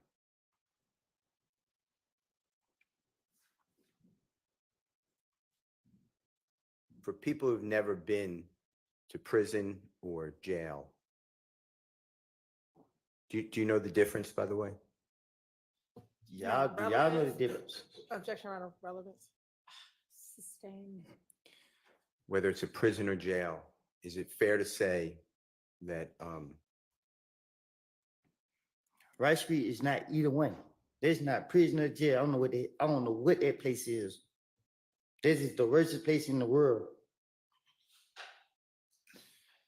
do you remember being in custody after Friday, June 7th, 2024, after the first time you testified before the ladies and gentlemen of the jury, and before you came back in the late morning of Monday, June 10th, 2024? Do you remember where you were held? You talking about they locked me up here? Yes, sir. What about it? Do you remember where were you held in the Fulton County Jail, another jail? Do you remember? When they took me out of here? Yes, sir. Yeah. Where were you held? They took me to Rice Street, and then the next day came, they took me from Rice Street to DeKalb County Jail, and they down there just as worse as Rice Street.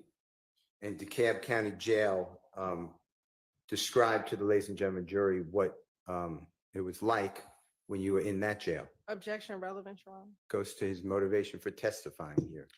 I don't know that we need to get that far afield. He's already told us that Rice Street is horrible. It's the worst place in the world, and DeKalb is even worse. So let's move on. Mr. Copeland, after giving law enforcement officers this information that the prosecution has played for you, January 11th, 2015, recorded interview, January 28th, 2015, recorded interview, February 20th, 2015, recorded interview, February 21st, 2015, recorded interview, June 10th, 2015, 9-hour recorded interview. You got charged with murder, right? For Donovan Thomas. Can you say it again? Yes. I heard the interview. You said I got charged with murder? Yeah. Do you remember being served?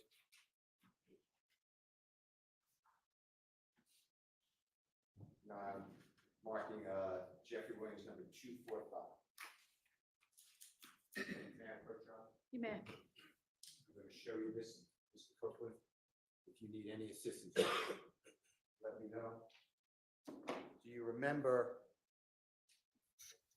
Detective Thorpe swearing out a warrant for you for the offense of murder for you knowingly and intentionally with malice aforethought on January 10, 2015 at 330 McDaniel Street, Atlanta, Fulton County, state of Georgia, did participate in the That's your drive-by Honor. shooting. Hang on just a second. Yes. Reading something that's not into evidence and relevance. Okay, well, overruled on relevance. What was the first thing? That he's reading something that's not in. All right, so have him, are you asking him whether he recognizes it? Just Sure. Did he ask get him, charged? do you recognize it? That's Okay. the way to do that. Okay, look at Jeffrey Williams, number 245. It's several pages, but this is the first page at first. Do you recognize that as the warrant taken for your arrest for murder of Donovan Thomas by Detective Thorpe on October 20th, 2015?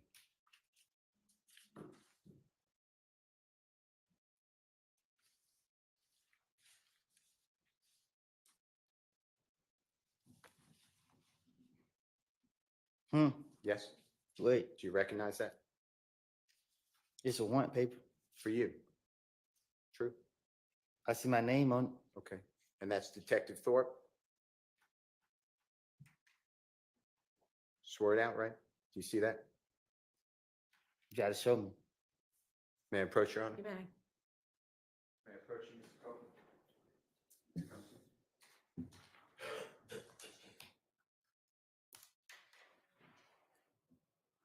You see that? Yeah. Do you see the date on there, Mr. Copeland? October 20th, 2015?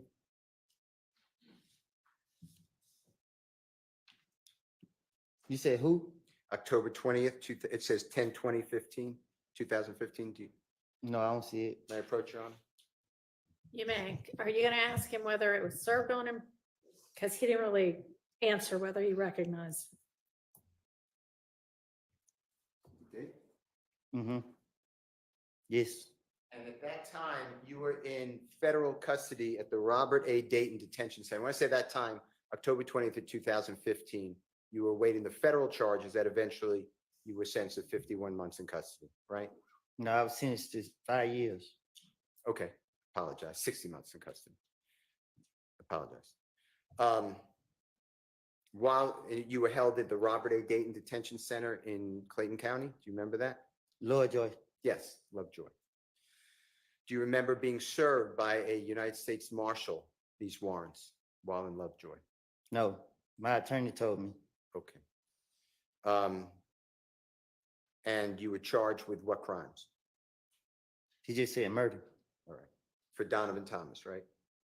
That's what he said. Okay. So after Detective Thorpe, you knew that he worked with Detective Gaither, right? What you mean? They were coworkers. They were working, they interviewed you together, interrogated you. You knew that he worked with Detective Dennis, right? Right? You knew he worked with federal ATF agent Cunningham, right? Right? And he took out a warrant for you for murder of Donovan Right. Thomas just 4 months after you gave the last interrogation that we have, June 10th, 2015, right? Right? Mr. Copeland, eventually, you went to federal custody and you entered a guilty plea for a 922G count, which, forget that, for possession of firearm by a convicted felon. Is that true? Right? You remember going before the Honorable Judge Totenberg, Right? and she gave you the maximum sentence for that, 60 Right. months. And you served 51 out of the 60 months. Is that fair to say? Right? Okay. I want to show you some of your prior convictions and tell me if you recognize them, okay? I'll be right back. Your Honor, may I have a second? You may.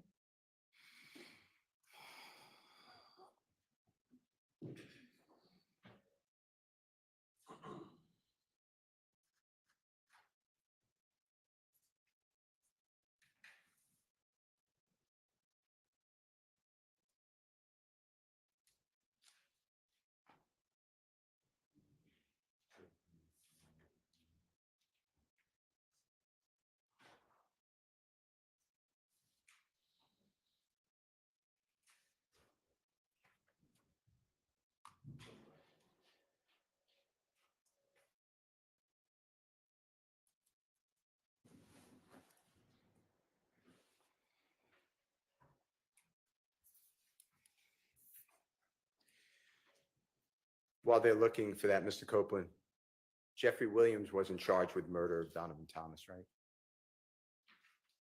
I don't know. Not to my knowledge.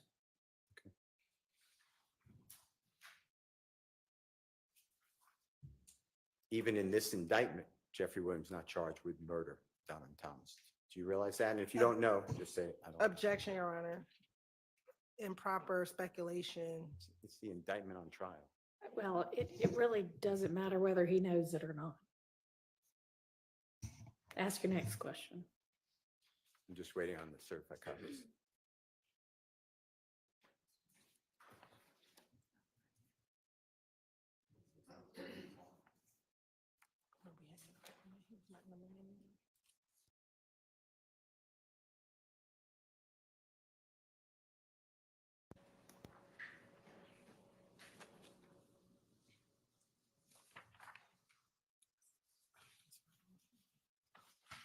Mr. Copeland, I'm just going to ask you some questions while the prosecutor is looking at this, okay? While in jail, in the Fulton County Jail, as well as were you held in the Fayette County Jail? Do you ever remember that? Mm-hmm. Yes. Just to be fair, say yes, okay, or no. And you are aware that jail calls are recorded. Is that fair to say? Yes.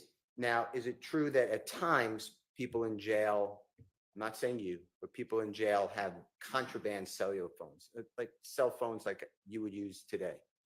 They have them in the jail. A person who's in custody. You said, do people in jail have phones? Or in prison, yeah, or both. Mm. And if you don't know, just, I don't know. Yeah, people in jail, yeah, I guess. Okay. Okay. I'm going to show you what I've marked. I'm starting at 252J as in Jake. May I approach, Your Honor? You may. Mr. Copeland? May I approach you? Mm-hmm. This is, I'm just going to show you what I've marked as Mr. Williams 252J, okay? And if you could just take a look at this for me. Do you see what it says here? United States District Court, Northern District of Georgia, Mm-hmm. Atlanta Division, United States versus you, United States of America versus you, Mr. Copeland. You see that? Mm-hmm. And do you see your lawyer's name, Ms. Durrett? Mm-hmm. And that's Durrett. And do you see the Honorable Judge Totenberg's signature on there? Mm-hmm. And that was your judge, correct? Yes. Yes. And you see the date, October 24th, 2018? Yes. And it has an amendment to the judgment, same case number, your name, right? Yes. And it just has October 22, the same date, but the judge signed October 31, and it just amended your sentence. Is that fair to say? Yes. And this is certified. Certified means the clerk, you feel that, if you want to feel that seal? Mm-hmm. Okay. Yes. And this shows that you pled guilty to the offense of possession of firearm under 18 United States Code 922 G1. Do you see that? Yes. And your sentence is going to be on page 2, 60 months. Is that fair to say? And 3 years supervised release. It's not on there. Is it? It'll be on here, yes, sir. And I will show it to you. And supervised release is like what? Probation? Yeah. Okay. And it's right here on page 4. You see that 3-year supervised release? Mm-hmm. Yes? Yes. Okay. Yes.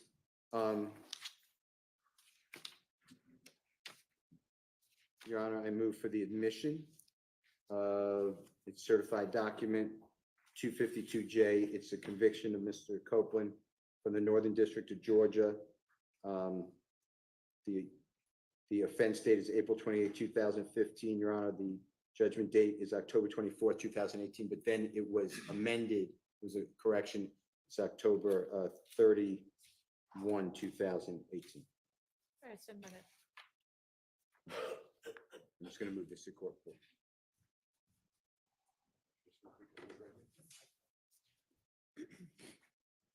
Mr. Copeland, I'm showing you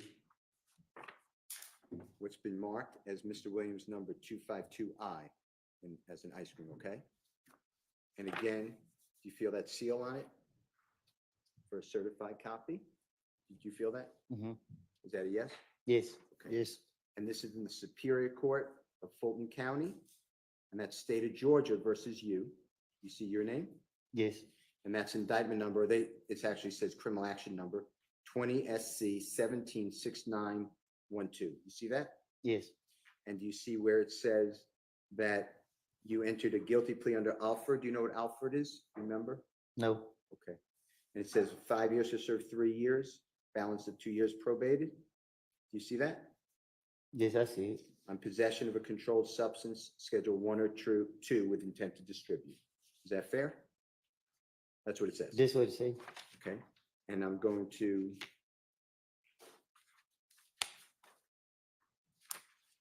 turn to, you were sentenced by the Honorable Judge Ingram in this courthouse. Do you remember that by any chance? Yes, And I'm going here to your indictment. And Judge Ingram's name used to be Judge Millender. Did you know that? And if you didn't, that's fine. yes, I know it. Okay. And this indictment was returned by the grand jury on November 20th, 2020 for the offenses of participation in criminal street gang activity. But you did not plead guilty to that. You pled guilty to possession of a controlled substance, Schedule 1 or 2 with intent to distribute, count 2. Is that fair to say? Yes, Okay. And did you see your signature under where it says Kenneth Copeland waives a copy of the indictment, list of witnesses, formal arraignment, pleads guilty to count 2? You see your signature there? yes, And then the Honorable Jonathan Melnick, yes, that's your lawyer, right? Former lawyer. And you pled guilty on January 25, 2022. Fair to say? yes. Okay. Your Honor, this is a certified copy, and I would move for the admission of Mr. Williams, number 252I. Admitted.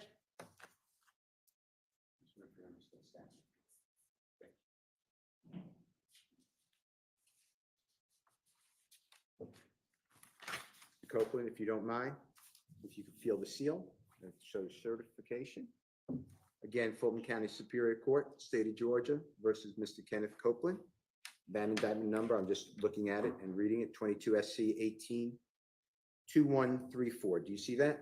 Yes, And this charges you, and you pled guilty under Alford again to possession of firearm by a convicted felon. Do you see that?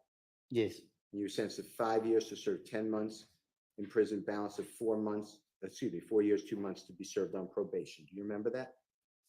yes, And this is, again, you're represented by the Honorable Jonathan Melnick. You see that? yes, And I'm going to the indictment in the same indictment number that we just said. And do you see your signature here? yes, When it says you plead guilty, and it is only to the count 3. You got that? yes, Is that all true, what I said? Possession of firearm by a convicted felon. You see that? yes, And the grand jury, and you pled guilty to possession of firearm by a convicted felon in the county of Fulton, state of Georgia on the 27th day of October, 2021.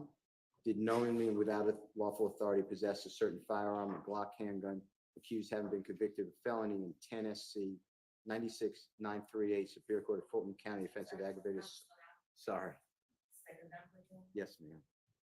Having been convicted of felony on indictment number 10 SC 96938 in the Superior Court of Fulton County, Georgia, for the offense of aggravated assault with a deadly weapon on March 7, 2011.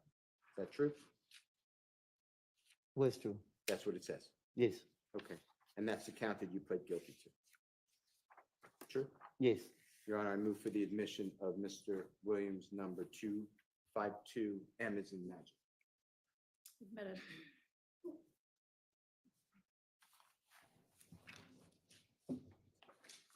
And Mr. Copeland, that date, October 27, 2021, you saw a clip, I believe, of investigator, detective Viverito and you in a room, Yes, and that was the same day, October 27, 2021. Is that fair to say? yes, Okay. Mr. Copeland, I'm showing you Mr. Williams, number 252G is in Goldfeder. And this again in Fulton County, State of Georgia versus you, Mr. Copeland. This indictment number is 20 SC 17 68 51. You see that? yes, And this has you pleading guilty under Alford to count 2, possession of a vehicle with an altered VIN number. You know what a VIN number is? huh? Do you know what a VIN number is? No, Vehicle identification number? yes, Okay. And it says 15 years to serve 3 years in prison, balance of 12 years on probation. You see that? yes, And this date is also before Judge Ingram on the 25th day of January 2022. Is that fair to say? yes, And here's the indictment. Same number that I announced before, State of Georgia versus you. And charging you with count 2 with possession of a vehicle with an altered VIN number. And you pled guilty to that count and count 3. yes, Willful obstruction of law enforcement. See that? yes. And that's your signature, or the judge,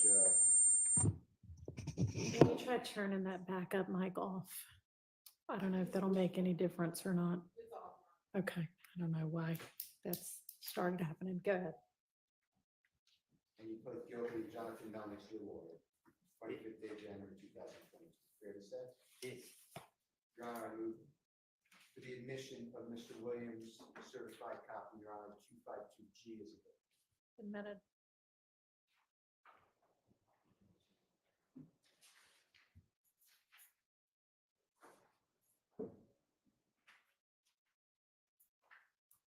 Copeland, I'm showing you what the mark is, Mr. Williams, 252F is in Fox, okay?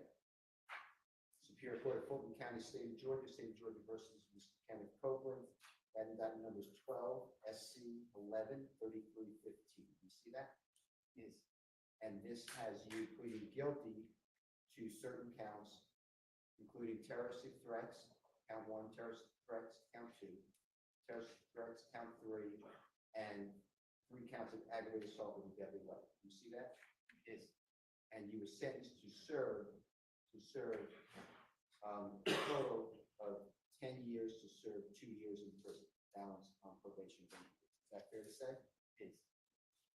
And this again, you feel that certification? Yes. And this was before the Honorable Todd Markle. Do you remember him as a judge by any chance? Yes. And this was the 12th day of August 2013. And that's your indictment, correct? Yes. And that's your signature. Yes. And that's what you pled guilty to, those crimes that I announced. Fair to say? Yes. Your Honor, move for the admission of Mr. Williams 252F. Admitted.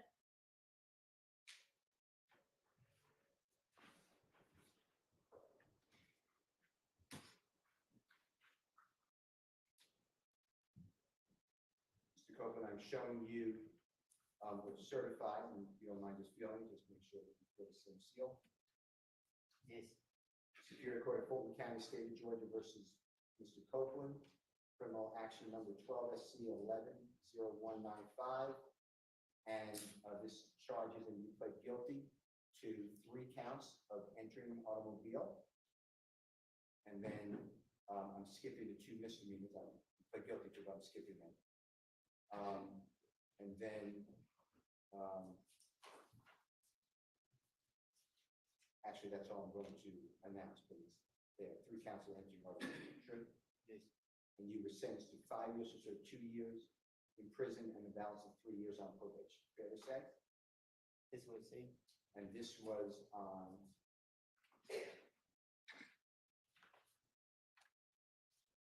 August 12, 2013.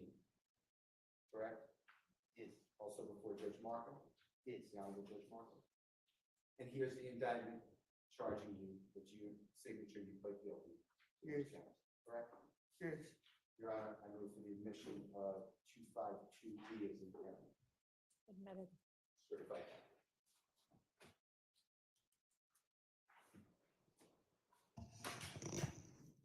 Mr. Copeland, I am showing you in the Superior Court of Fulton County, State of Georgia versus Mr. Copeland, indictment number 15 SC 136794. You have a certification on that, if you don't mind? And this is Jeffrey Williams, 252D as in David, okay? All right. And this has you pleading guilty, sentence of 5 years to serve in prison, community time served for theft by receiving stolen property. See that? Yes. And this was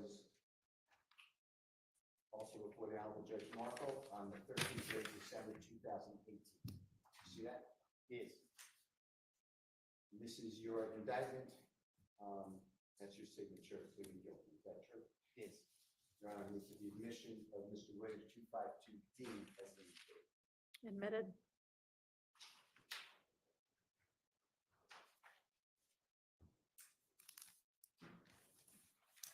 Copeland, I'm showing you Mr. Williams, number 252C is in collect. And it's in the Superior Court of Fulton County, State of Georgia versus Mr. Copeland. And you entered a guilty plea to count 1, which is aggravated assault with a deadly weapon. This is indictment number 10 SC 96398. Is that all look accurate? Yes. And you were sentenced to 10 years in confinement, but upon the service of 1 year, 9 years would be served on probation. See that? Yes. And tell me if this is your signature. And here you were represented by Suzanne Pomey, P-O-M-E-Y. See that? Yes.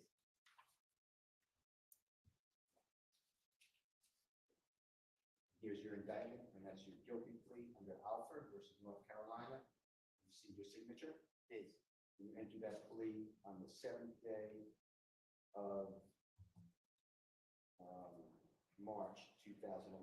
Fair to say? Yes. Your Honor, I move for the admission. It's a certified copy of Mr. Williams 252C as in court. Admitted.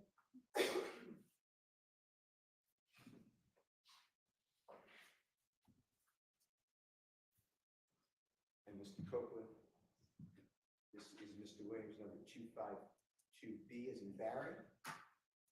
And this again is in Superior Court of Fulton County, State of Georgia versus Mr. Copeland. And this is a non-negotiated plea of guilty on Alford versus North Carolina. And pleading guilty to 5 years to serve in prison, on probation. Is that what it says? Yes. And can you make sure that that's a certified copy? Yes. And what you pled guilty to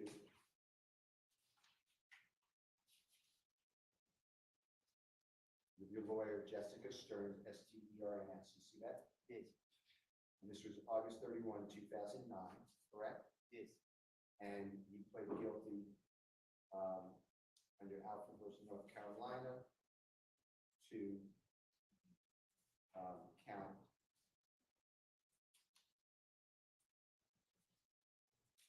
theft by taking an automobile. You see that? Count 1? Yes. And that's your signature. I think I asked you that already.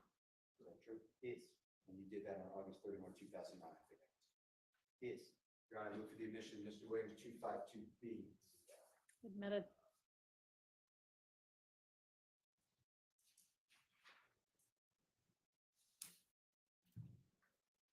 Mr. Copeland.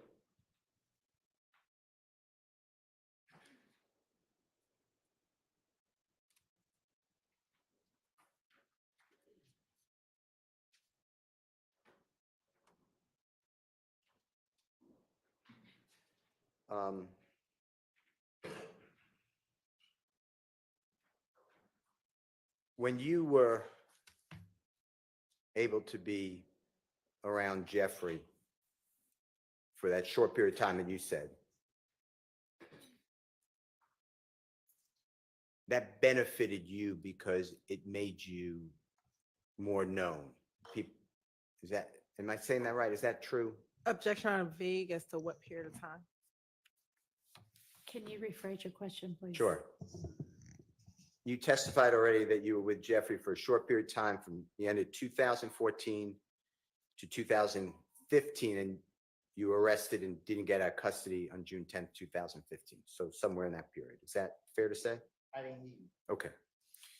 You were around Jeffrey Williams at times, the end of 2014, year 2014, and then sporadically, because you kept getting arrested, but no more after June 10th, 2015, because then you're arrested and then sent to federal prison for 51 months.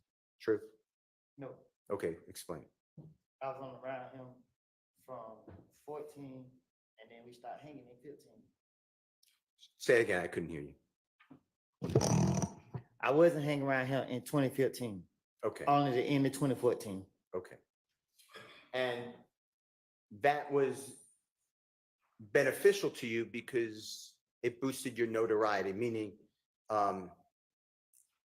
people took more note of you because you were around people like Jeffrey Williams and the people that he knew. Is that true?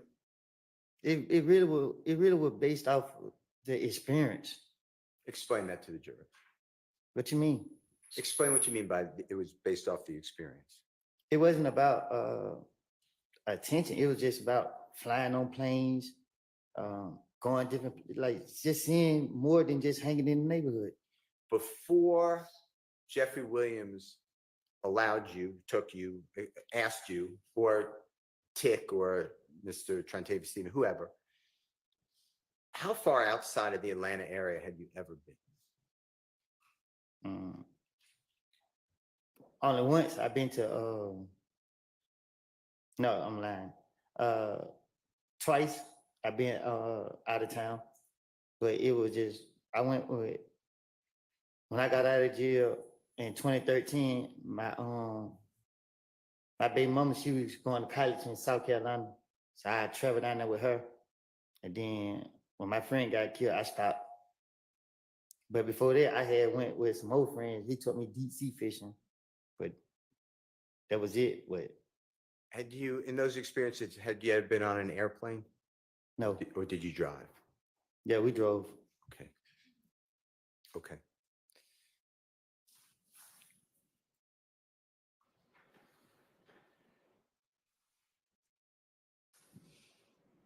Mr. Steele, is this a good time to stop? Sure.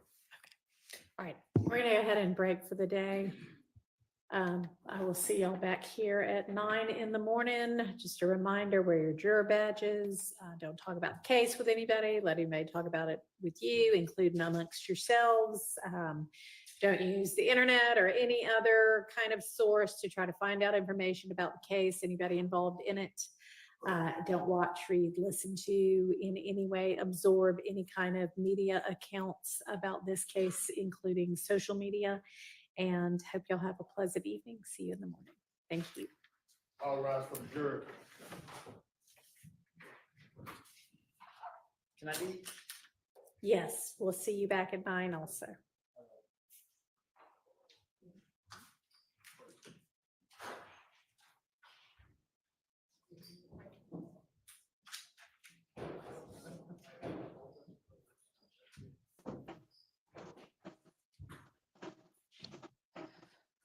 All right, everybody. Thank you for watching again today.